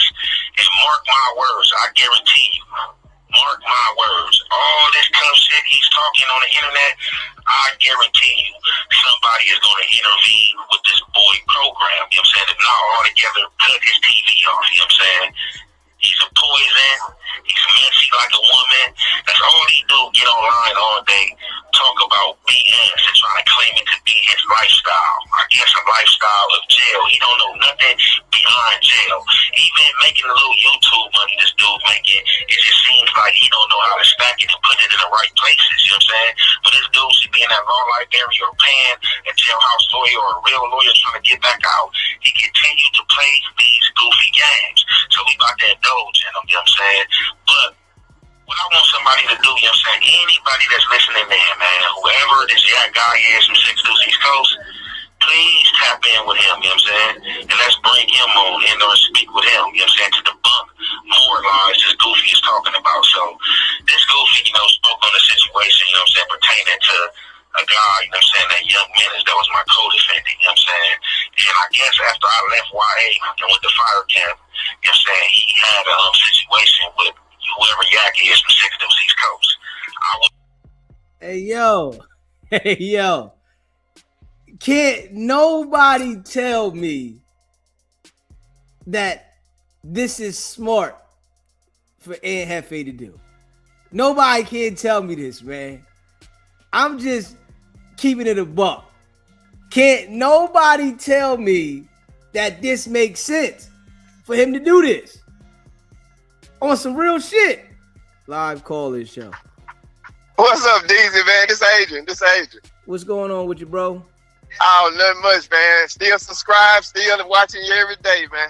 I can't, let me turn this down. I can't believe that Ed Hefe just said somebody need to go to the law library to try to figure out how to get out. Yeah, it's crazy. What's wrong? Hey, that KT must be back in heavy rotation or something, man. That's crazy. Yeah. I can't believe he let that come out his mouth talking about another man need to try to get out of jail. And he got a situation that he dealing with. Just crazy, man. I seen you see that little clip of Wack, you see how he was smiling at Lisa, what's her name? Lisa Ray or whatever her name is? Yeah. Who could be tough like that? You see it? Yeah, I seen it. Hey, but I guess him and Blueface off that, what them old people say, that Chitlin circuit concert? Yeah, you know him and Blueface, they both special. You know you always hating on Pac, but it's a new clip. I sent it to you, man. From my other number though, man. It's crazy. You gotta break. I know you don't like pep tennis. You do your own thing. I watch you enough to know you don't like too much stuff. You do your own thing. Yeah. Man, you gotta break that down, man. I hate that dude did. I just sent it to you probably about 2 days ago. But you ought to just see how he was just throwing all these rappers in front of Tupac. You know what I'm saying? Yeah, you know he got a hate for Tupac. For real. It's deep too. I mean, I think it's Kim deep, but it's deep. Yeah, DZ, but I ain't gonna take up too much of time. Man, hey, I watch it the next day, man. I don't catch you. I watch it the next day. You doing it in the daytime now, I see, but hey, I catch you, man. And hey, keep doing your thing, man. He ain't gonna mention your name because he know that you bringing it like nobody else ain't bringing. You know what I'm saying? Facts. Yeah, but keep doing your thing, bro. I'm still subscribed. I'm still on your team. I appreciate you calling in. Appreciate you rocking with the channel, bro. Already. Smash that like button. Hit that subscribe button. Hey, yo, can't nobody tell me that Ed Hefe ain't tripping. Jam Beaks. Hey, baby. Can't nobody tell me that Ed Hefe not tripping though. I'm just, can't nobody tell me. Like, hold up, bro. You got something to worry about, something to focus on. and you acting like you ain't just get locked up. Damn. Hey, man. Fuck it. If he don't care, why should I? There for that, didn't see that. Anybody that been in YA with me, right? They know how I get down. They know how I give it up. You know what I'm saying? Menace had been in a few incidents. You know what I'm saying? He had been in a few incidents, you know, kind of similar to what this dude is claiming that this dude Yak from East Coast, you know what I'm saying, had put him through, or he endurance to this guy Yak. Now everybody know when I was at Preston, anything that Menace got. This call is being recorded. It tells him all the time, this call's being recorded. The nigga just ignores that. Like, why are you identifying? And can't nobody tell me that this is public knowledge. Why are you identifying your history of gangbanging in the jail system? Can't nobody tell me that that's public knowledge. You're identifying your gangbanging and beefing while you was locked up in the juvenile system, locked up here and there. Like, everybody know how you give it up. Come on, man. Come on, man. Well, if everybody know how you give it up, right? You don't think somebody told the police something on how you give it up? You don't think so? Everybody know how you give it up? Okay. Right behind him with a back fade, you know what I'm saying? Anybody, you know what I'm saying, that messed him over or squabbled with him had to squabble me, bottom line, you know what I'm saying? That's just how. Hold up. Did I just hear that? Anybody that squabbled him, messed him over, had to squabble you? Hey, yo. Fuck this shit. How you gonna be in there for a situation involving a squabble and all you do is content talking about squabbling, but say you ain't do nothing? Yo. Hey, yo. All this nigga talk about is squabbling. That's all he talk about. How you gonna be in there for a situation involving a squabble and a nigga lost his life and all you do is talk about niggas know how I give it up? You think hey, listen, I'm just saying, whether he did it or not, this is what I'm trying to get people to understand. Whether Aunt Hefe did it or not, the prosecutors are going to reference to the shit he's saying and say, he said they know how he give it up. He said he squabbled this for that. They're going to show what he said. And I'm going to tell you, these phone calls, they listening, right? Straight up. And I'm going to tell you this for a fact.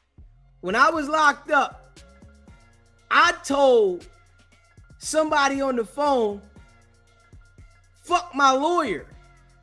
Straight up.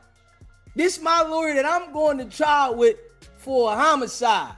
The prosecutors told my lawyer, yo, he was on the phone saying, fuck you. Straight up. I ain't say nothing to incriminate myself, nothing about my case, never talked about my case on the phone. I said, fuck my lawyer.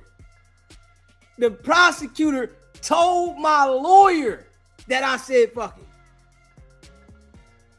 And you think that these niggas talking about details involving themselves in squabbles, they not going to use it against them?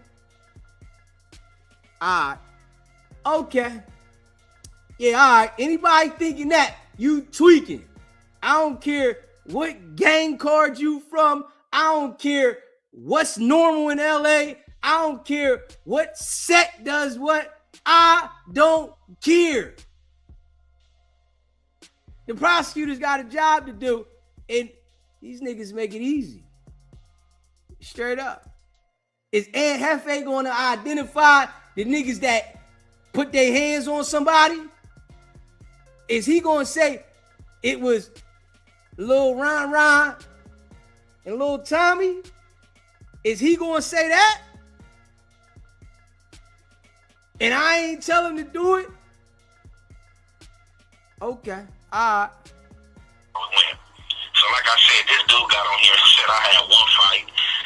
Blue, his dead homegirl /girlfriend. Then this guy also said that I was just programming him, saying, how do a guy that's programming in YA end up in Pelican Bay with 92 points on a level 4 yard? Somebody please explain that to me. On top of that, the numerous fights I had, this guy went out his way and lied and said that I came back for fire camp and hit Preston line, and he talked to me and told me that somebody did something to my homie, and I didn't do nothing. Now, y'all already know this winch, you know what I'm saying, can't hold water. So if any of this was true, this guy would have been exposed this, you know what I'm saying? This guy is coming out to my, oh yeah, I have respect for you, but after that is over with, you don't have respect for nobody that does buster activity or pull buster moves. If I had came back to Preston line, and he had told me what he told me, as he said, that would have been buster activity on my behalf. And this fake platform that he put out here calls the Who's Who / No Zark Zone. This guy is a cold Zark for real, you know what I'm saying? He's a cold Zark, you know what I'm saying? I would have been made Who's Who, you know what I'm saying? Y'all been seeing this guy, you know what I'm saying, kissing the ring, you feel me? Hey, yo, you hearing though, right? This nigga got a case. Tweaking. SBGB TV live call-in show. Man, I ain't got but one thing to say. Let's go. This nigga's going to jail. He's going to jail, man. What is wrong with him? It's over. It's over. It's over. Man, good Lord. All right, man. I appreciate you calling in.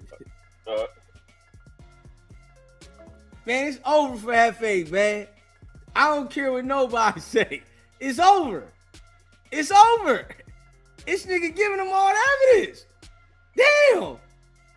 The prosecutor's job is to prove to the jury that you did something. Can they convince them? Your job as a defendant is for your attorney to convince them you didn't do it. How the hell is Aunt Hefe's attorney gonna convince a jury that he didn't do nothing when all he's talking about is his reputation of fades? Can somebody enlighten me on this shit? Can somebody? I want to hear somebody from California that has been in the game to let me know how is Aunt Hefe supposed to defend himself when he's saying this shit? This shit's crazy. SBGB TV live call-in show. What's up, bro? This Silent. What's going on with you, bro?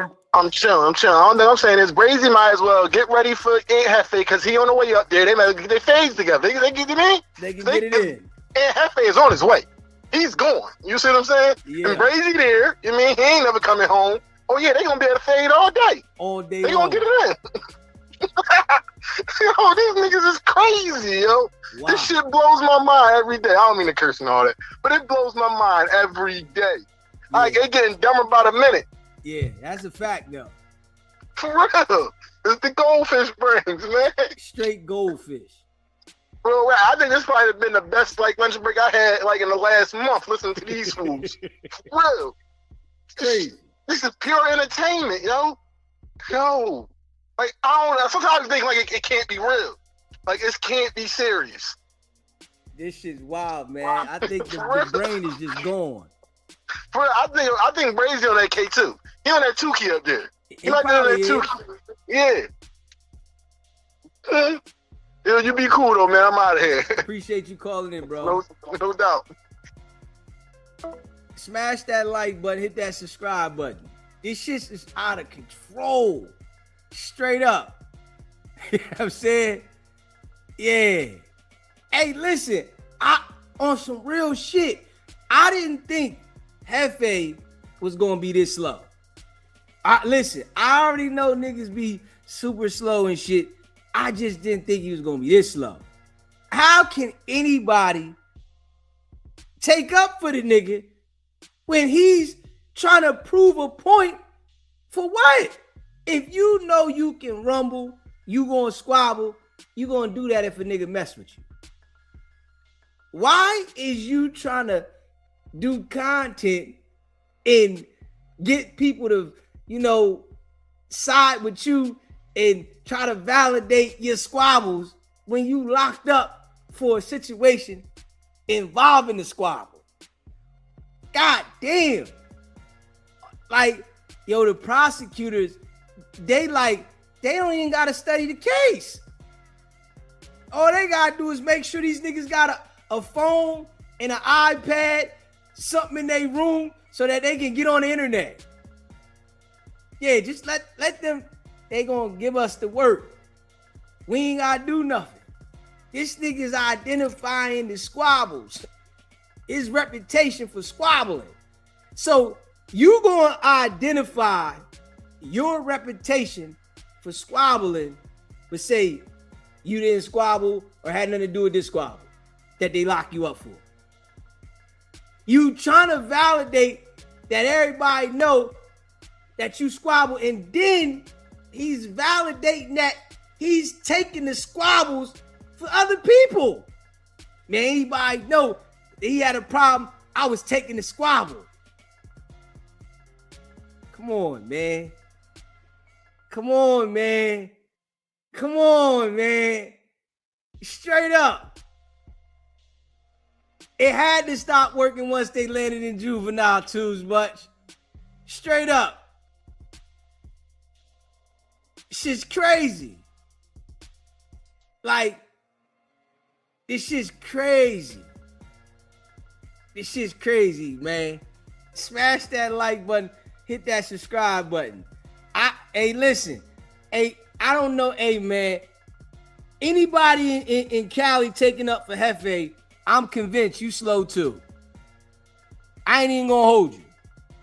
Anybody in California that takes up for Aunt Hefe and tries to make an excuse for what Aunt Hefe's doing, I'm saying you slow too. I don't even care.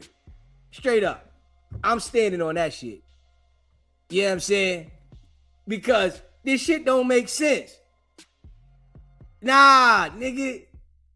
You think this a game?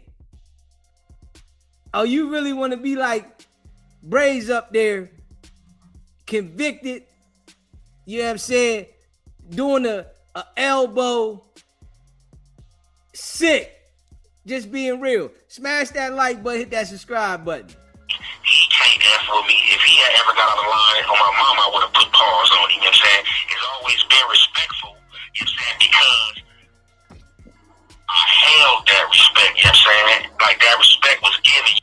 I gotta play that back. The nigga just said if he ever got out of line, I would have put pause on him.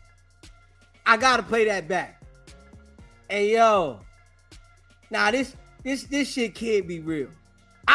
I can't be hearing what I'm hearing. I can't be hearing this shit. I gotta play that back. No cap. I gotta play that back. I can't be hearing what the hell I'm hearing. Ain't no way. I can't be hearing this shit. The nigga said if a nigga ever would have got out of line, he was gonna put pause on him.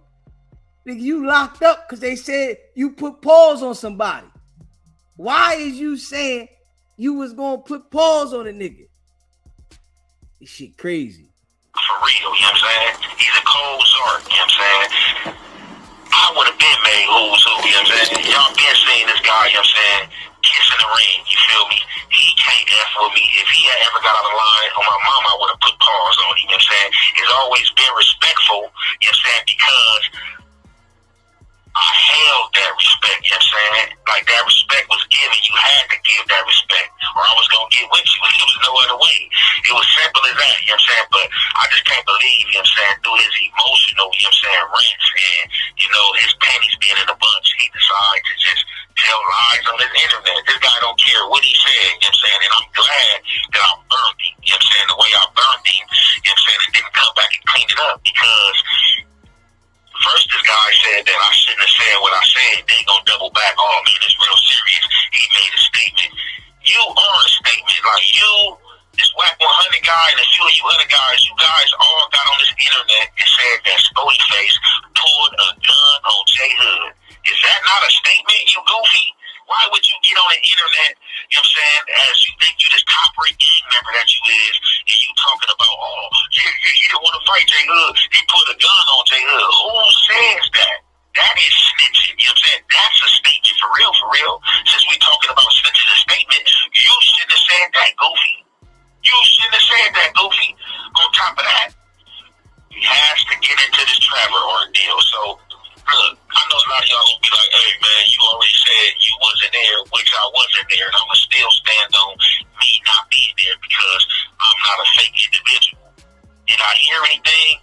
Absolutely. On A-Trade Gangsters, I've been heard about this situation, but like I said, I wasn't there and didn't see anything with my own eyes, so I just felt like it was best for me to mind my business. But I've been hearing about this dude, you know what I'm saying, and his sexual escapades, you know what I'm saying, he's freaky, you know what I'm saying? I've been hearing about this dude being freaky, and I don't understand why he's trying to hide his sexual escapades, you know what I'm saying? You are somebody who's been coming to jail since juvenile hall. You probably, I don't know what you about, like 35 or something like that. Out of 35 years of your life, you probably only have about probably like a good 10 years, you know what I'm saying, 12 years of your life on the street. The rest of your life, you know what I'm saying, have been in and out of jail behind bars. You know, you try to hold yourself to this high regard like you was just putting in work like that. But if you really look into your paperwork and look what was going on, bro, you was shooting at innocent bystanders and all that, you know what I'm saying? You wasn't even like really banging on dudes, you know what I'm saying? You was just going to areas, seeing dudes walking down the street, hanging out, and you was just shooting, you know what I'm saying? And that's whack, you know what I'm saying? You really wasn't trying to get your man, but, you know what I'm saying, to this Trevor thing, so.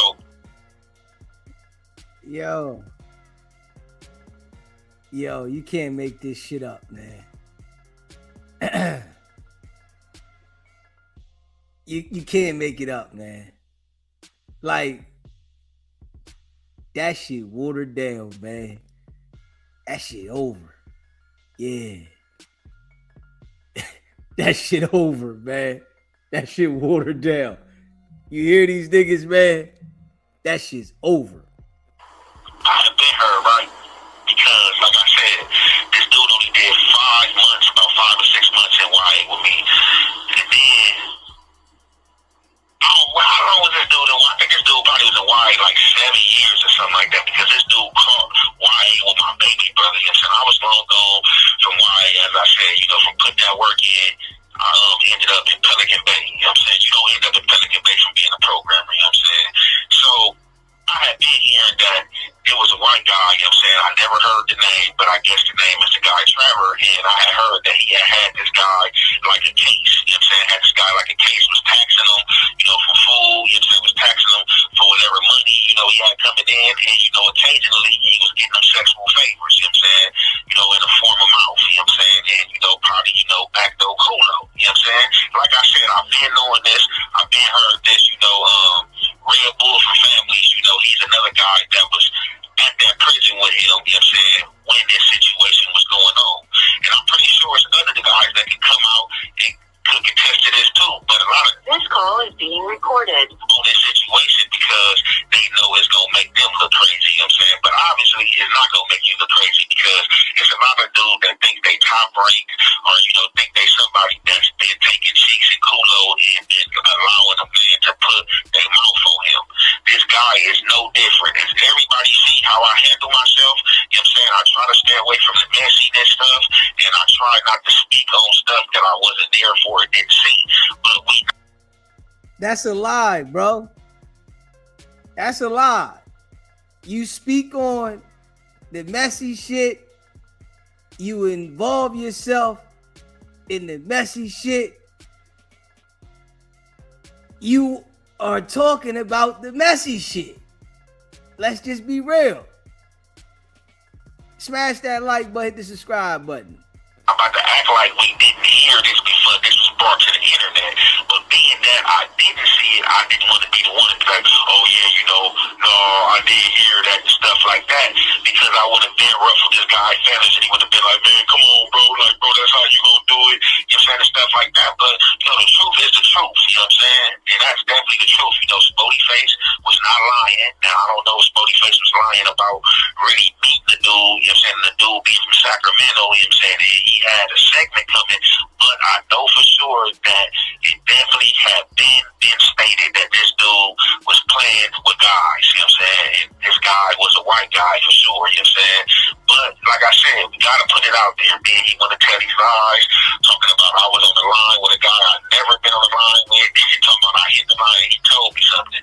You guys, if you guys backtrack right to, I think it's about a year ago, this guy was talking about his incident, you know, with Menace from my set, Young Menace, you know what I'm saying?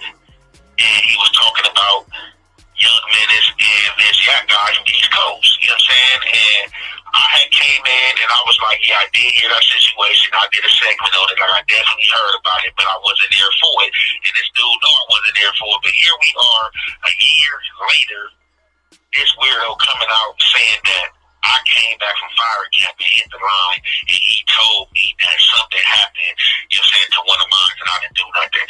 Look, I got down with Baby Ghost, you know what I'm saying, from UG, you know what I'm saying, after he got down with Menace, you know what I'm saying, got down with Acorn, you know what I'm saying, I got down with another guy from 60s. Them was the only neighborhoods up there, you know what I'm saying, I got them out the way quick, you know what I'm saying.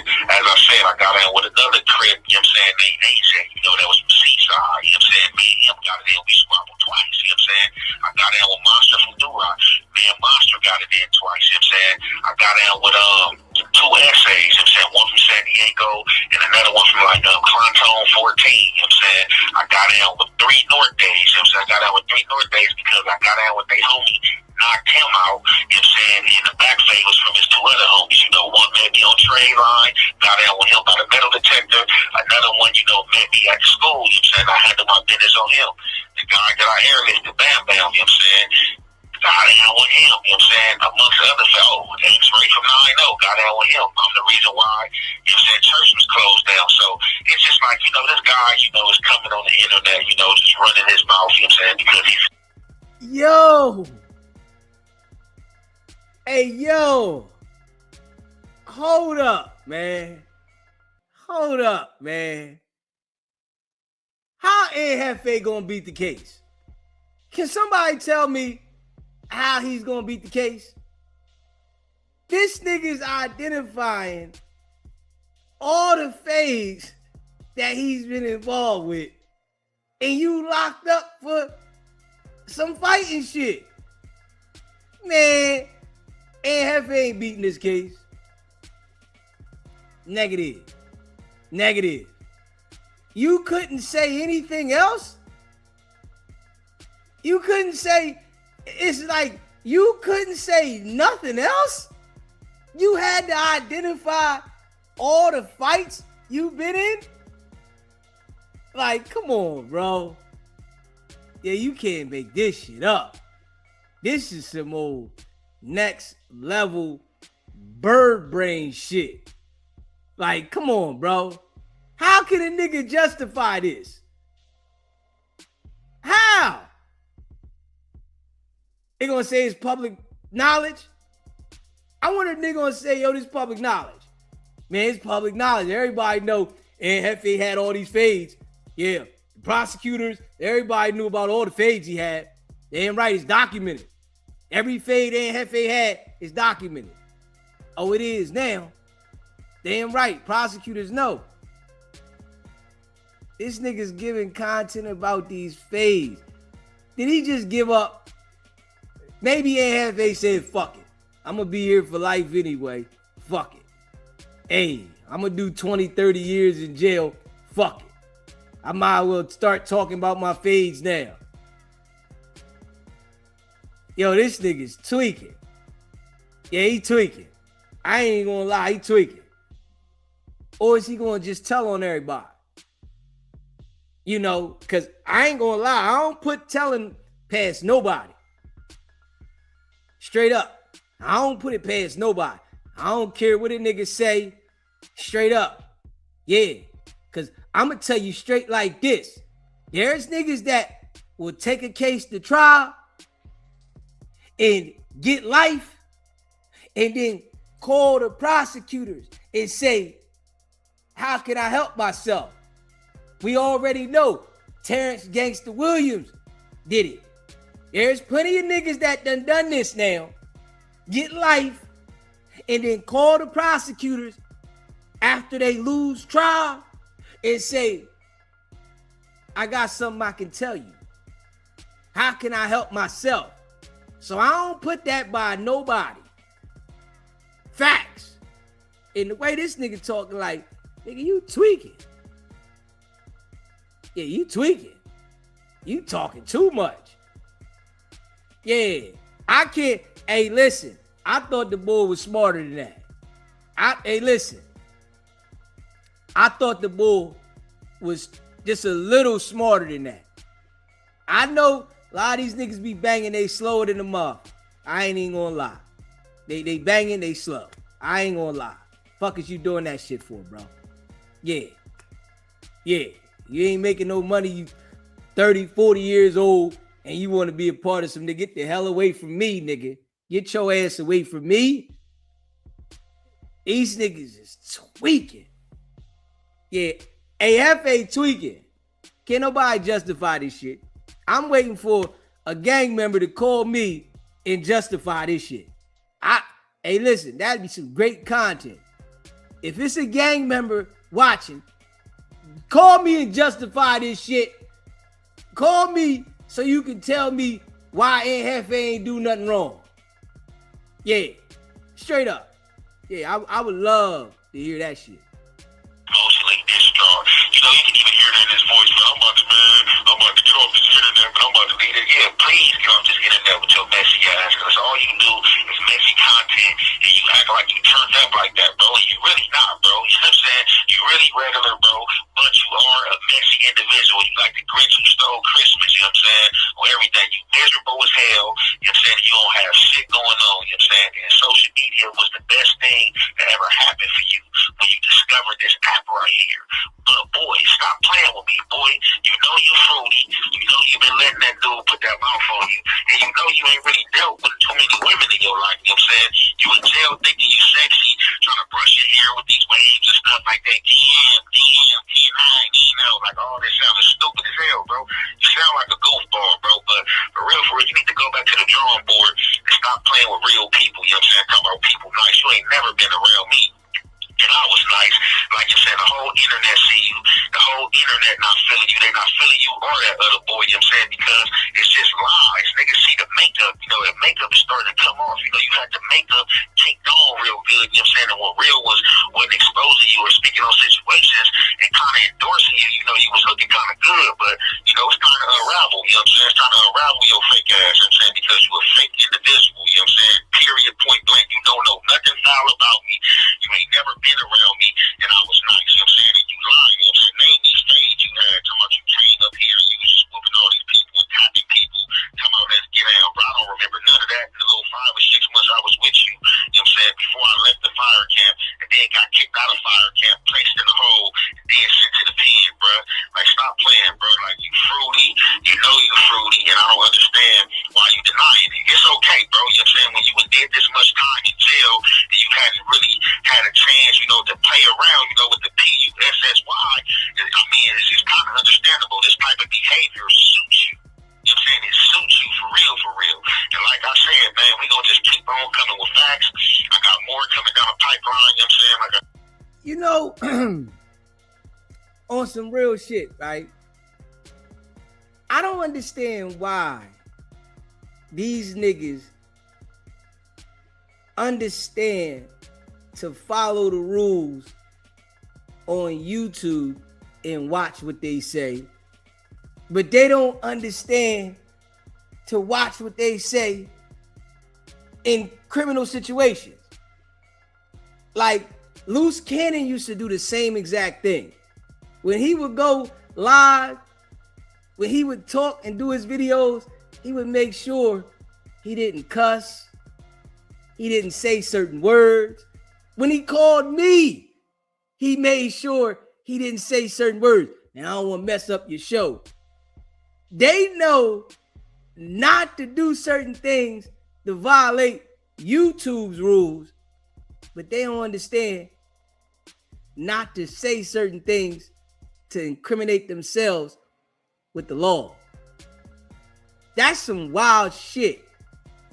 Yeah, that's wild, man. Yeah, that's wild. Straight up.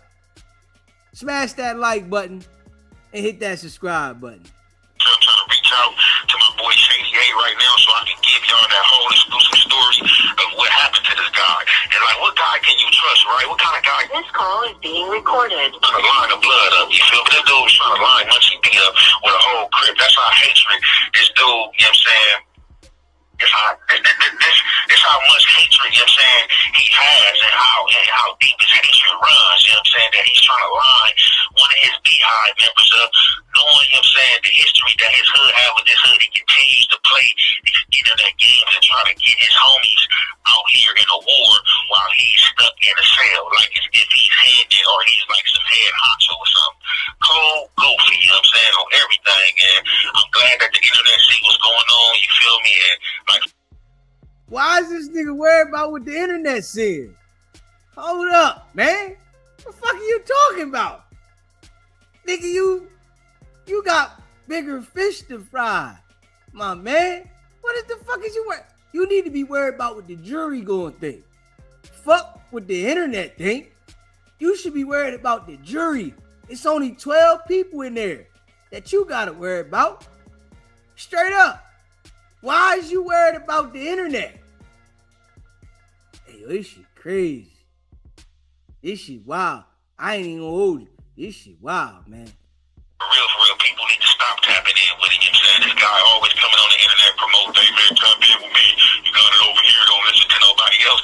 What are people listening to? You know what I'm saying? I know people is tired of listening to this mess, you know what I'm saying? And like, don't be surprised, like I said, if the Hoovers, you know what I'm saying, back door and come holler at him. You know what I'm saying? He's already got on the internet talking about, oh, they ain't nobody. They ain't know nothing. He's on the yard, you know what I'm saying?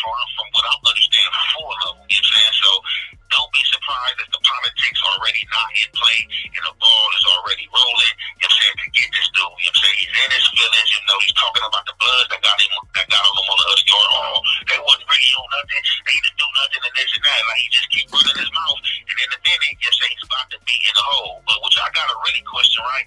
How is this dude on the level 4 yard, you know what I'm saying, maximum prison, and he's just going live every day dropping content without no retribution? Ain't no police ran down on him. Ain't none of this happening. You know what I'm saying? He's talking every day. Y'all know these yards is 50-50. Y'all know it's snitches everywhere. Y'all don't think these snitches are, you know, people are reporting this type of activity? So it's just like that even just leaves even more to question, like what you got going on, like what you doing for real, you know what I'm saying? Like, you know what I'm saying, besides you, you know what I'm saying, already, you know what I'm saying, talking about Spody Face had a gun, which is technically telling, like, are you dealing with them police up there? How you keep making it down? Like, how you keep, like, it got me lost. Like, how are you on the internet every day? You know what I'm saying? Like, now, if you was in a county jail, like my situation, it's kind of different, but how are you on a level 4 yard prison with a phone and you blogging every day and you messy as hell and the police ain't ran down on you? But look, man, like I said, Trevor, for sure, you know what I'm saying? I don't know if that was the dude name that was giving him mouthpiece, but he's definitely, you know what I'm saying, one of those guys, an undercover brother who was in jail freaking, you know what I'm saying? He was in jail freaking. Now, on that level 4 yard, you can't really freak like that, you know what I'm saying? Because if you're trying to freak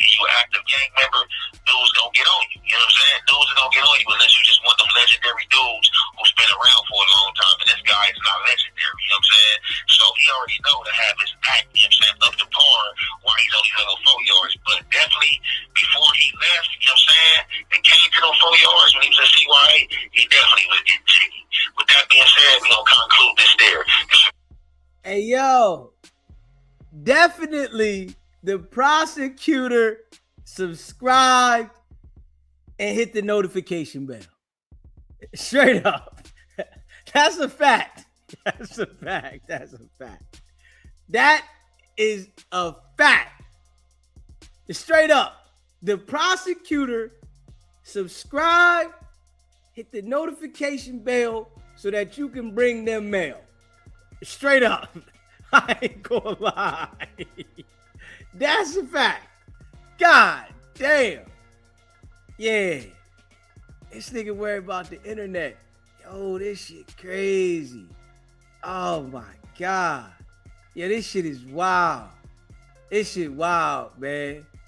This shit wild, man. I can't even lie. Yo, this shit like, man, this shit make it like these niggas was crack babies, man. God damn. Like, that shit crazy. Nigga, fuck is you trying to prove to, nigga? Hey, hold up. What the fuck you trying to prove to the people in the internet that the nigga is lying? Like, come on, bro. Damn. Damn.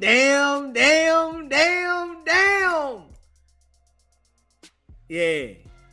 And Hefe fucked up. And Hefe fucked up, man. I'm gonna be real. And Hefe fucked up. I'm gonna be real. You know what I'm saying? I don't know if he know yet, but and Hefe fucked up on some real shit. You know what I mean? He done did too much. He did too much talking, man.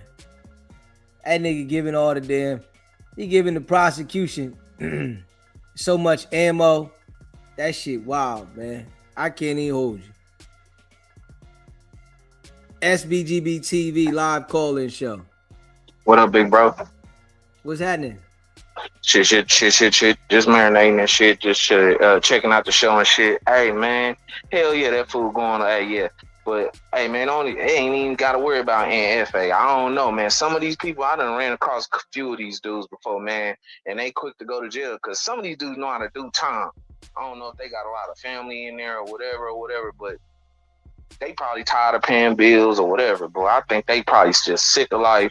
Then they quick to crash out, man. These fools some suckers, man. You know what I'm saying? They leave their kids behind and everything, too, though. And, yeah, I do know why you would say, hey, whack, boy, I know why you would get on that nigga ass about shit, man. But he going, hey, man, shit going, if he in the foul zone, hey, man, that shit gonna come back and bite his ass. It's only a matter of time. You know what I'm saying? But, man, that dude talks so much, man. Dude, I can't, bro. He the type of nigga you can't even intervene on a conversation with because he just constantly talking. He'll probably fucking catch an attitude and try to fight with you because, you know what I'm saying, you interject on some shit. Be like, man, hell yeah, man, dude, the crash out, man. Yeah, man. Yeah. Man, I feel sorry for him, boy. I don't know who his daddy is. You know what I'm saying? I don't know if he feel like he a reputable nigga or whatever, but pretty sure his daddy a lame too if he a reputable nigga.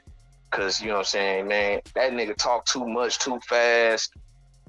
Like, bro, I'd have been put this nigga out my house. For real. Yeah, messy, bro. Messy.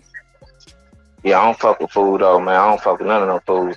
Adam 22 look like his ass just like he studies some shit. He knows psychology, bro. He know how to go into still mode to where it's all like, I'm telling you, this dude, he a master psychologist, man. I'm telling you, he study a lot of shit. And I don't know, man, he just love niggas, man. I'm telling you.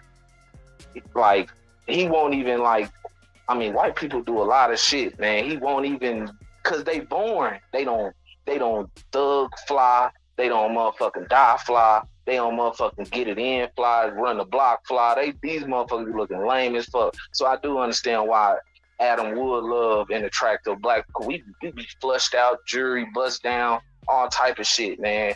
They spend their money. They look lame on their block. I go to the suburbs. I wouldn't go to an all-white neighborhood, bro. I'll be motherfucker just chilling, my man. It's like shit. I go to a mixed neighborhood that got big houses or some shit, but I'll never just like, hey man, I'm going to an all white neighborhood because they don't even they cars be lame. Like they kill people. They like bro, they'll shoot up a mall. Like bro, we do like. I see why Adam be doing this thing. It's a major attraction, though, man. Real shit. I appreciate you calling in, bro. Hell yeah.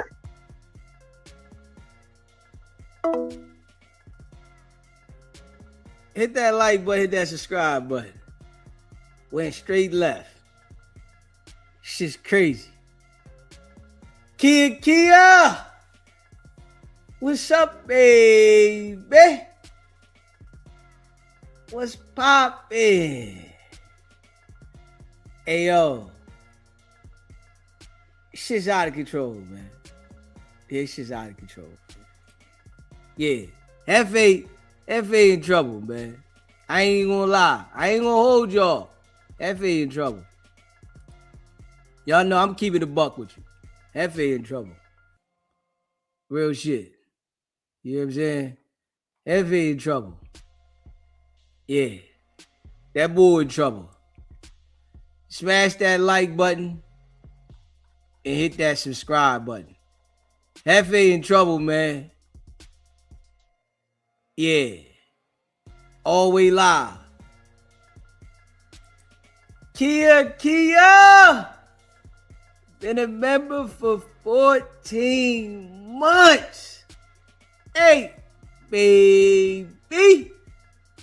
I'm glad you on early. What's up, chat? Miss y'all. We miss you too, baby.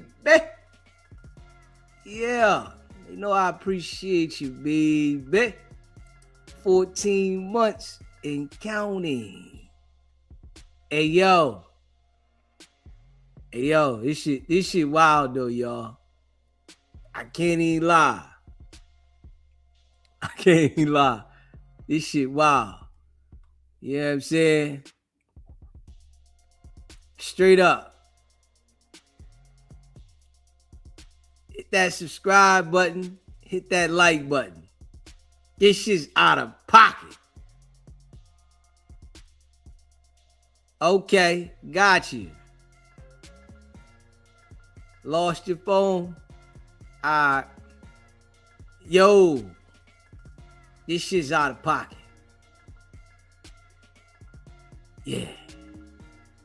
Yeah. Oh, man. Let me see here, y'all. Hold up.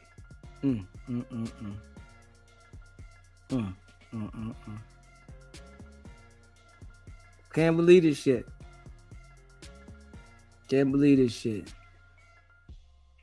Man, can't believe this shit. Can't believe this shit.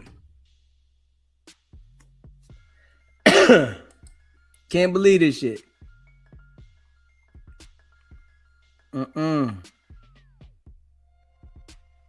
Smash that like button and hit that subscribe button.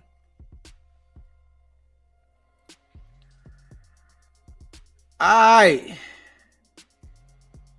Okay.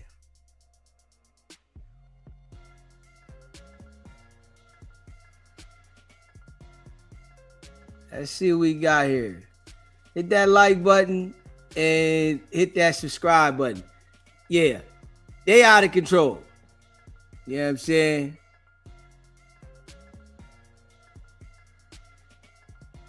saying? They out of control.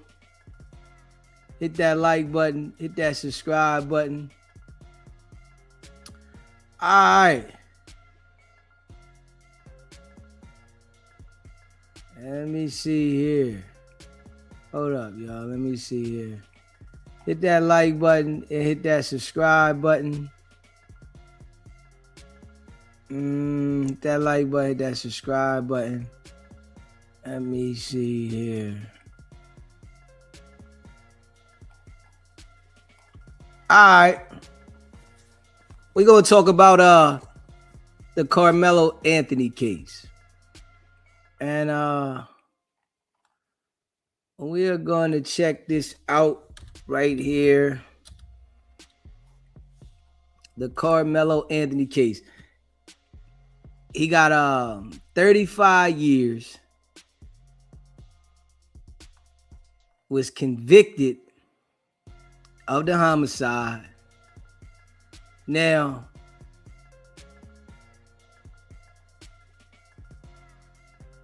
we got to talk about this, man. Yeah, we got to talk about this one, man. You know, and we got to be real with this shit. You know what I mean? We got to be real. We got to talk about this shit. You know,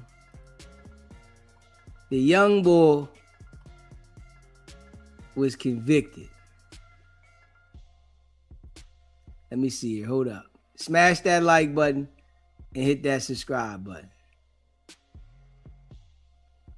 Yeah. Smash that like button, hit that subscribe button. Let's play some of this shit right here. And we're going to talk about this joint, man. You know, the young boy was convicted. Now, it's a messy situation, right? You know, this is what, you know, people really got to understand, though, right? On some real shit, right?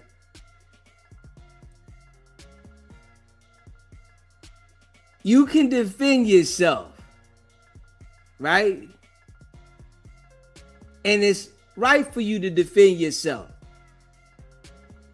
But I think the world has this, you know, misunderstood, whereas though everybody thinks that getting a weapon is okay to defend yourself. That right there, see, you put yourself in a different category. The world thinks that, you know, you get a weapon and you do something with the weapon. If somebody coming at you, then it's going to be self-defense. Now, you already know, right? Black kid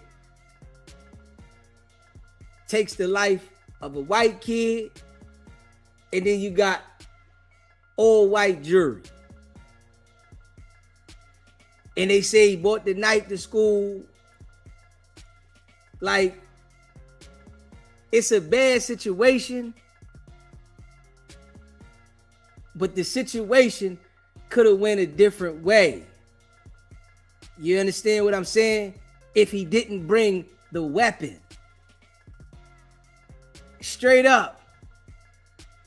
You know what I'm saying? So, you know, it's bad that he got convicted. It's bad that he took the bull's life, you know, but the weapon changed the dynamic of the whole situation. They didn't have no weapon. You got a weapon, they ain't got no weapon, and that's what people be having confused, because they think they allowed to have a weapon that is going to be justified if you feel like you defending yourself. And I really feel like, you know, people need to understand that when you take it upon yourself to go grab that weapon to defend yourself, don't always think it's going to be self-defense. You think it's going to be self-defense because you got the weapon. That don't mean that's what a jury going to say if you get charged. Now, I guarantee you, he wish he left the weapon at home. For real. I guarantee you that. You got a 35-year sentence. You can't get parole until you got 17 years in. I guarantee you wish he left the weapon at home. Yeah. Straight up. Now, if he would have beat the case, he would have been happy about it. But he didn't beat the case. Jury found him guilty. Now he's going to appeal. You hear me? He's going to appeal. And you know, he could try to fight it that way and hope something come up out of it. But shit's crazy. You know what I mean? You know what I mean? Just real shit. Should have left that weapon at home.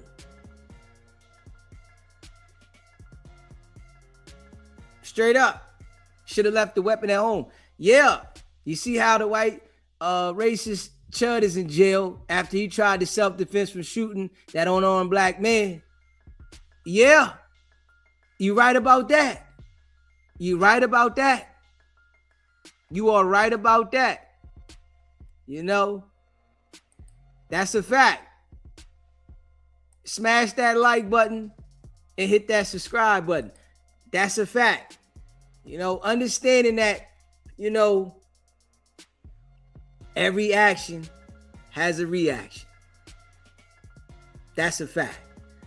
You know, and it should be like a lesson to people. But you know, some people not going to grasp the lesson and some people will. You rushing to grab a weapon to defend yourself. Are you ready to handle whatever consequence come with that? You know what I'm saying? That's bottom line. If you standing on you need a weapon for your self-defense, are you ready to stand on what come with that?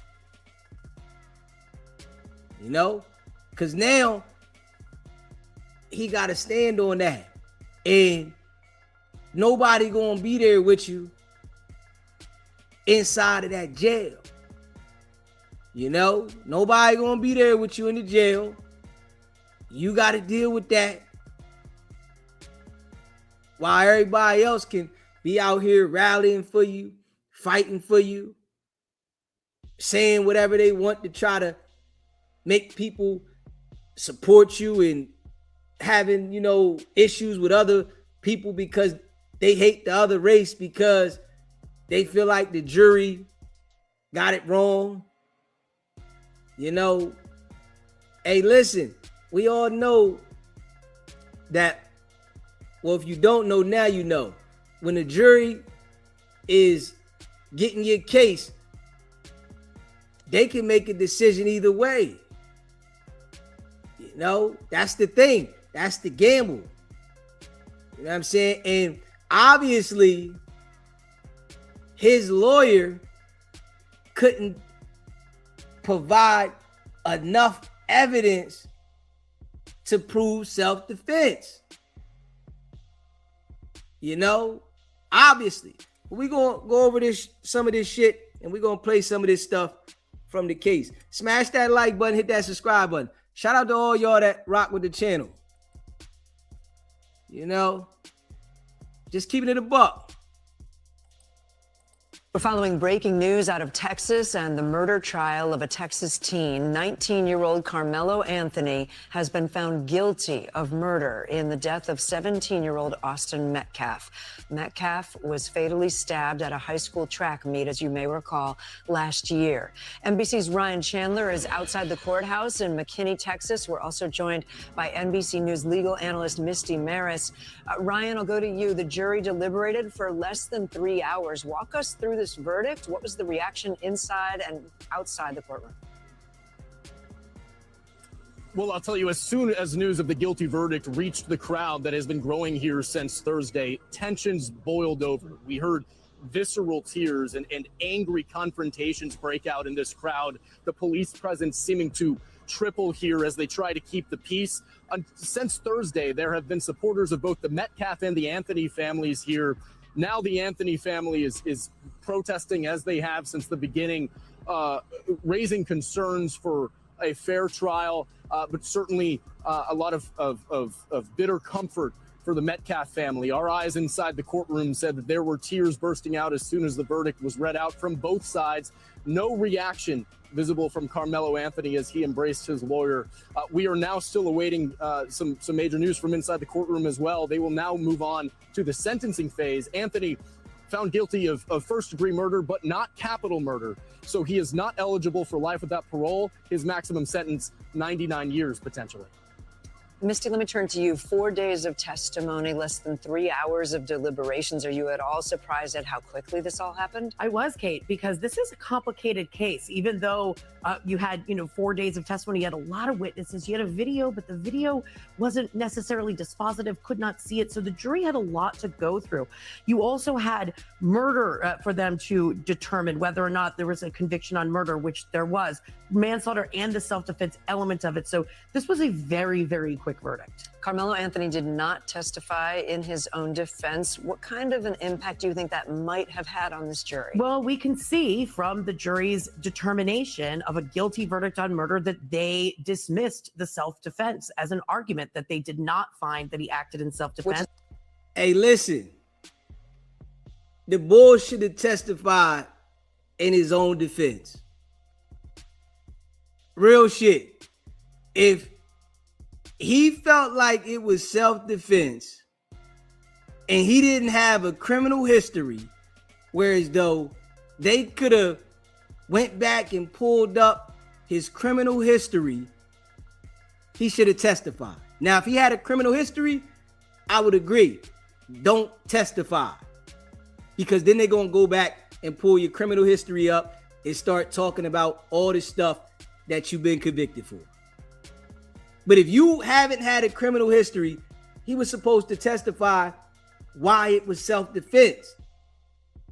He needed to convince the jury. And if the prosecution is having all of the evidence saying you did this crime and you not saying nothing why it was self-defense, what you think the jury gonna do? And that's just facts. They're gonna go with what the prosecution saying because you're not saying anything. The prosecution is showing that you took this man's life. They're showing that you had a knife. They're showing that you did something wrong. So you were supposed to get up there and say why you didn't do nothing wrong because you was defending yourself. So that was a major mistake. The only way I say don't get on the stand and testify against yourself in a self-defense case is if you got a criminal history. And that's just real rap. Straight up. Smash that like button, hit that subscribe button.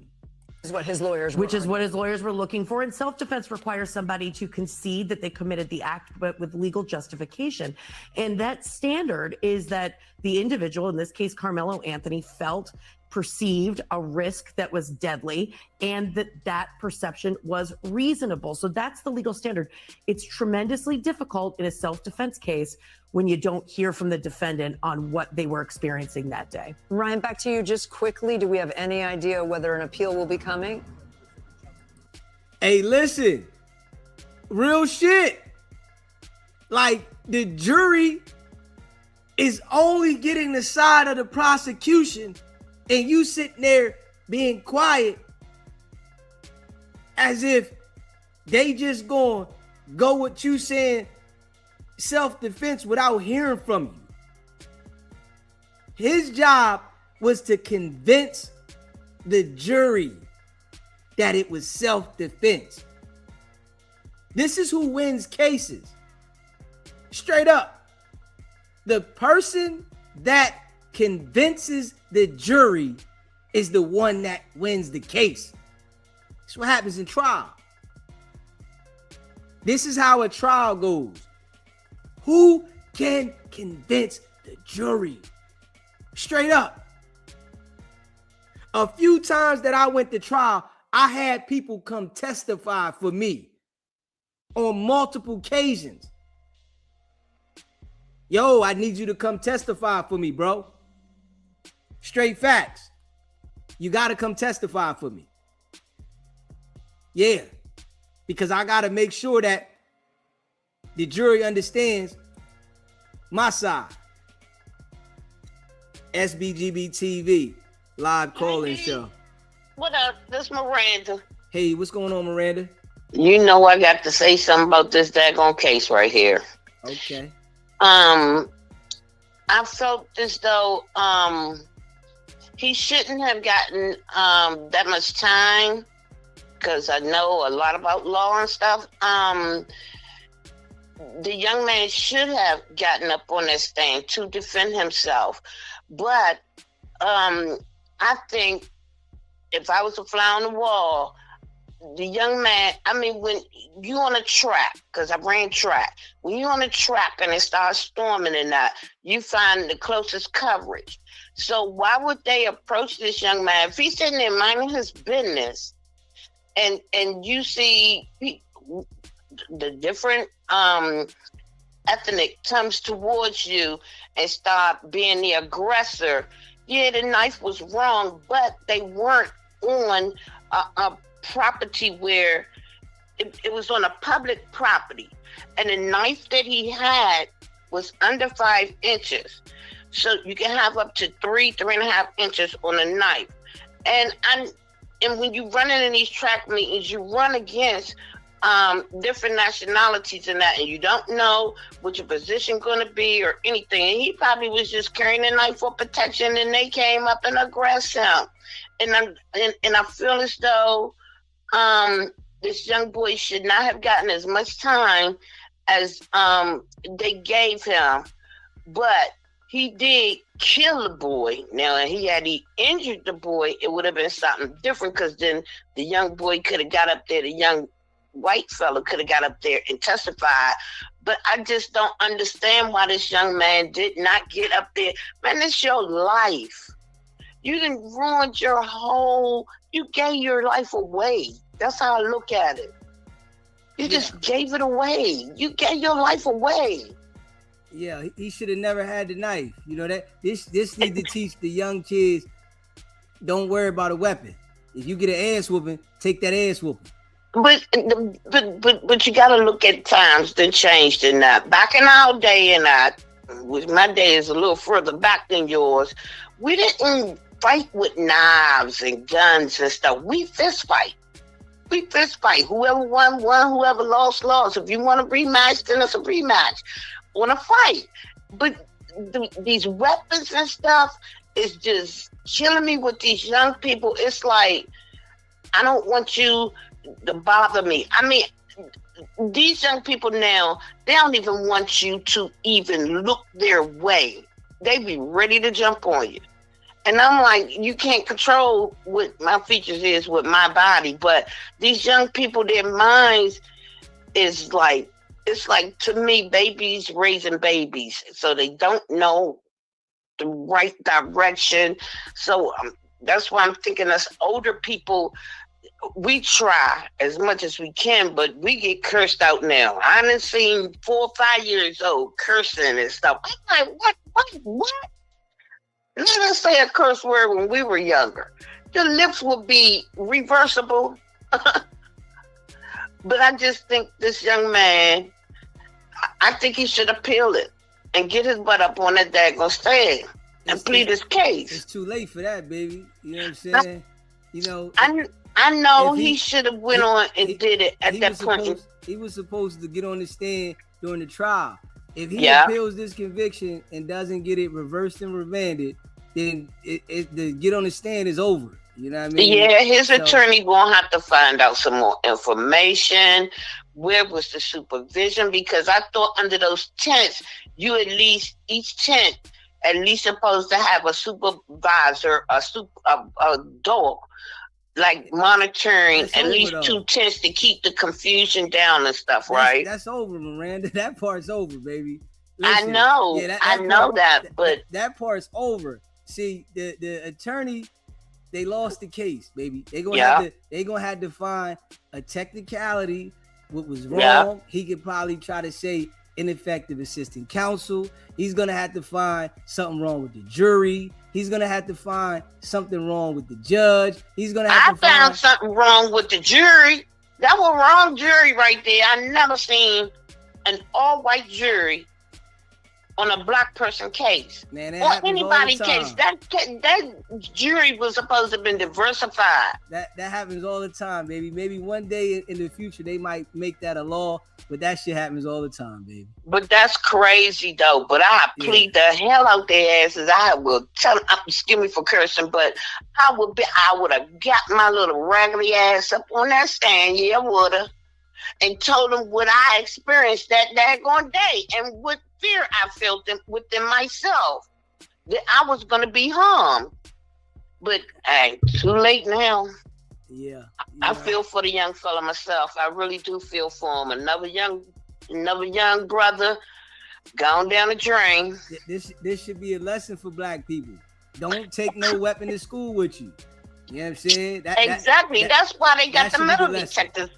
That's why I thought most schools now have the metal detectors, but they weren't at a school. They were on a track field, a public track field.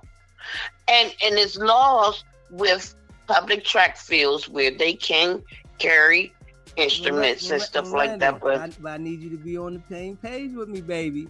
I'm trying to be on the same page, but I done researched it. But you can't justify him having a weapon. True that one. Yeah, this is the whole thing. I don't care who it is. If it was him or a white guy or anybody, he should have never had a weapon. We got to start understanding that, you know, it's just not okay as a young teen to have a weapon, just to have a weapon. I understand. I got locked up for one of my situations, right? Because it was a physical with hands, and I got so pissed I went and got the bat, and they locked my ass up for the bat because it was a weapon. Yep. They locked me clean the hell up, but I understand. But I think it's a little bit more to this case than what actually came out in that courtroom. But Youngin should have got his little butt up on that stand and defended himself. I don't care. This is my life. Yeah, you know, that was a bad decision that he was advised by his attorney, probably not to do it. And he should have got on the stand and testified on his behalf to make sure that the jury understood his response on why it happened and him defending himself. The jury only had the ability to hear from the prosecution, and that's what they went with. They heard the lawyers saying it was self-defense. It doesn't sound the same when you sitting there and you don't have a criminal record and you're not trying to talk about it. Get that? I mean, and not even have a criminal record. That's crazy to me. I'm like, okay now. But I'm saying these young people, they better get it together, because if they don't wake up and start smelling the coffee, all of them going to be in there. And don't think that they don't have money in this country to keep continuing adding on to a jail cell, because they do. Yeah. They do, and then it'll take our taxpayers' money to keep them in there. So, hey. But that's what I wanted to holler at you. I'm not trying to be on a different page. I just see it legally. I know they're going to do something to him, but I think his attorneys, they weren't, because I watched the case and I think his attorneys, they weren't, it's like they didn't have enough to defend him on, and by him not getting up on the stand. That's what I think really killed his case for him. That and that all-white jury. Yes. I appreciate you calling in, baby. All right, later, Gator. Later. Smash that like button and hit that subscribe button. Shout out to all y'all that rock with the channel.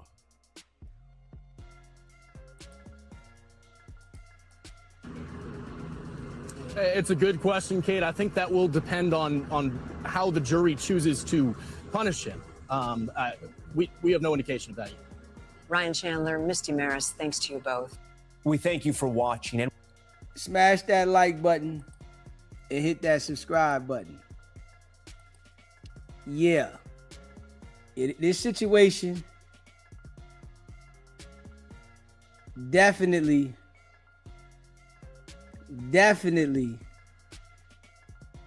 he could have handled it differently.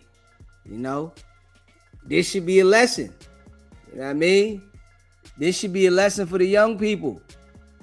You know, it ain't always the right thing to do to carry a weapon. You know what I'm saying? Yeah. I guarantee you, he would have rather to take an ass whooping and have a chance to go back and fight them bulls than to go through what he going through right now. I guarantee you that. If he felt like they was going to jump on him, I guarantee you at this moment, oh yeah, he would rather have taken an ass whooping than go back and fight them bulls. I'm going to go back one-on-one. I'm going to go back with my cousins and we going to fight. You know what I'm saying? Shit get crazy. You know what I mean? Yeah, smash that like button and hit that subscribe button. Let me see. Yeah, hold up. Let me see. Hit that like button, hit that subscribe button. Shout out to all y'all, man. Let me see here. Smash that like button, hit that subscribe button. Let me see here. I want to go back and look at this shit right here, y'all. Yeah, no. I'm going to go back and look at this. Hit that like button, man. Hit that subscribe button.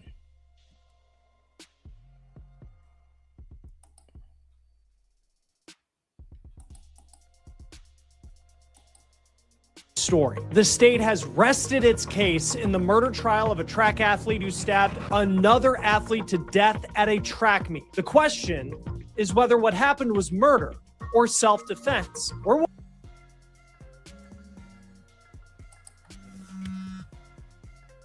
SBGB TV live call-in show. So these is silent again. Question though, right? All right. So he got found guilty, right? Yeah. Now, can he run the ineffective counsel if he say they say he wanted to get on a stand and his attorney advised him not to? Can that be an ineffective counsel, John, when he comes on the bill? Yeah. So that's it right there. I hope he wanted to get on the stand. I hope his parents told him to get on the stand. He had enough sense to want to, and the attorney was off. Yeah, hey, listen.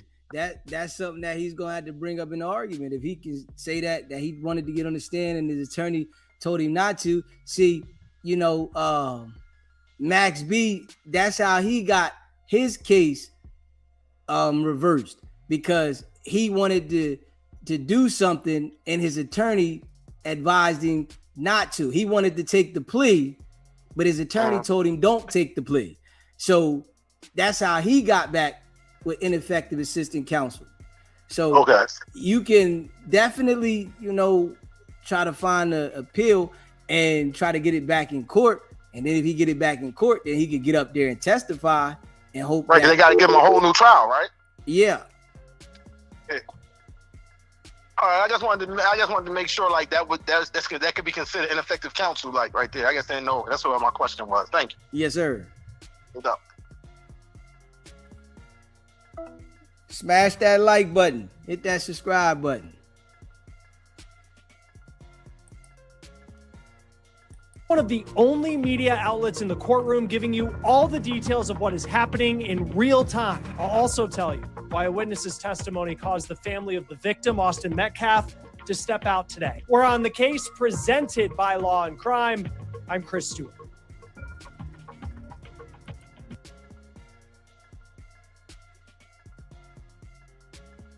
Defense finally began telling its side of the story in one of the most closely watched murder trials in the country. With Carmelo Anthony's future hanging in the balance, his attorneys are now trying to reshape the narrative jurors have heard for days, offering a version of events that could determine whether he walks free or this teen spends years, if not the rest of his life, behind bars. But looming over the defense is a question that has haunted this trial from the very beginning. Why did Carmelo Anthony have a knife at a high school track meet that day? After days of testimony from prosecution witnesses, the defense called Anthony's track coach as its first witness. And from the moment he took the stand, jurors heard a different account of what happened in the moments leading up to the deadly confrontation.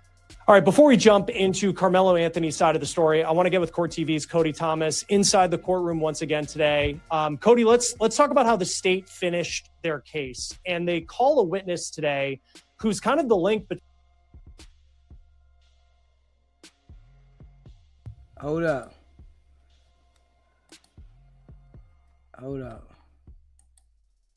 Esco, appreciate you gifting those memberships, bro. My guy, Esco, appreciate you, my brother. Shout out to you, my brother, supporting the channel. To all the people that was gifted a membership, I hope you maintain it. Welcome to the van. Shout out to all y'all that rock with the channel, man. Smash that like button and hit that subscribe button. Between Carmelo Anthony and Austin Metcalf. He was teammates with Austin Metcalf, knew Carmelo Anthony to some extent. His name is Eddie. Why was his testimony important? So we've heard this Eddie character's name, Chris, throughout the entire duration of all the student witnesses that have taken the stand. He is the common denominator. We heard a lot of people saying Carmelo knew Eddie. He came over and dapped Eddie up, gave him a handshake. Eddie was a childhood friend of Carmelo's now ex-girlfriend. So that's the connection there. Now, based on all the testimony that the students brought up during the prosecution's case, they were all saying that Eddie and Carmelo looked like they knew each other. It was the obvious link. That's what the defense kind of talked about in their opening statements. Of course, some people under the tent said they didn't know who Carmelo was, but they looked over, he was sitting next to Eddie. Everything came back to this guy named Eddie. All right. So I was thinking, as I've been sitting there for the past few days, that Eddie was going to be a defense witness, because if he's great friends with Carmelo, then obviously, he'd fend for his friend, I would say. But one thing I was thinking before he got called was, if he knew Carmelo, why wouldn't he stand up and let everybody know, when all the commotion started, hey, this is my friend, he's here with me, blah, blah, blah.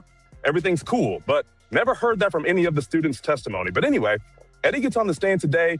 They're going through his testimony. He's about 5 or 10 minutes in. And then Eddie kind of all but says he knew who Carmelo was. They were cool, but he verbally said, I wouldn't say we were friends. It was just kind of someone that he knew.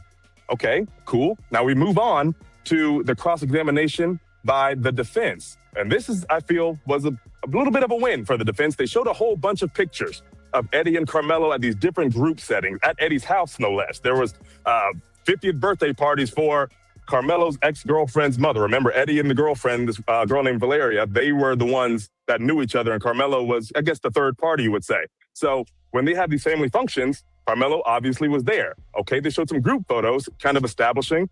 Then, here's another defense win to me today. They showed photos of Carmelo and Eddie together, just being teenagers goofing off. One is playing a guitar. They're making silly faces at the camera. So Eddie gets up there under direct examination saying, yeah, I know him, but, I wouldn't say he's a friend. But then the defense pushes back and is like, hey, if you're not friends, why do you have all these pictures together?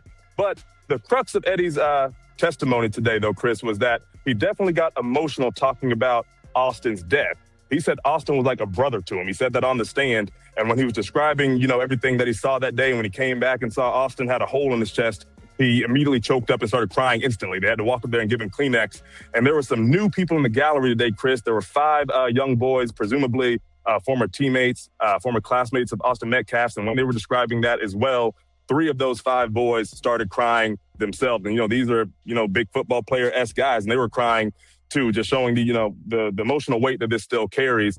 And, Carmelo's sitting there, he's taking it all in. I'm looking at him on his, at his table with his defense as this testimony is going on, still sitting there stoic. I don't know what's going through his head. I'm sure he's realizing the gravity of what's going down, but his defense, the state rested today. So his defense is up, and they've called 3 witnesses so far, 2 students included, one of those being one of Carmelo's friends too.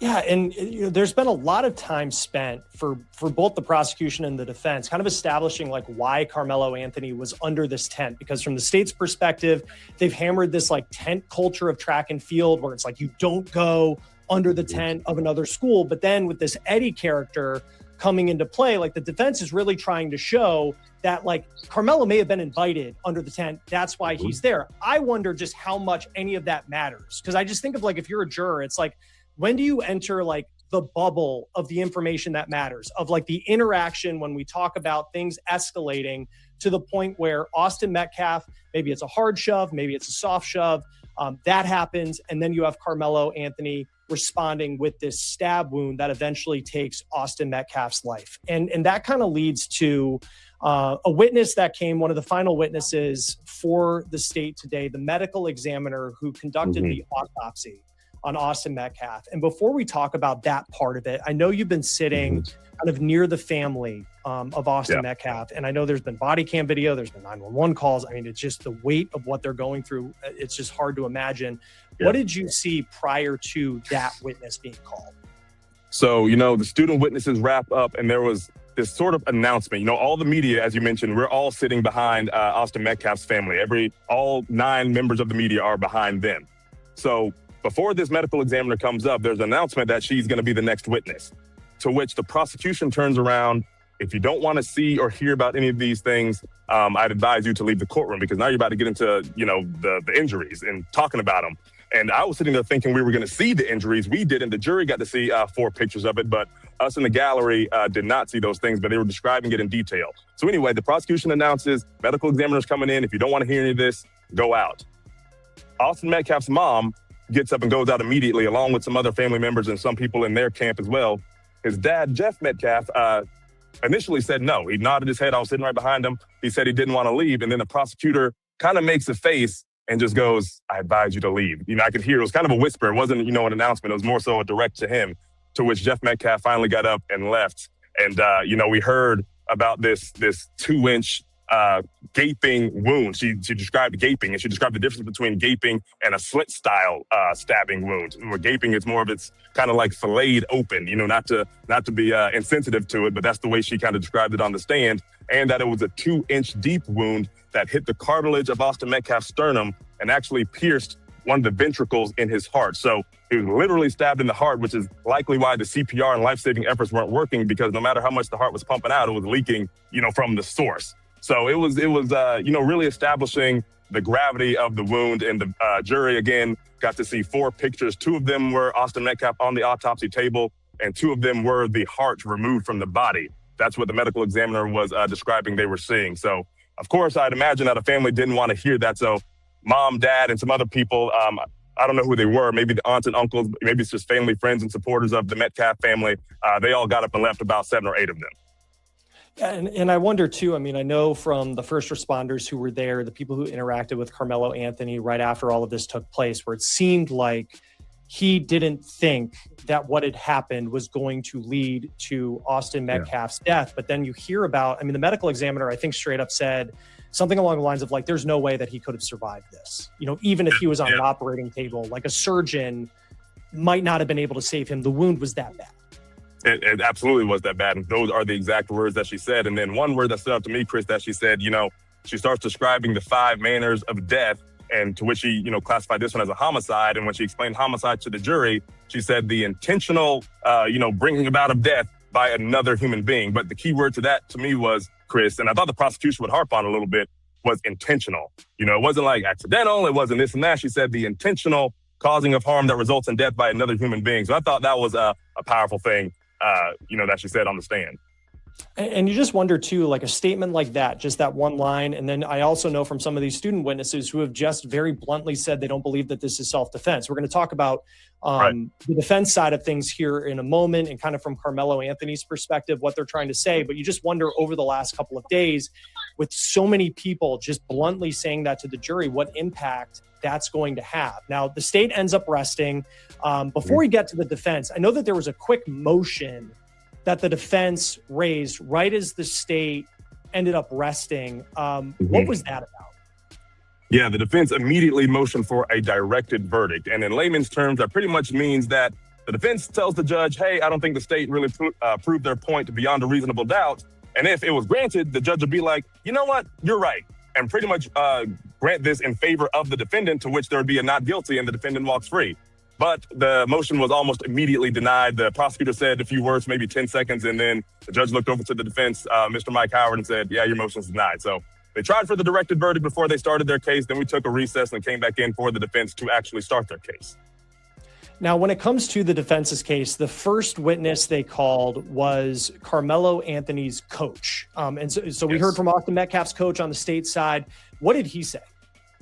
He was talking about they started off humanizing this defendant here, because let's not forget, we have a victim here, but this kid's liberty is at stake as well. He's claiming this self-defense and saying that, he feared for his life, which valid if he did. So this coach gets up there and he's talking about how Carmelo was this athlete. He's on the football team, and they presented an exhibit of what they call the Captain's Awards at his school, to which you see Carmelo's name engraved as the captain in 2024 during his fall senior season. And they also pointed out that is voted upon by the students, pretty much trying to show that, Carmelo Anthony is a reputable guy. He's somewhat of a leader. He looks like a leader to his classmates and his teammates. So they talked about that for a little bit, and then they got into the we've heard the tent culture. That was what a lot of this has been, that phrase has been circulating around in the courtroom, talking about each tent is like each locker room for each team. Therefore, people should not be hanging under the tents.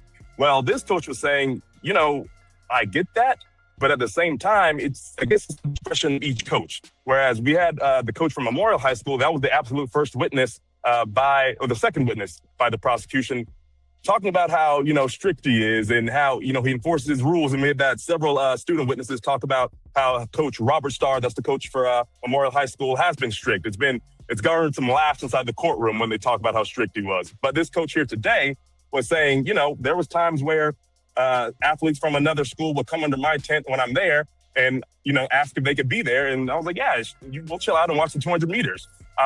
But what the prosecution harped on during that, when they got on the cross-examination, was, he specified when you were there as a coach, as a supervising individual versus, just the teenagers running free, because this coach also specified that they like to have a coach at the tents at all times just to watch teenagers, not thinking about crimes. You got boys, you got girls, you got a lot of hormones. You want to keep everything in line with a bunch of teenagers. So, started off with, positivity for Carmelo, which obviously his side is in support of. But when it got to cross-examination, it just seemed like the prosecution was just ready for everything that this coach had to say and tried to dispute anything that was being said. Yeah, I feel like one question that each day we kind of revisit in talking about this is like, why does Carmelo Anthony have a knife at a track meet? And I feel like to this point, like that has yet, and we'll see. They are just beginning to present their case. But even in some of the cross-examinations, like it seems like the prosecution continues to hone in on that in asking questions to whether it's a coach or a teammate of Carmelo Anthony about having this knife at a track meet. Yeah, Chris, because that question, that's the biggest question, and it hasn't been answered. And, even with the three witnesses today, the second witness was a student and a very good friend of Carmelo's. And, it started off, I thought the defense was on a roll. I was like, all right, the defense is coming back now. This student was talking about how at different track meets, they go under tents. He sits under tents all the time. He actually specified that he sat under the memorial tent for several minutes with Carmelo because they had a common friend that was on the track team. So I was like, oh, here's some pushback. Here's, some clarity in the air about this tent culture. Everything's rolling good for the defense. And then the prosecution comes back and asks, 4 or 5 questions. One of those questions being, do you expect a knife to be at a track meet? No, sir. Should a knife be at a track meet? No, sir. Did you expect anything like this to happen? No, sir. Just all these different things addressing the knife situation, which, to the average person seems like common knowledge not to have a weapon on school grounds, no matter if it's legal or not. Just having a weapon, people can legally carry guns, but you can't have them inside of school. You know what I mean? So that's where the prosecution was going every single time the defense tried to get the ball rolling. The prosecution asked those 4 questions that the answers to those questions went in the prosecution's favor and not the defense's.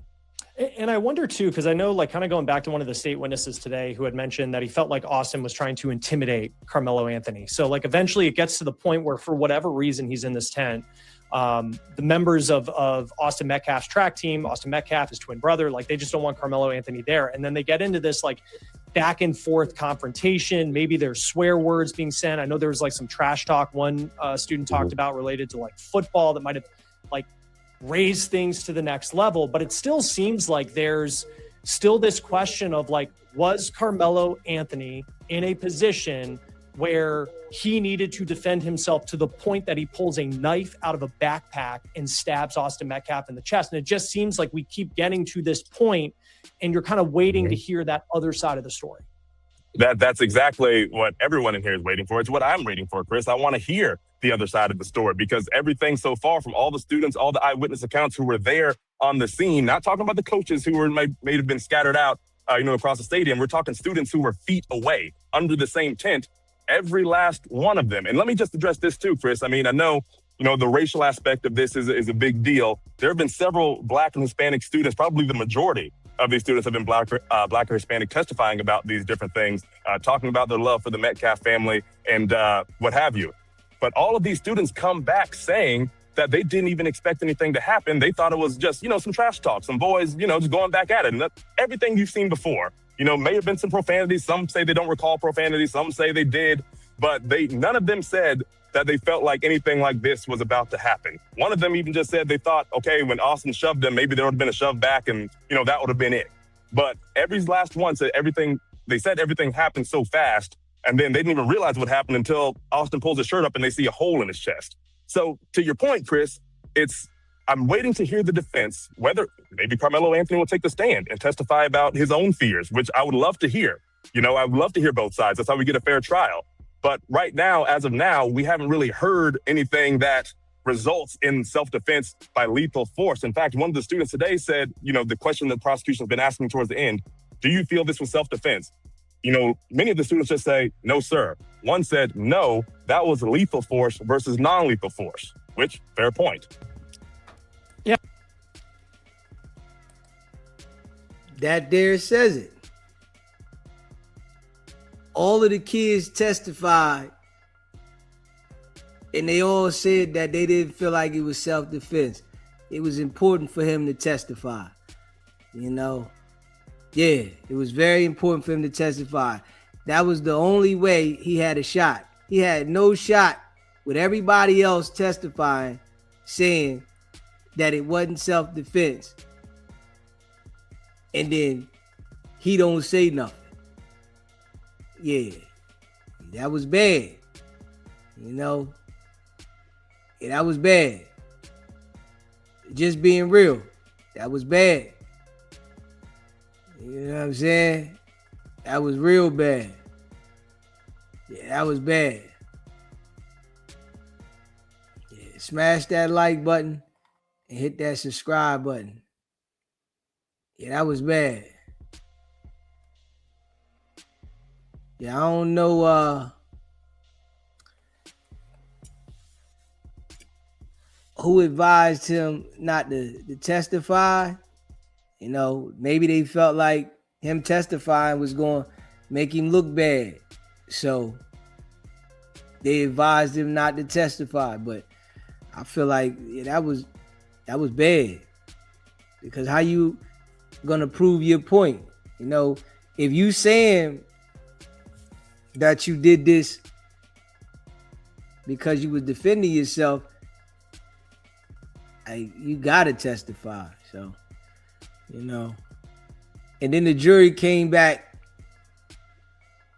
within 3 hours with a verdict. That. I know the attorneys knew that was bingo bango. Yeah, it wasn't no way they come back that quick and then say not guilty. Shit. You know what I'm saying? Ain't no way. Smash that like button and hit that subscribe button. Ain't no way. Ain't no way.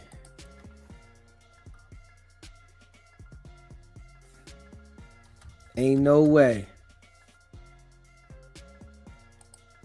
At all.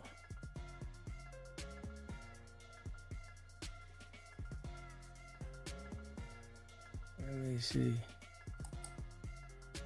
Hit that like button, hit that subscribe button.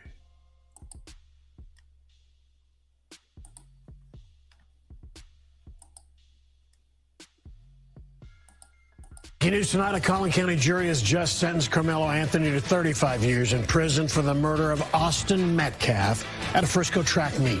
More reaction from the trial and the emotional victim impact statement. It sends a clear message Violence like this won't be tolerated in our Collin County community, and we remain committed to protecting our schools and standing with victims and their families. Strong emotions outside the courtroom all day long as the verdict came down and the sentencing happened. What our crew saw and heard today in McKinney. Here for you, the news. Collin County jury sentences Carmelo Anthony to 35 years in prison for the murder of Austin Metcalf at a high school track meet in Frisco. Good evening, I'm Steve Eager. It's 9 o'clock. This sentencing came just hours after the jury handed down a guilty verdict for murder. The trial began last week, and jurors heard from coaches and high school students who witnessed Metcalf's death. The story also made international headlines, and many people locally have been sharing passionate opinions. Tonight, supporters of both Anthony and Metcalf gathered outside the courthouse, sometimes even yelling at each other. Our crews saw one person appear to be taken into custody earlier this evening before the sentencing came down. And moments ago, prosecutors spoke to the media with the Metcalf family by their side. Today, justice was served. A year ago, when this senseless murder unfolded, I said that it had struck a deep nerve in Collin County and far beyond. I asked our community to ignore all the noise and instead be level-headed and patient as the process worked. And today, the process delivered accountability.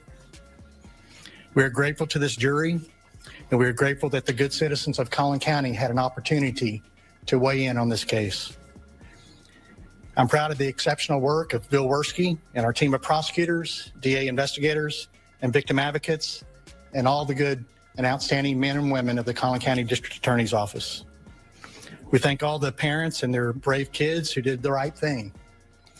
Despite the trauma of witnessing the senseless murder at a school track meet, they cooperated fully and testified truthfully. Their courage was essential to securing justice in this case. I'm especially honored to be joined here today by Jeff and Megan Metcalf and their son Hunter. Their strength and grace through this has been their strength and grace throughout this unimaginable journey has been inspiring. They won't be taking questions at this time, but their presence here speaks volumes about their commitment to seeking justice for Austin. I want to thank Judge Rhodes for presiding over this trial with fairness and efficiency. I want to thank Frisco PD for their investigation. I want to thank the Collin County Sheriff's Office led by Sheriff Skinner for providing the security for the courthouse. I want to thank all law enforcement throughout the county for making this a safe trial for everyone.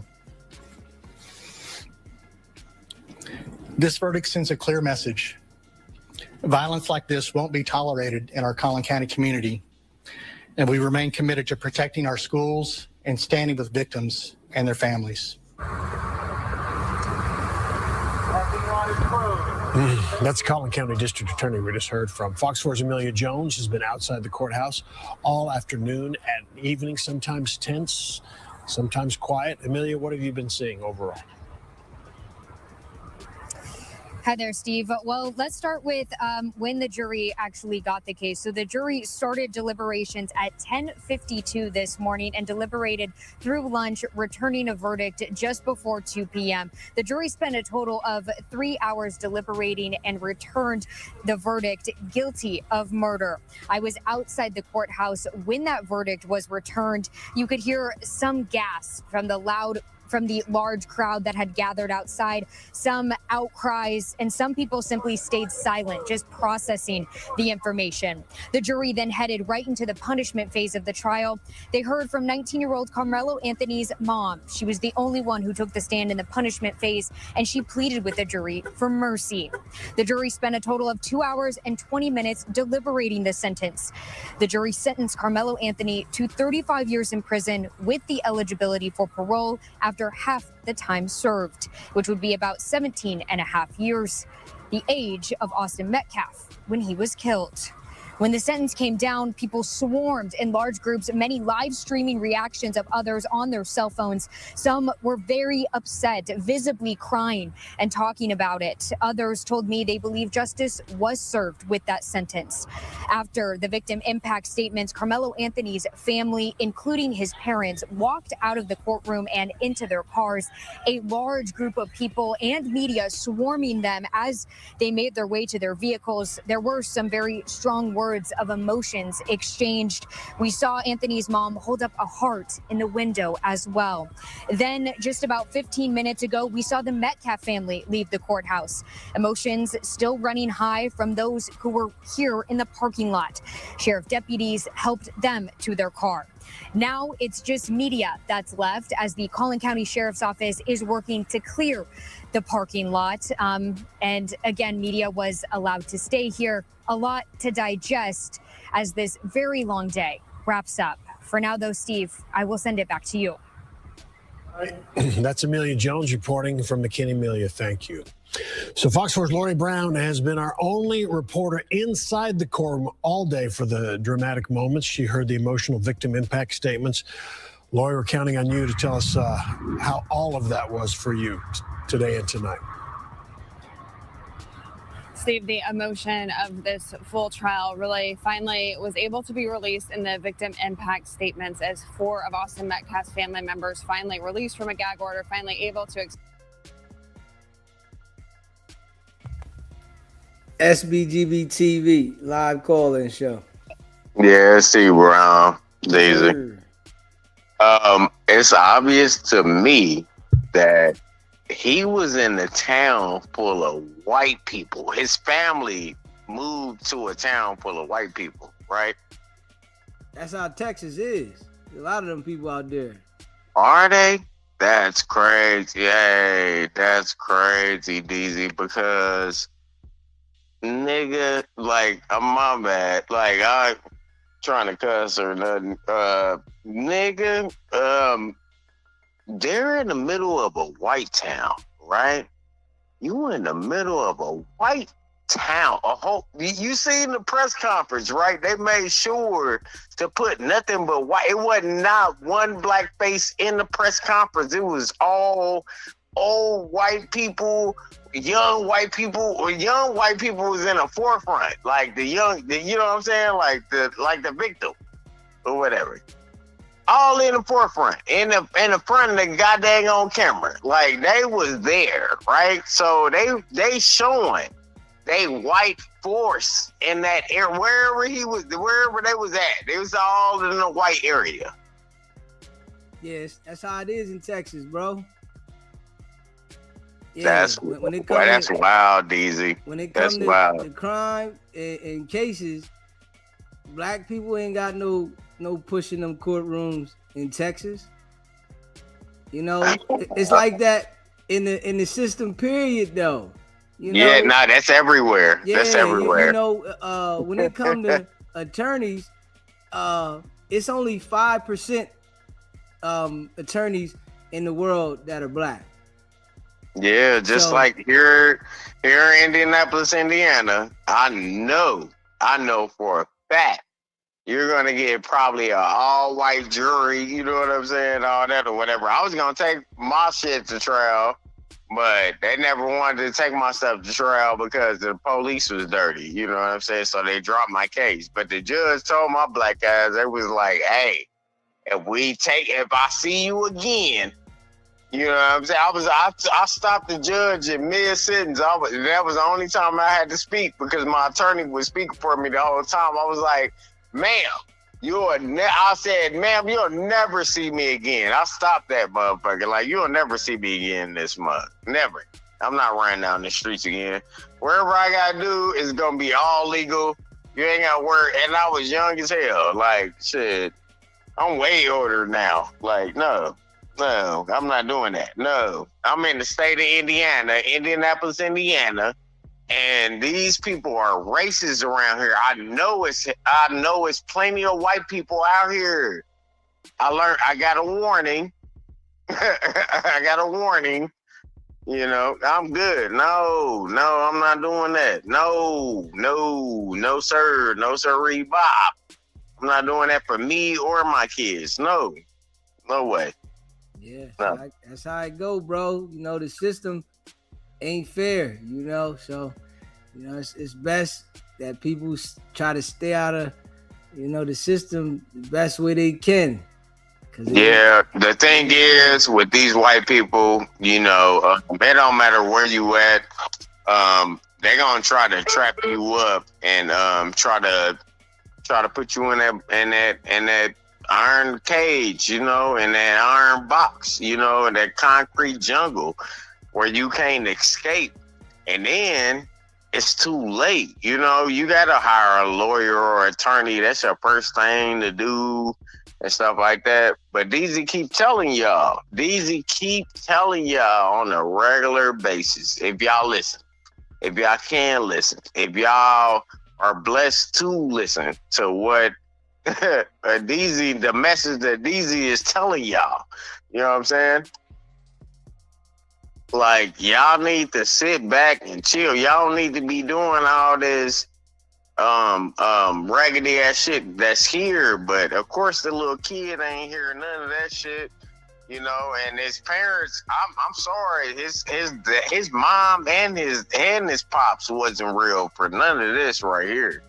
The way he got done, they wasn't real. They thought like they must have listened to Mr. Biggs back in the day. You know, you know how Mr. Biggs was like, take that shit to trial, bitch. You know, take this shit to trial, B. You know what I'm saying, or whatnot. You know what I'm saying? He was telling them to take it to trial, DZ. Yeah. And that song, and the rap song. Yeah, man. Listen, it's a real situation when you get in that courtroom. It's a whole different ball game. Exactly, like you been telling people. You gotta do your goddamn own research.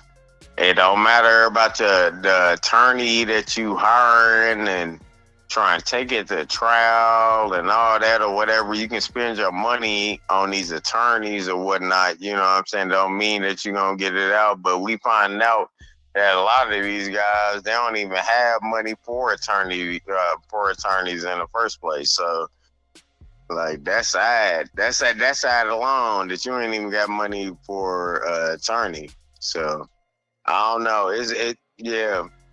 It's a weakness. It's a weakness in the black community. Period. You know what I'm saying? And we need to be more educated and learn how to move out here in these law streets when we going to court, fighting for our lives and stuff like that. Like DZ keep on preaching to everybody. I think everybody needs to go ahead and take heed to all that. You know what I'm saying? And take your fate and put it in your own hands. That's all I gotta say. That's crazy. Yes, sir. Appreciate you calling in, bro. What's up, bro? Yeah, man. Yeah, you get in that courtroom, man. It definitely ain't fair. Express themselves. The impact statements happen after the jury's verdict, after the defendant is formally sentenced. So these statements are really just a chance for the victims to face the defendant and be able to let all of these things out. So the mom, Megan Metcalf, gave a very emotional but strong statement as she faced Carmelo Anthony, telling him how she used to have a house filled with energetic two boys full of laughter, and now her house is quiet and the laughter has been turned to screams, and all she has of her son Austin's voice is her memory and videos of him speaking, and how emotional it is seeing his identical twin brother in his room every day. And she talked about the morning that she had given them breakfast and packed their snacks, and she got the big bear hug from Austin. Certainly emotional moments in that courtroom as she told these things, and she made this statement: "You have been given a sentence of 35 years. You should feel lucky. I have been sentenced to a lifetime without my son." Next to take the stand was Austin Metcalf's father, Jeff. He had a video up playing photos of his son, Austin, over the years, many of them with his brother who was there in the courtroom also. And he talks about their faith helping them to get through this, but also he came to a shout telling Carmelo Anthony, we were robbed, and to suffer such a loss is tragic, and how this whole ordeal has just taken a part of himself, and he is not the same person anymore. And he said that his son's death didn't just change who he is, but it destroyed the person who he used to be. And then it was very impactful as Hunter took the stand. We did not hear from him during the trial, as many were expecting, and he took a very respectful tone. The father of Austin Metcalf had really pointed out that he wanted Carmelo Anthony to look him in the eyes, and Hunter did the same thing, asking in a polite way that he would really appreciate it if he would look at him as he had his statements for him. And he said that you still have air while my brother is 6 feet under. But he went on to say that his brother's legacy will continue to live on. The family later appeared in that news conference that we showed you, but they chose not to take any questions tonight. Stephen, Heather. Understood, Lloyd Brown. Adam McKinney at the county courthouse. Thank you. Sean Rabb has been following a lot of this trial too. We're going to check in with him now for more. He's on our digital studio, spent most of the evening in there. Talk about what's next and you know, the verdict and the years and how he could get out in half those years and all the things that facing well, both these families tonight, I guess, Sean. Yeah, there's a whole lot. You know, we got in the studio here, I don't know, a little after 1, I guess. And so we've been here in the digital studio since before 2 o'clock today as this has played out and come to its conclusion. And there's a lot of emotions riding, as you can tell. People get engaged in this trial, Steve, and they don't want to disengage. Our Lori Brown didn't want to come out of the courtroom. Mm-hmm. You know, managers were trying to get her to be replaced this afternoon. She wanted to stay and see it through. We saw that from hundreds of people in the parking lot. People were coming to the parking lot of the Collin County courthouse. They couldn't get into the courthouse. Well, even going over the weeks of this trial since last week, 1 a.m, people are driving up, waiting to try to get in for, 4 handfuls of seats that are available to the public. That's the kind of trial this has been, drawing people in. So what happens now? Well, first of all, Carmelo Anthony now goes into the Collin County Jail. There'll be a new mugshot of him, bookend photo tomorrow from the Collin County Sheriff's Department. He will be transferred to the Texas Department of Corrections, the prison system in Texas. He'll go to Huntsville for intake, and then he can be moved to any place in the state. He could stay in Huntsville, could be moved west, could be moved hundreds of miles from Dallas-Fort Worth. We won't know that until he is there, because the pickup and transfer is always secret, as you might imagine. Many bad actors, not talking about Anthony, but many bad actors would possibly attempt to have somebody, if you would, sabotage that trip and pull them out of those buses. So he won't be traveling by himself unless Collin County Sheriff's deputies take him. He'll be on the chain. They bring a bus from Huntsville. They'll make several stops along the way, and then they'll return down I-45 to Huntsville for his intake, and he'll be then sent to a prison farm to begin serving his sentence. While that's happening, his lawyers will begin the appeals process. Now, the court lawyers for the case itself, Mike Howard, Toby Shook, they may bring in someone else for the appellate process or file some of those themselves. Remember, there was the concern about no black jurors. The 3 who were qualified were summarily struck by the state. And tonight we're hearing from the Collin County NAACP saying it's an outrageous rendering tonight. The punishment is outrageous. They are upset that there are no black jurors on this high-profile trial. They say certainly a life was taken and justice had to be handed out. They don't feel it deserved to be this. And so they're, again, pointing to the lack of representation, people of color, African Americans on that jury. That's going to be a theme that we're going to hear. Now, I do think, from this type of situation where there's no black jurors on the jury panel, that in the future, they're going to come up with some type of law that there has to be at least a black juror on the panel. So, it's nothing they can do about it now, but I think that it always should have been like that, to make things, a little bit more fair, because if one juror would have said that they didn't agree with the guilty verdict, it would have had a mistrial. You know what I mean? So I think in the future, that shit's gonna come about. Going forward. As for the family of Austin Metcalf, well, they have to try to continue with their lives.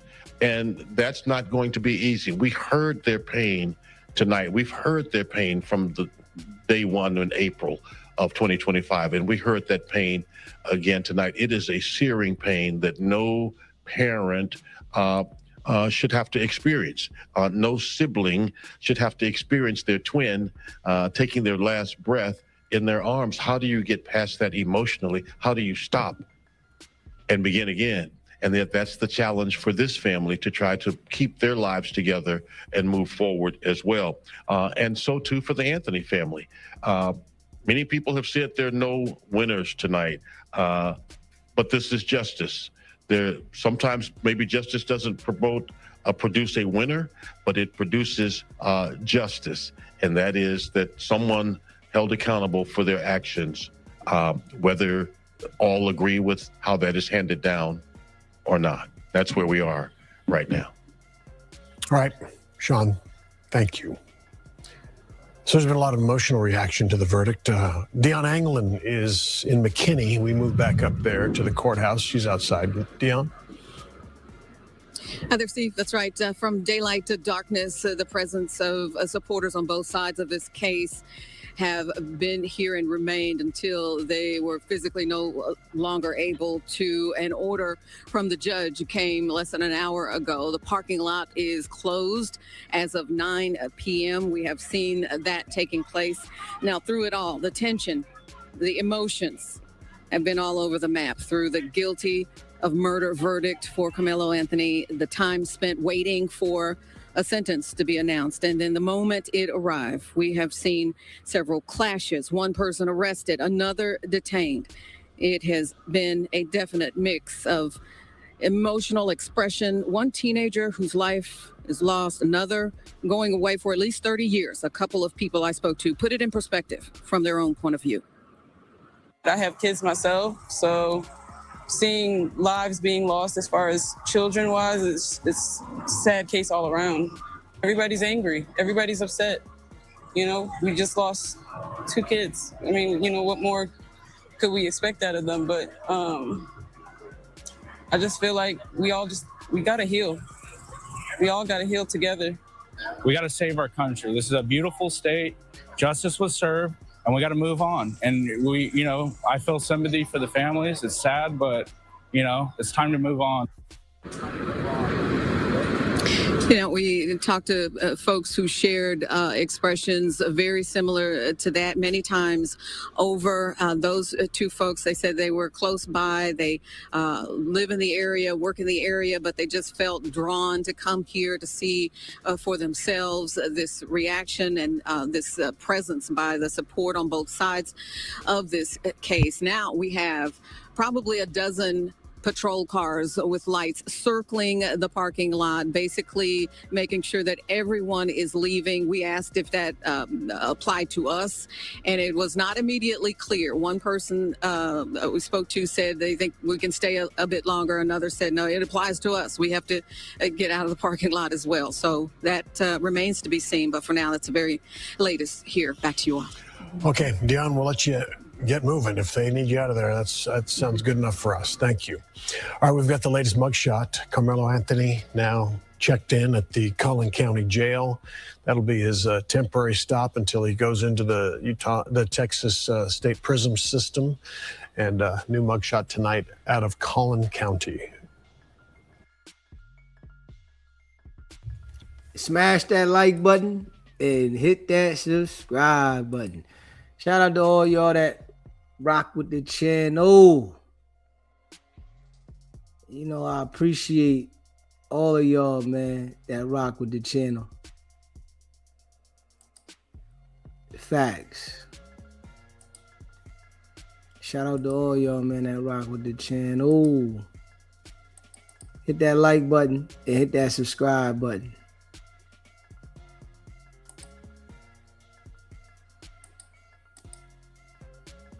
So let me just say, since I said that, I want to take the time to apologize to Carmelo Anthony's family. Man, I was all the way wrong about that kid. I was all the way wrong about that kid, homie. Yeah, he was just indicted. I was all the way wrong about that kid. I met with his father. I've been meeting with his father regularly. I had opportunity to talk, piece him up. He go beat these charges. We going hard in the paint, LaPortia Facts. Charleston White be thinking that he know what he talking about though. Charleston White always, he think he know what he talking about now. Like, don't know shit. Yeah, they done gave Charleston White, light on the internet, and C.T.G be having him like Charleston White don't know nothing, man. Yeah, he get on here lying all the time. He was going at the boy one time. Then he talk about he sat down with the bull father. Then he talk about the bull going to beat the charges. Charleston White don't know shit, man. Straight up. He don't know nothing, man. When it come to certain shit, he don't know nothing. I was under the impression that he brought a knife to school. So I was taking a knife to school. Fuck him. He didn't take a knife to school. He didn't even know these two white boys. These two white boys just came over there with him because he was with a... He did take a knife. He had a knife, didn't he? What do you mean he didn't take a knife to school? Didn't he have a knife? How did it get there? Another kid that knew those white boys. So he a new black kid who these big old white boys, big white boys. He a small frame kid. One of the white boys was on that side, one of the white boys was on that side. So either way it go, they had him blocked in. And these some big white boys. These are some big, violent, aggressive white boys who got guns. And not only that, the one he killed whooped their daddy. See, the daddy coming into the picture playing like he been around. The dad ain't been around. We would think the black dad ain't around. The white dad ain't around. The mother don't even identify the daddy as the husband. So he must have been an abusive father.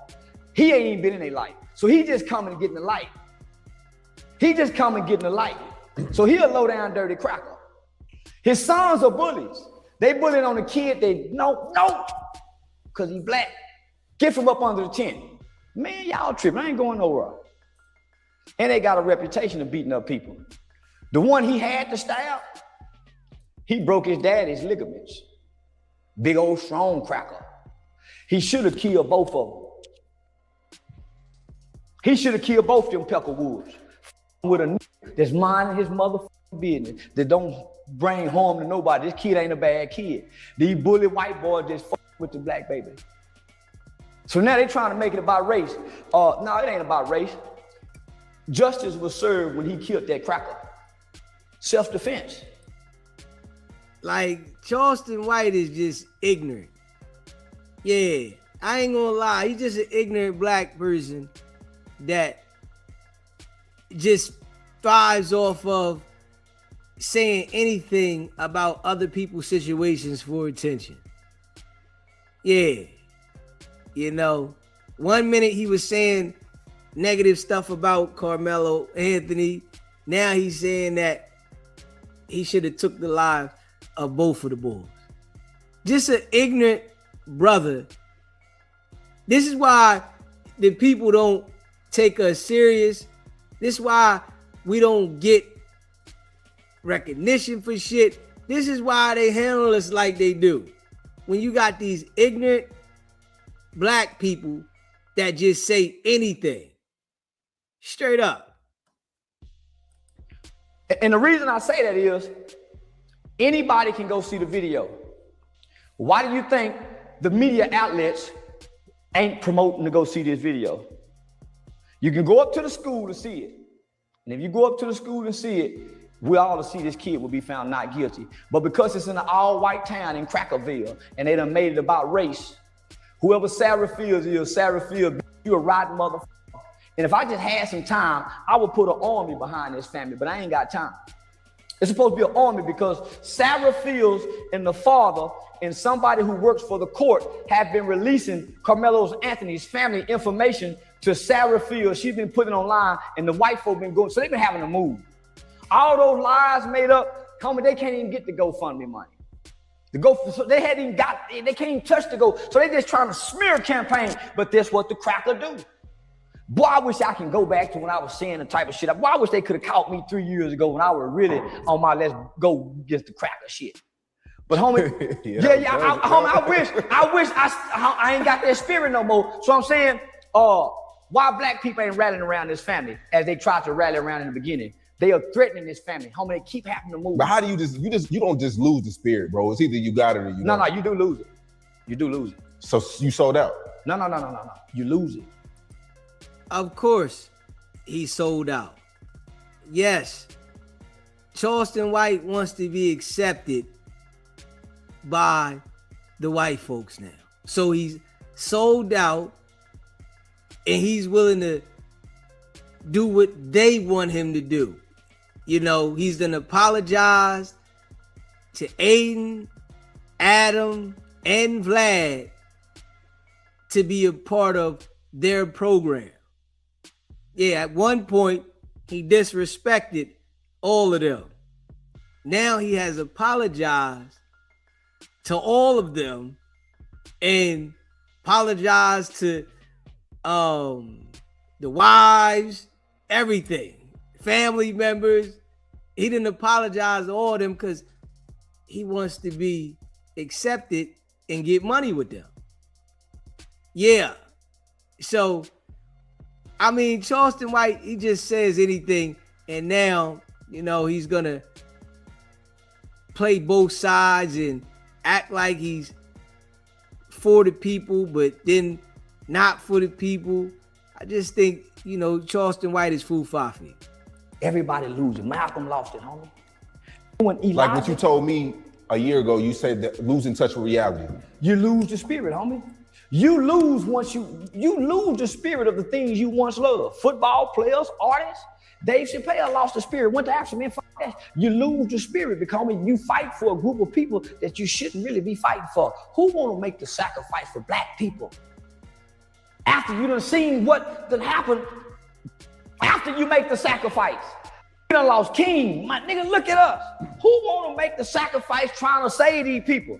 Nobody, homie. Because you have to fight these people to try to help these people.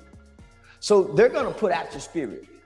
If you're not going to God daily, and I ain't going to, once I got money, I'm gonna be with a hoe. God. I catch God on the deathbed.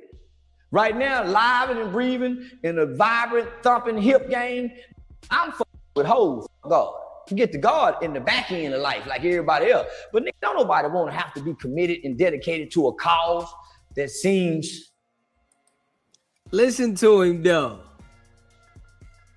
Straight up, listen to his mind frame, man. Yeah. It's how you know Charleston ain't never get no women like that, man. Yeah.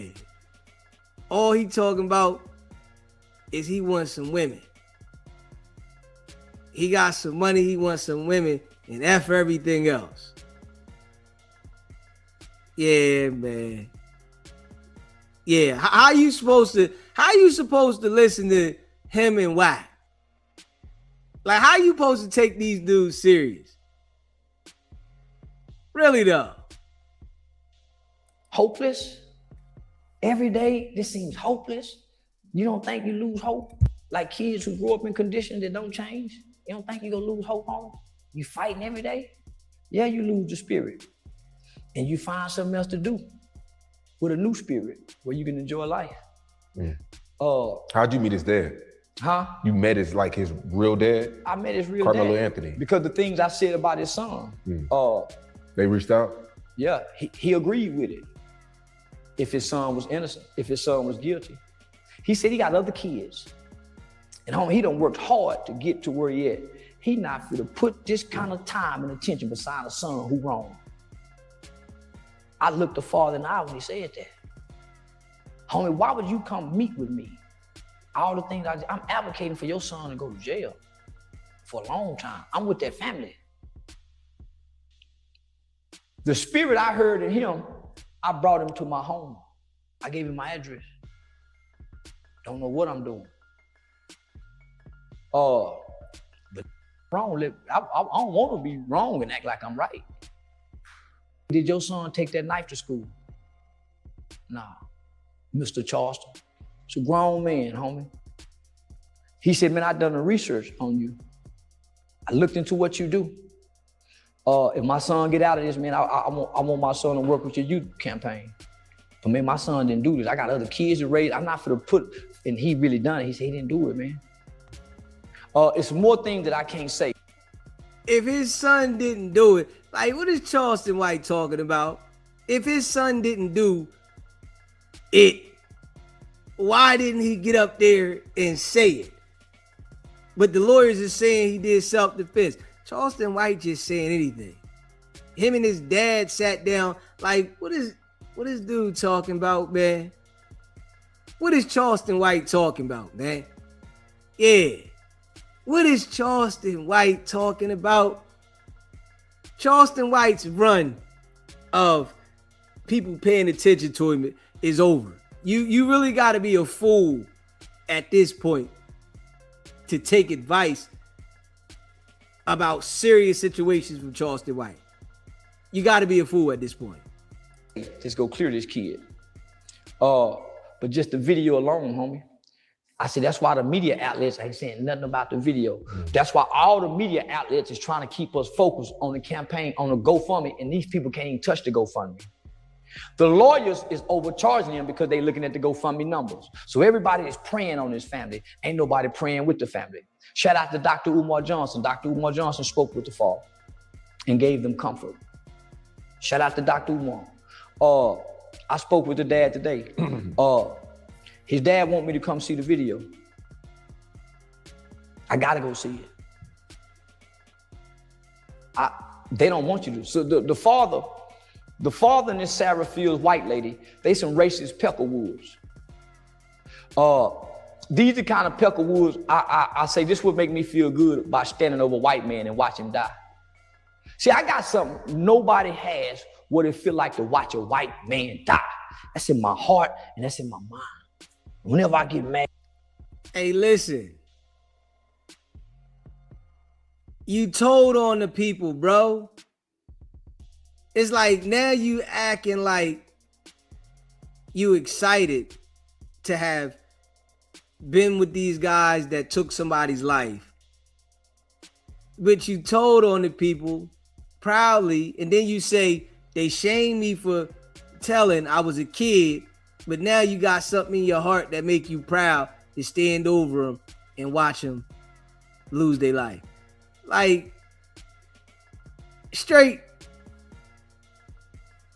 crazy. Like, straight crazy, man. Like, for real, though. Straight foo-fafi, man. Straight up foo-fafi. Added white people, nigga. I go in that heart and that mind, and I pull my victim's face up when he was dying, and how we laughed at that white man. We thought it was funny. I felt like we've done something good. We killed the white man. All that felt good, man. When you don't know no better. When you don't know no better. As you get older and you start to develop your mind and your heart starts to change, you start having remorse. And boy, that face starts to be a nightmare when you see it. When you get mad, it don't.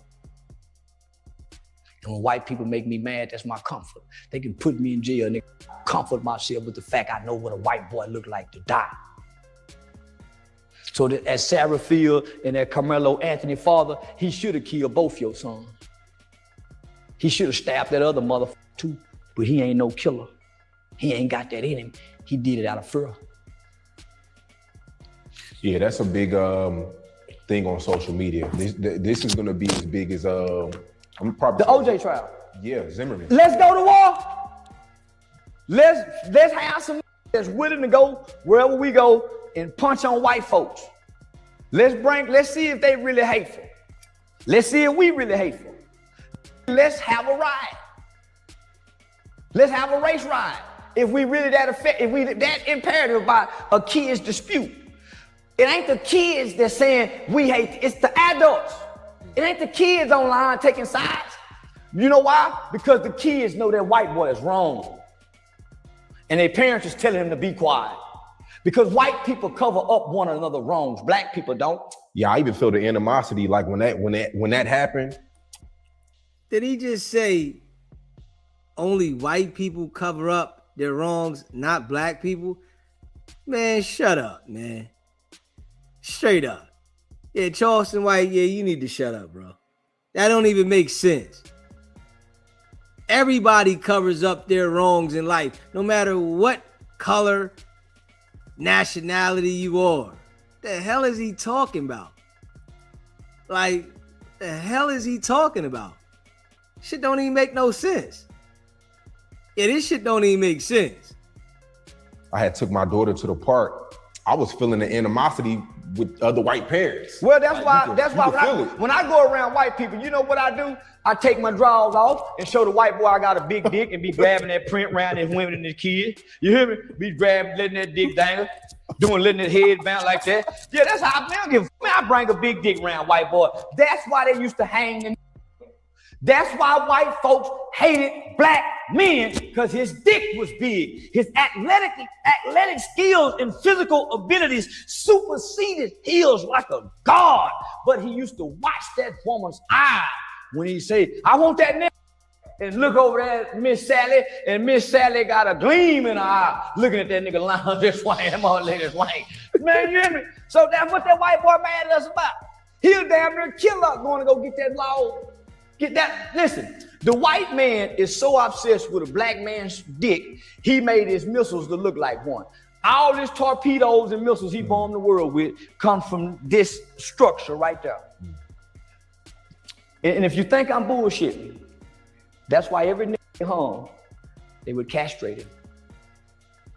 Every nigga they hung, they pull his pants down, cut his dick off. Every nigga. Sometimes put in his mouth.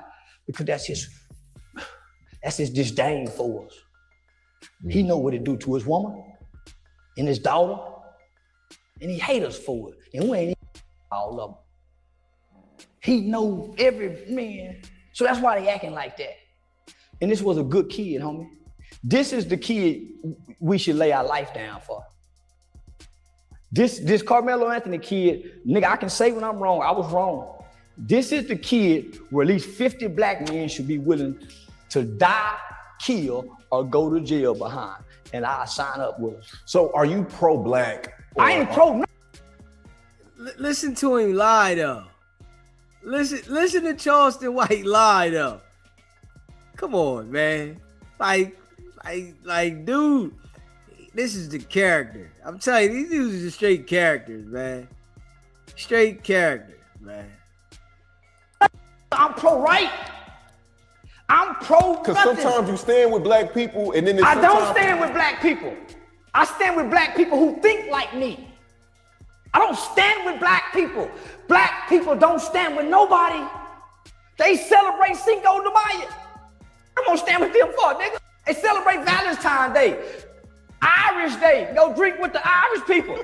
I don't stand with nothing but for what's right. And I'm saying white people is wrong in this instance. You hardly up white. I'm saying white people is wrong. So is black people, but white people is mostly wrong because they really know the truth. They really know the truth, homie. That father is acting like he was in his kid's life. The mother don't even like that father. He's the one stirring up everything, not the mother. She know he was wrong. The father is trying to get it because he wants the limelight. He wasn't there. He didn't raise him. It's the deadbeat dad coming along because he finally get the limelight. But the son broke his arm too. Big old strong white boy. Violent, aggressive white boy. Big in stature. And you have to stab him or shoot him. He gonna hurt you. And he possibly was on steroids, and he was full of drugs. I want to say this too. He was full of drugs. That's what they keep leaving. Did they play football? He did. Yeah. Charleston White is tweaking. Straight up. Yeah, he tweaking. Smash that like button and hit the subscribe button. Charleston White is straight tweaking. Yeah, tweaking. That's a fact. Yeah. Like, yeah, dude is tweaking. I can't take this nigga serious, man. Not at all. Smash that like button and hit that subscribe button. I can't take him serious. It's like, what the hell is he talking about? Yeah. It's crazy. Yeah, tweaking. Hit that like button, hit that subscribe button.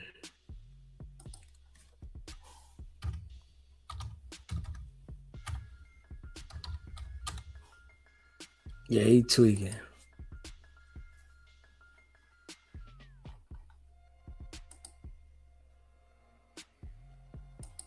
Straight tweaking.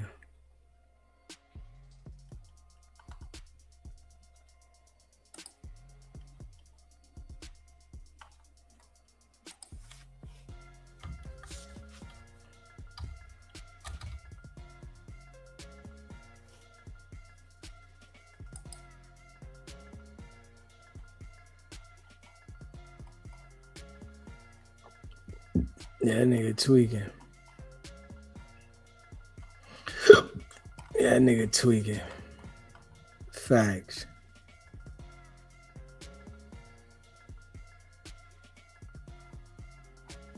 Straight tweaking. Let me see here.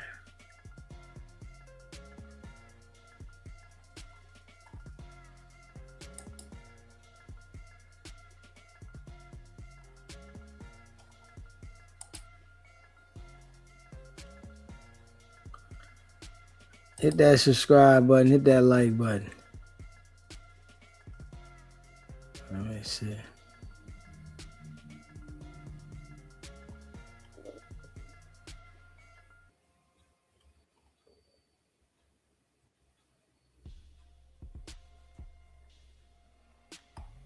Let me see.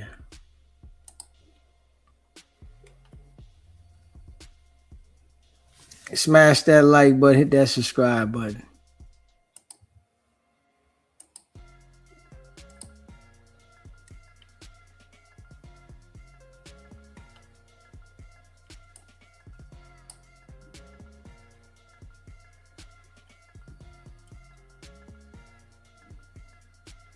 Yeah, hit that like button, hit that subscribe button.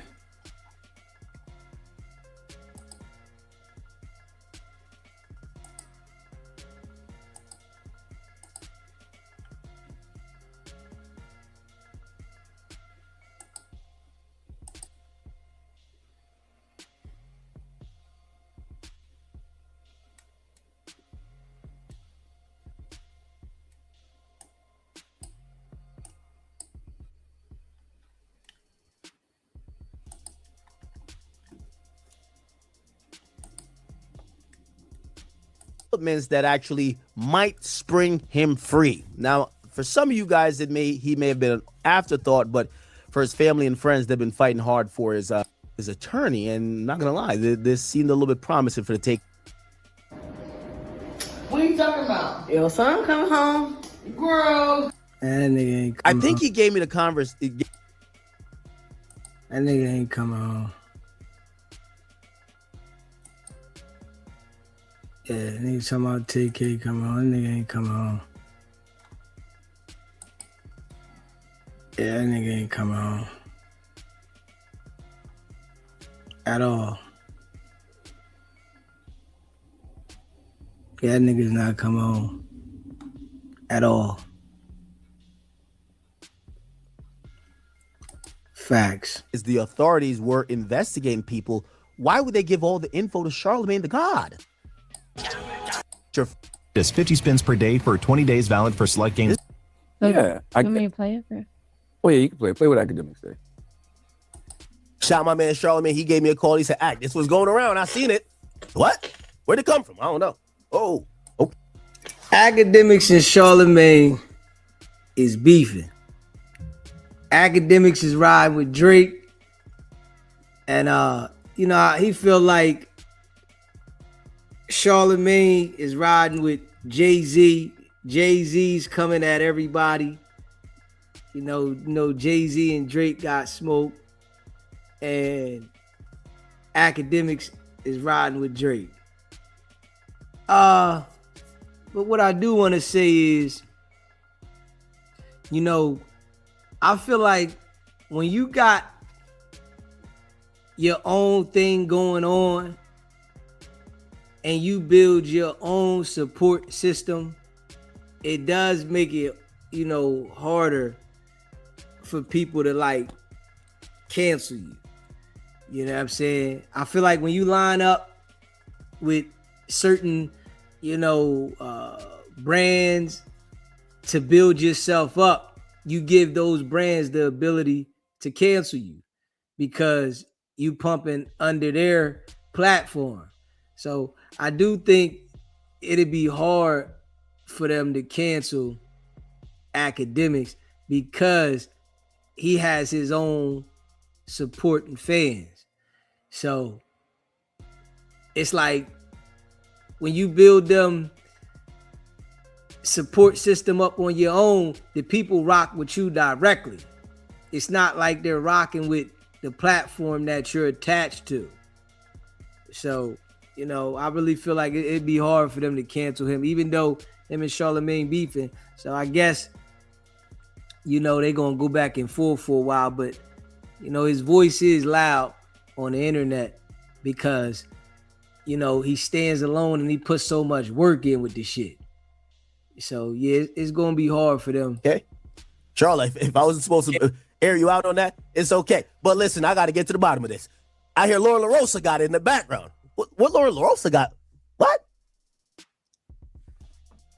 Then I hear, oh, you got one of the stooges that was on this show and then this other guy that don't like you. And I'm like, what's going on here? Now, like for anything, I like to address things head on. But with that, I don't like doing proxy wars. I like to just kick it off. I tell all y'all eat a dick. Straight up. All y'all eat a dick. Y'all ain't stopping nothing. All y'all can eat a dick. When there is entities that's plotting against me, don't be the messenger. You either with me or against me. No DJ Khaled's around my book. That's fact. No DJ Khaled's around my book. Get the fuck away. That is true. You can stop it here. Oh, so SBGB TV live call-in show. Yo, what up, DZ? This is Tone from North Carolina. I've been a subscriber from you since you had like 13 subscribers. And I want to ask a question, my friend. I want to ask, Carmelo, his lawyers and him, they had a chance to vet the jury, didn't they? Yeah, when you go pick the jury, you pick one and they pick one, and then they can strike, and then you can strike and go back and forth. In my opinion, I believe that it don't seem like they did that if they had an all-white jury, my friend. Yeah, they did that, but you got to think about it, right? Black people in certain areas, they don't come out to jury duty. You're absolutely right about that. You know what? I was caught up in a situation like that as well. And I vetted the fucking jury until I could vet it no more. I wanted it more diverse. Because the jury that they had on there, you know, they had separate charges of their own. And I'm like, how in the hell could you put somebody on a jury like this when they got separate charges of their own? Or they believed in another ideology? You know what I mean? You got to ask all those questions. Now, did the boy get a fair trial? Maybe he did, maybe he didn't. But I think that his lawyers dropped the ball by not vetting the jury as much as they should have. Yeah, I mean, the part that they messed up with, bro, is they didn't testify, bro. He should have got up there And and that's testified. the other part. Yeah, brother, they already knew the deal that they was going to give to him and the deal that was already proposed. They should have told him, hey, they're giving you at least 35, 40 years, maybe life. You know, I mean, 35, 40 years when you're only 18 or 19, that's just like life. You better fight for your life. Yeah, he was supposed to testify. He had to paint a picture to the jury. That's the goal. Who can paint a better picture? You know, if you can't paint a picture to the jury and the prosecution can, then you ain't got no shot. You're absolutely right. And the prosecution's job is really getting paid to lie. You put your hand on the Bible, but they try to feed you a narrative. You know, I mean, I understand it. In white America, please don't judge me on that. I'm not a racist or anything like that, but you know exactly what I mean. And I don't want to take up too much more of your time. I just wanted to get that out there. Brother, keep going, brother. I remember when you only had 13 subscribers. Now you're in the thousands. You are a motivation. Appreciate you calling in, brother. Yes, sir. Thank you. Smash that like button, hit that subscribe button. So he's saying you need to pick a side. Is that I don't know being communicated? But here's the thing. I'll clarify. It's not picking a side. If you're not giving me the heads up, if you're not telling me where it's coming from. If you're just giving me like this warning, it feels like my convo with Charlemagne came across more like he wanted me to back up from Grand and niggas like that. Like, yo, don't fuck with these guys. You're going to even hear him say some stuff, which I didn't say before, where he's basically like, yo, Grand and them niggas is snitching on you. And I'm like, snitching on me for what? You know? But that was the like, for me, I was just like, I get like, I'm like one of the younger media personalities, but I'm not that green to flip on my squad without you giving me actual, like, you can't. So we don't know where this came from. And I'm supposed to be like, oh, I can't fuck with Grand no more. Because he eventually tells me that supposedly Grand has been talking to investigators, right? And Grand has blamed everything on me and Drake. And I was like, bro, you can't even tell me where this is from. So, like, there's a point where Charlemagne was like, yo, Act, be careful, man. How much do you trust these guys? And I'm like, dude, I trust them more than whatever you're hearing because you can't even tell me where you're getting it from. Like, I don't even know what are you talking about right now? So that was just a little odd to me because I'm like, it's like you're trying to have me to flip or to back up off these people who I'm cool with, who have, you know, we have built a lot in the last couple years.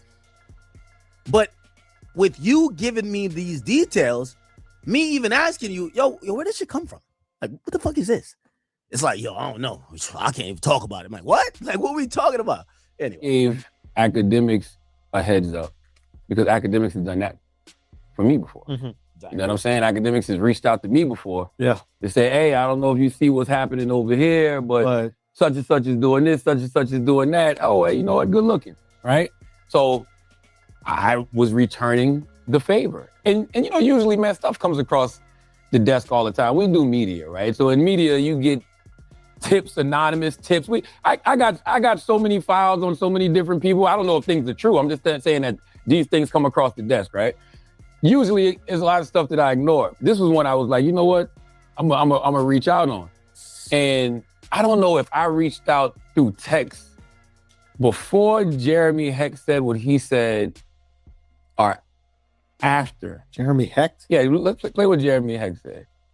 Because Jeremy Hecht accused Akademiks of taking money from who's Jeremy Hecht? Politicians. Jeremy, he used to be on this Hip Hop DX show with DJ Head and Elliot Wilson. Called Irrelevant. If you gotta explain it like that, he's irrelevant. Bigger picture. I think it's understanding this, right? Like, you know, these people be thinking that these other people that they meet in the industry is their friends. You know, like Act thinking Charlemagne is his friend because he reaches out to him and says something. Charlemagne thinking Act is his friend because he didn't reach out and said something. Man, listen, man, it's a dog eat dog world. Yeah, you got associates in this world, man. But a lot of these people be getting lost thinking like people they friends because they getting money and the other people getting money. So it's like, oh nah, we getting money, so we cool. When really though, it's only about the money. It ain't about me rocking with you and I'm your friend, and no. You just make it where as though it's more common for it to be a problem where y'all beefing because y'all becoming close and the egos getting away and people feeling like they got more reach than the other. Yo, my reach long. I could do this, I could do that. You feel what I'm saying? Like on some real shit. Yeah, facts, too much, most definitely. You know, see, I know the game. You know, I've been playing in life for a while. I know the game and I understand on a bigger level, it just get more broad. You know what I mean? But I know on a level of life that I've lived on how the snakes operate. You know, but some of these people, you know, they feel like people are their friend. You know, I know the game. You know, that's why as we grow, SBGB TV grows, you know, y'all gonna see. Like, listen, yeah, I might have some people on the show sometime. I might go on the show, but I'm rocking Dolo. I can't trust nobody. And I ain't gonna act like I'm gonna meet, you know, some people that saying they can do something for me on the internet and they want to do business with me, and I'm gonna act like all of the shit I done learned my whole life and people being snakes that I just forgot about it. You know what I mean? But I understand Akademiks has to learn this shit now. You know, a lot of these people, they got to learn this shit getting into the game because they didn't have like a street experience before the internet. You know, if you had a street experience and you was able to come to the internet and talk, you're not going to deal with niggas like that if you were something in the street. And I'm just going to be real. People that were something in the street and they was like somewhat successful in their street life, they're not going to come to the internet and act like everybody you meet is your homie. Nah, because you're going to understand how the streets operate. You're not going to be trying to embrace everybody because you know niggas in the streets is snakes. So if I come to the internet and start dealing with these people, they're just going to be snakes on another level. They're going to act like they're my friend. I could do this for you. I can help you with this. I can do that, and the third. And the next thing you know, you're trying to turn and snake me and talk about me behind my back. this how the game go, you know? Yeah, so I'm glad that, you know, I'm able to grind and figure it out. I like it that way. You know what I'm saying? Straight up. Just keeping it a buck. You just natural who you are, DZ. That's what makes you you, who you are. We love it. And you know, I appreciate y'all. Facts. I appreciate all y'all that rock with SBGB TV, your boy DZ. You know? And I'm just glad, like I said, I'm thankful for all the experiences that I've had. And it gives me the understanding to be able to deal with things like this. You know, that's why I know I'm built for this shit. You know, I'm really built for this shit. Bringing it from the muscle, building it up. You know, it ain't gonna be like nobody saying that they gave me this or did this. Nah, I put the work in. All the people that rock with me, they rock with me because of the work I put in. You know, how raw and authentic I am. And I'm going to just keep it that way. You know, we're going to build it one brick up at a time. That's a fact. You know, these guys, they learning as they jump in. You know, it's just like, you know, a lot of the young people that get on in life doing, you know, something in the entertainment world, rap world, they got to learn about the snake game. They don't understand the snakes. They think the people that's coming to them with a smile is all good. When with me, I'm automatically looking at everybody funny. You know what I'm saying? This just is how I rock. I don't care who you is. When you come in my presence, I'm looking at you funny. Now, if I feel you out after that, all right, cool. You know, but I'm still looking at you funny. Soon as you do one thing crazy, oh yeah, I know what it is. It could be the smallest thing because you gonna show the sign. I can see it. All right, I gotta make sure I keep my distance. I understand this shit, you know. But these people, they be thinking like, you know, how they be dealing with whack and shit like that. They think like everybody's cool, you know. They think because certain people got money and, you know, the relationship. Man, I don't care about that. I care about my peace and sanity. You know what I mean? I know I'm going to get money. I'm always going to get money because I'm a hustler. I don't need to be somebody else to get the money. And, you know, some of these dudes, they willing to adapt to whatever's going on to get the money. And then they get caught up, you know. You know, you got some of these people that get with certain people in them industries and they be doing foul shit and then they get around them and then they get them to engage in foul shit with them. And then they like, yo, man, don't nobody know we do this and we do that. And then when they go down, they pointing the finger at you. Nah, he did it. Nigga like, damn, you the one that turned me on to this shit. Whole time you was the fall guy, and that's why they put you on what they was doing so they can have somebody to put the blame on. It's a dirty game. Facts. He still works for Hip Hop DX now. Listen to what Jeremy had. Akademiks says that he has $100,000 for me if I can prove that he was being paid by the head of Truth Social. Jeremy, I got $100,000 for you if you provide that. Let me read some receipts. November 14th, 2025. Chris Pavlovsky sent a payment to Livingston Allen for $8,804. And another one on December 23rd, 2025 for $1,234. That's almost $10K. Technically, that's only a tenth of what you would owe me. I won't put it on screen, but you can go double check the PayPal act. Now, I know you want to act all confused and Google it. Now, I don't know if Now, I'm going to jump in because I listened to this part before and Charlotte skipped over it. First of all, I debunked that. That was a Rumble payment, not Truth Social. Second of all, Charlemagne did hit me up afterwards. So he hit me up afterwards. So, and if Charlotte does listen to this, you know, I think I talk very clearly, even when I'm talking to you privately, but I'll say it publicly because I have nothing to hide. My antennas went up when I said, why is someone having a dossier that might include me?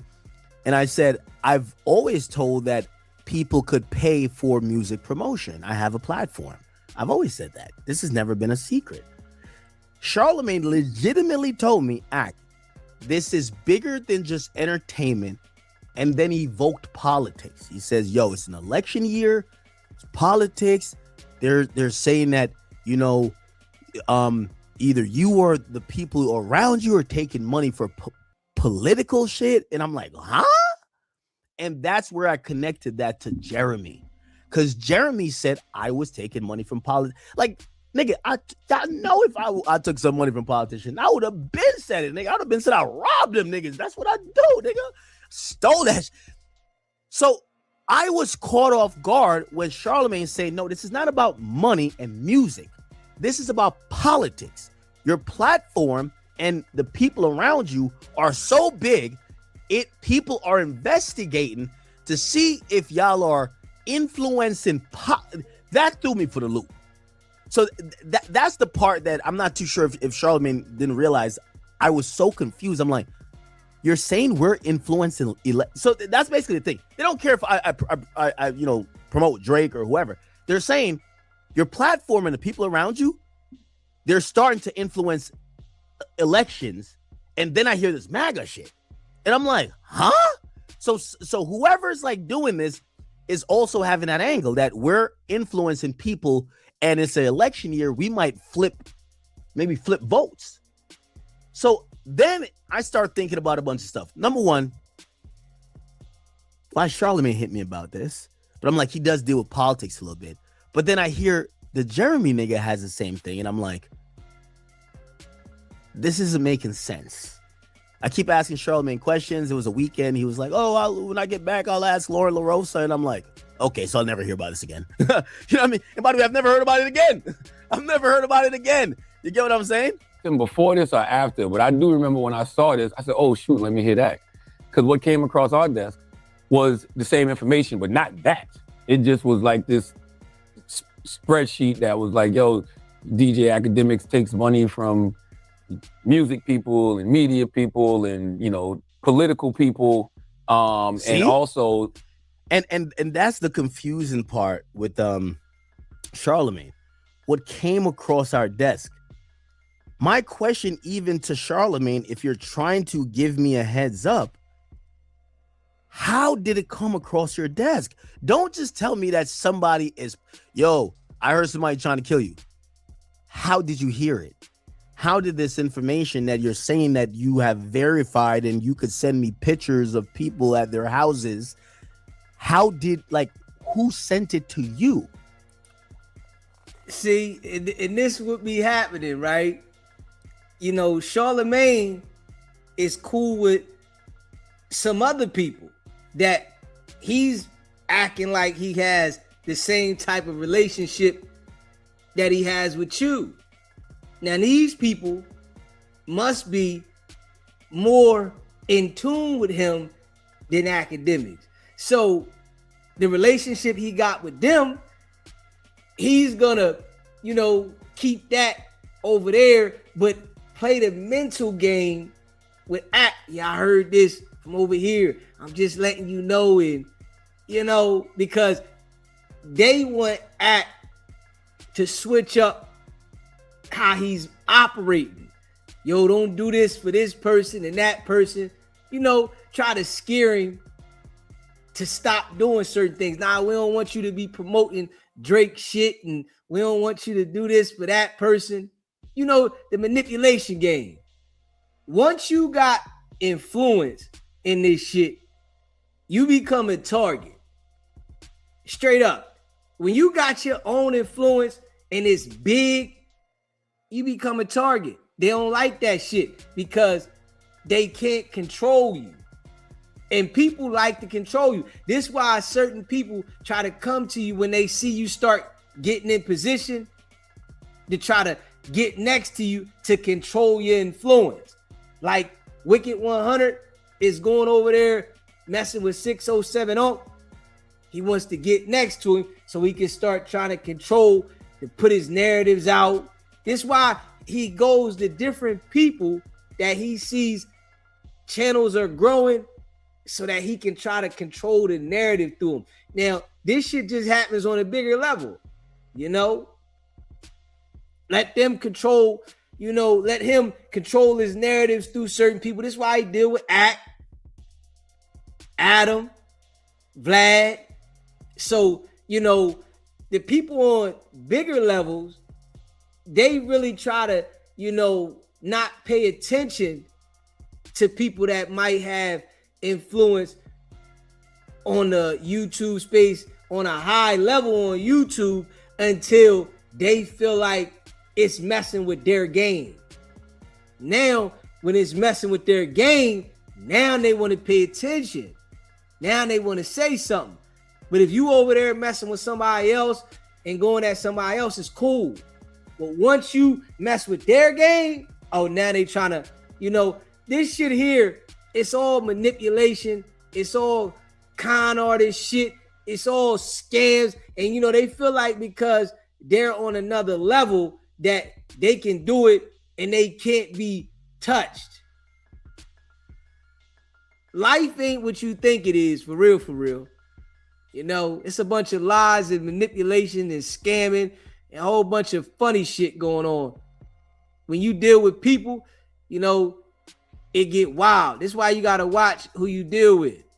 You know, everybody smiling ain't your folks. Everybody smiling don't got your back. Everybody say that they with you, they not really with you.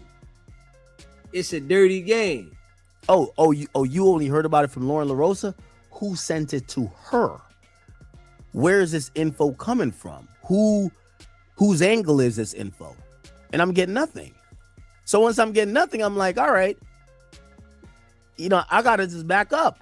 You get what I'm saying? Like, you know, I don't do proxy wars. Like, so that's what I said. Like, me and Charlamagne ain't beefing. Charlamagne didn't say fuck Ak or nothing like that. So I fall back, but I could no longer tell the people who are getting harassed, which is my team, yo, bro, because that's what I do. Like, you know, if they've ever posted something about Joe, I say, yo, you know, Joe's my man, right?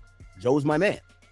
Joe's my guy. Yo, hey, get the, like, a lot of times I go on Akademiks TV or whatever, and I get the shit up off about my friends because they might just be doing journalism or they're, you know, how they're getting info. I'm like, nah, it's my guy. Get that up off of there.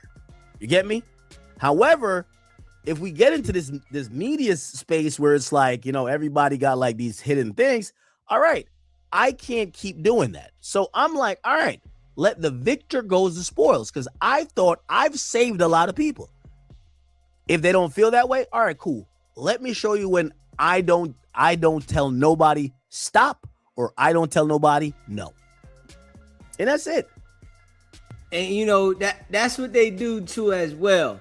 You know, people that are connected to you, they're going to target them because they might feel like they're weaker. You know, you might stand stronger, so they're going to target people that's connected to you to feel like they can be able to, you know, get to you. You know what I'm saying? Put the pressure on them. Try to find everything wrong that they doing. Yeah, it's a dirty game, man. You know, it's a dirty game. You know, everybody's playing for themselves. Again, my whole thing is, I know some people like, why are you mad at Charlamagne? I'm not mad at Charlamagne because he gave me a heads up. I'm like, listen, it's clear that somebody on your side is either behind it or got the info from somebody they're cool with. Here's the thing. It's like in war. You just carpet bomb the whole thing. You figure it out later, man. You carpet bomb the whole, and that's kind of what's been happening. And I can't even, you know, trust me, I haven't been necessarily happy about. I don't like seeing Charlamagne being discussed in non-GOAT like manner. I have a lot of reverence to him and his skill and, you know, what he's done for commentary and hip hop, but also we're in like different times. I don't even know what the fuck to say these days. You get what I'm saying? It's like Charlamagne might be in cahoots with niggas that don't. Understanding this though, right? The older you get, the more people change. Some people be feeling like because they meet certain people, they gonna be locked in with them forever. Most of the time, you gonna fall out with the people. This is a fact. Most of the time, you gonna fall out with the people that you once been cool with. It's a selective few in life that you still gonna be cool with. Yeah, so you gotta prepare yourself mentally for those days to come. You know, and these people be thinking because they all got money that they always gonna be tight forever, not expecting the fallout because they haven't had those experiences where they've dealt with people for a long period of time and y'all might have had a great relationship, got money together, and then the relationship fell apart for whatever reason. You thinking that, yo, this person gonna be with me forever. I'm gonna get the information. Yo, that's my guy. Yeah, you gotta watch my guy. Straight up. And again, I do take it personal if it's y'all like, oh, we're targeting the people around you, not you.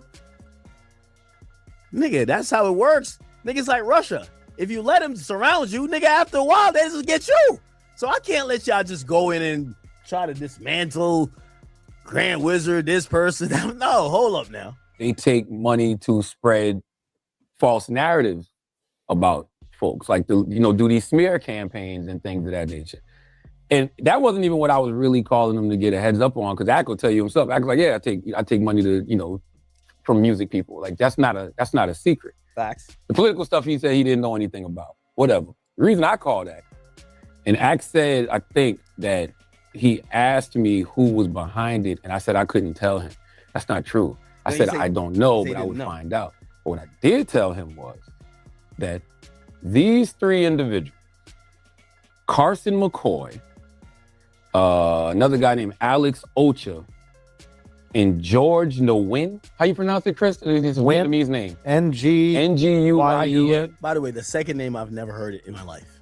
But go ahead. Win is the closest, yeah. George Nguyen. He's that's Grand Wizard chat nigga, and he is from Australia. Now, chat. Remember what I told you? I told you a lot of this stuff recently. Like they have declared war on Grand. From when I went to the Kendrick show, bro, Kendrick's mans approached me about Drake and Grant. Like, yo, they have declared war on Grant. Yo, I even said, remember I said the other day, and I seen some people clip it on Twitter. They were like, yeah, right. Nobody gives a fuck about Grant. Yeah, why they got like 5 private investigators outside his house, even though he's an AI? Like, why? You know what I mean? Why are they stalking him? You know what I mean? But whatever. Hell yeah. So, Ak created an AI of this Grand Wizard, and they got investigators out there stalking his house, and it's an AI? Oh, this shit's out of control. What we were told was the Carson kid and George were getting investigated, got pressed by investigators, and cooperated. No, not Grandy. And told and said that they get their marching orders from Akademiks and Drake. I don't know if this is true. I don't know if it's not true. I'm just Grandy's Vietnamese. What? Is he? He lives in Australia. Yo, I sent Ak the pictures they sent us of him, and Ak goes, "Who is this?" And I go, "They say this is the George Grand Wizard chat nigga dude." And then he was like, "What?" I thought Grand is an AI. He was skinny. And so I guess when he sent Grand the pictures, Grand confirmed, like, yeah, man, I got these pictures sent to me, a few months ago. So I was just... Listen, this is how people lie so much. I'm telling you, you can't trust people, man. This is a fact. You can't trust people. Ak created an AI, Grand Wizard, and they acting like they investigated him, talked to him, and that he said something about Ak. That shit crazy. Yeah, that shit crazy, man. Yo, I'm telling you, you can't trust people, man. Calling Ak to give him a head. Now, I will say everything, and I think Charlotte knows that. Everything Charla shared with me, I shared. I'm a loyal nigga, bro. Like, we think I was just gonna take this info and just go to the corner and not tell the guys? Yo, hey, this is all the info. What's going on? I sat with everybody. And I said, yo, you might need to watch the people around you. Because sometimes, man. No, Grandy. Sometimes He's hilarious, though. I don't know him. But sometimes you be in business with people and aren't fully aware of all the things that they may be doing. So right? Yo, let me tell you this. And again, they have this document outside somewhere. So like, there's no, I don't do the secret shit, because if y'all claim y'all got the info, it's not secret. So let me tell you fully what he said. So Charlamagne basically tells me that there's an investigation going on. Grand Wizard and another person who actually he's chat nigga. So two chat niggas have gotten cornered and have flipped, and they're snitching on me like I'm Dirk. And they're snitched on me and Drake, literally, right? That's the info he told me. He was kind of telling me this info to say, hey, Ak, watch out, because some of these people you have with you, they're snitching. Number one, I'm telling you, I don't believe it.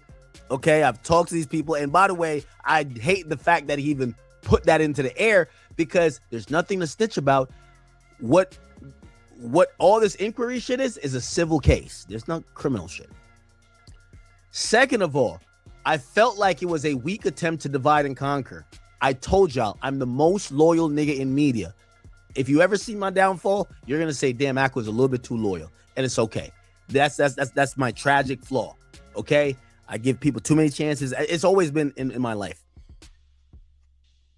What Charlamagne then starts to do in our conversation is to say, Ak, he's trying to turn me against Grand Wizard. Say, yo, bro, you sure how much you know him? And I told him straight up, I said, nigga, I trust Grand Wizard with everything, nigga. Straight up, like, what you want me to say? Like, what you think I'm like some like weakling that's gonna be like, man, I don't really know him. Nigga, I trust that nigga with everything, nigga. What are you talking about? Then, and this is why, and I'll say this publicly, because I would say to Charlamagne privately. Charlamagne, I ain't gonna lie to you. I don't think necessarily this was your plan necessarily, but y'all wanted me to turn against my guys. I'm not doing that. They told me even, they were like, oh, Ak, I ain't gonna lie. Man, these guys, they doing a lot of crypto shit, blah, blah. Grand Wizard getting paid millions. Like, yo, we seen the payments from da-da-da. Like, you got paid a couple $100,000. Grand Wizard got paid millions. I said, bro, like, first of all, I am a pocket watcher, but I'm like, how I heard that was to say, damn, how is Grand Wizard making more money than me? It was a way to turn me against someone who I associate with and I trust. You get what I'm saying? Like, they're saying, oh, we have the documents to say that Grand Wizard gets millions of dollars, and the money that you've gotten paid out from certain shit isn't millions of dollars. And that was supposed to turn me against him. No, nigga, I told that to Grand too. I'm sorry, like, you know what I mean? And I'm gonna just keep it a bean. So I looked at everything as, and again, I don't think necessarily it's just Charlamagne. Like, obviously, I think Grand, and I asked Charlamagne if he wanted to talk to Grand, because I do think it's a little bit personal at this point, because I think Grand feels he's getting doxxed, and then Charlamagne probably is like, yo, why are you attacking me? Well, Grand is probably like, yo, you're trying to get Ak to believe that I'm a snake, that I'm a snitch, and that I'm a thief, right? Also, people are trying to take pictures, da-da-da-da. Like, so that's why Grand and Charlamagne's whatever. For me, though, I lay all my cards on the table. So, yeah, that's what I took away from the conversation.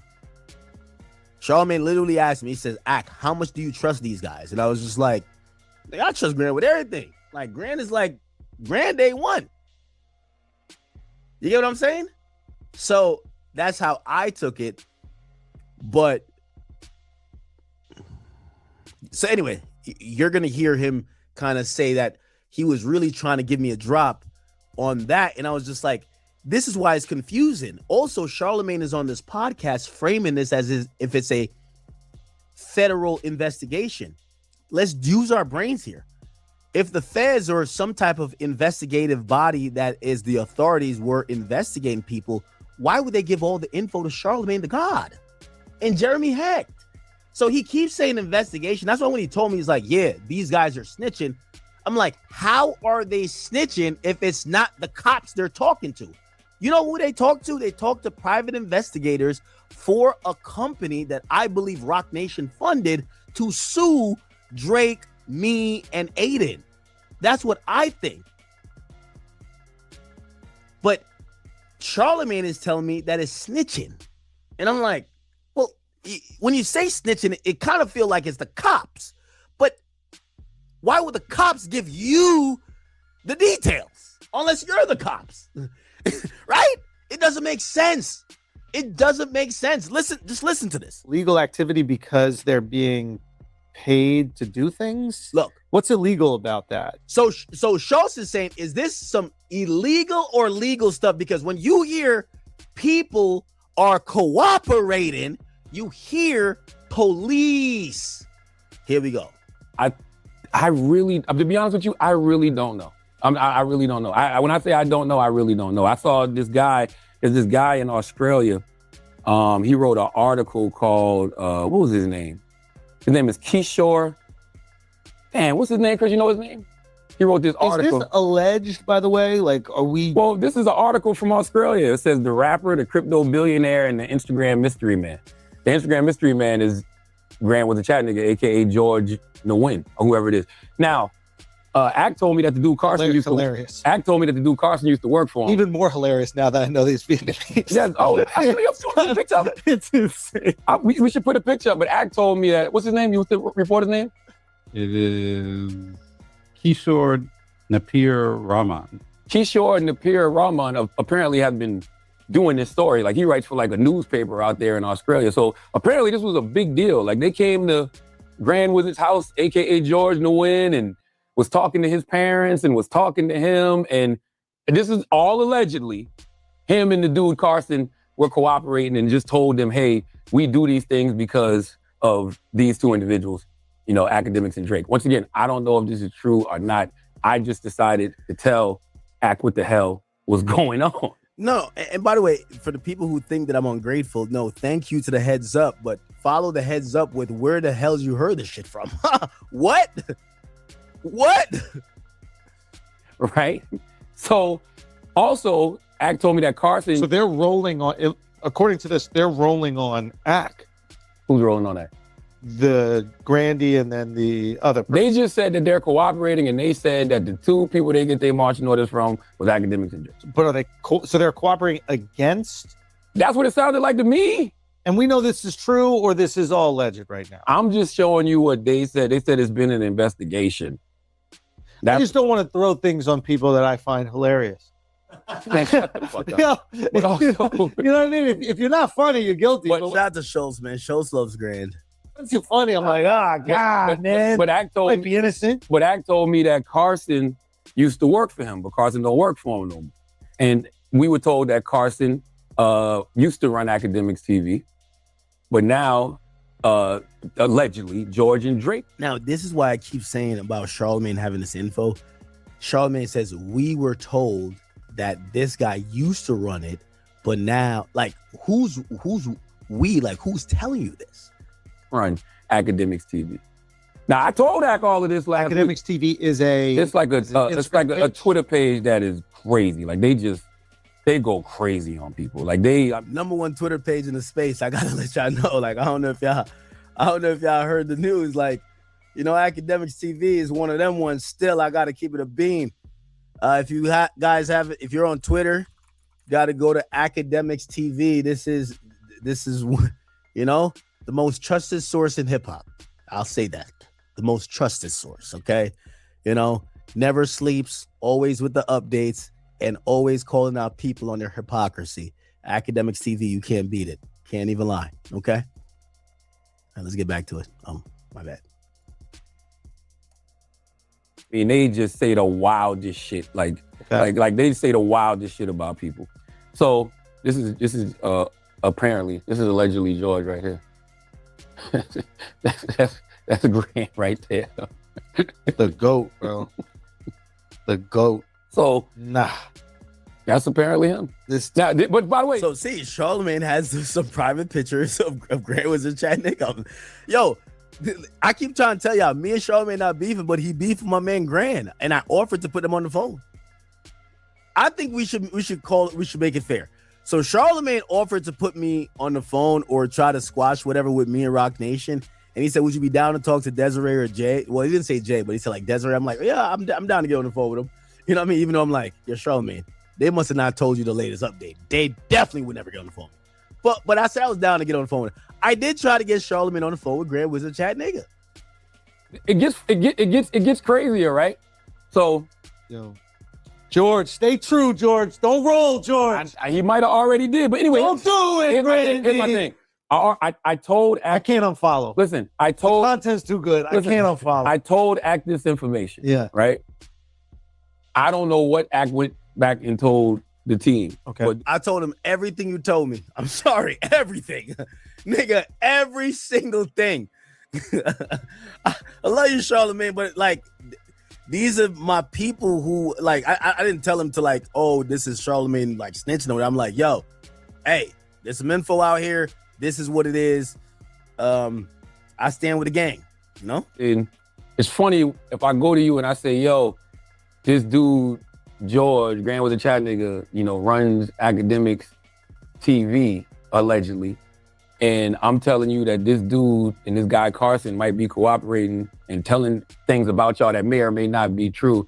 But then you spend the whole week slandering me.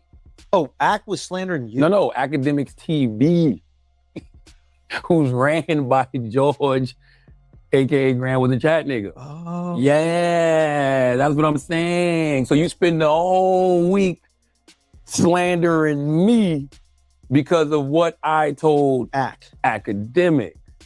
It's like you're kind of proving these people right. But somebody comes to me and says, hey, this guy right here, works for these two individuals, gets paid to spread these narratives. And then when I go to your man and tell your man something about you, you spend the whole week slandering me. But why would they slander you? Isn't that so obvious? Oh, that's a good point. That's a great question. When I saw one of the posts, I sent it to Act. And I'll tell you what Act said. I sent it to Act. I said, yo, aiming at me won't do nothing for him. I just put you on to what came across our desk because you always do it for me. And then he said, yeah, I think he thinks you and Rock Nation are exposing him. LOL. He said he got those pics 3 months ago. LOL. This is next level. LOL. Dude is in another country. What the fuck I got to do with this? You know what I'm saying? So what the fuck Rock Nation got to do with this? They think you're tied to this expose on how? When I called your man to notify him, to tell him what the fuck was going on, Act didn't. Yeah, but Charlamagne, you also call me to tell me to back up off these guys without, like, on some like, yo, Act, fall back from them, and I'm like, okay, so where is this coming from? I don't know. What? I have to say nothing to nobody. Act could have took that information. This is fascinating. Act could have took that information and did whatever with it. He could have just went and notified his team. I don't know. So if Act notified his team and his team reaction is, all right, well, let's go slander Charlamagne for the week. That you're kind of proving the point. You're proving the point and making me look like, oh, so maybe it is something to what the fuck may be going on. But I don't know. I don't think Akademiks has anything to do with it. I really don't. And why? I think he's affiliated with some people that he may not know everything that they're up to. Because there's lawsuits like that. There's lawsuits that Act just got added to, right? Like involving Drake and Steak and all types of other shit. And, the dude George is also in those lawsuits as well. Okay. And I just think that guy might be involved in some things that Act may not know about it. Act put me onto the whole Clipper game, even though I knew what the Clippers were, but they really roll like a mob in a mafia. And that's another thing I was telling Act. I was like, yo, you can't call Grand Wizard a mob and a mafia. What the hell? Charlamagne drumming up the Rico right now. The Clippin' Rico. Oh no. The Clippin' Rico is crazy. Chat nigga, the mob boss. No way. Yo, Grand is the mob boss. Yo, chat, if y'all see me in a clipping Rico, it is cooked. What? There's people in these Discords that they're in. Oh, yo, imagine the clipping Rico. He's known as Big Slime. He's the most dangerous one of them all. On social media, he has a goofy profile picture, but he calls himself the Wizard, the Grand Wizard, the chat nigga of him. Oh, hell nah. Nah. Yeah. Yeah. They tweaking. Smash that like button, hit that subscribe button, man. If you're a member of the channel, put a 1 in the chat. Shout out to all y'all that rock with the channel. You know, I appreciate y'all. Share the live. Go check out the merch, sbgbtv.com. You know, I appreciate all of y'all, man. And hit that like button if you haven't hit the like button, man. Yeah. Y'all know we went hard in the paint today. You know what I'm saying? We be back for the late night show tonight. And yeah, I'm gonna keep it pushing. You know what I mean? We're gonna keep it pushing. We're gonna keep it popping. You know what I mean? Gotta keep that thing popping, man. Yeah. But one day at a time. Hit that like button. Hit that subscribe button. Shout out to all y'all, man, that rock with the channel, man. Straight up. We just grinding. You hear me? But make sure you stay sucker free, man. Hope everybody having a good day. You know, watch the people you keep around you. You know what I mean? It's a lot of foo-fafi jokers out here, man. This is a fact. You already know what it is. It's not about the setback. It's about the get back. Nah.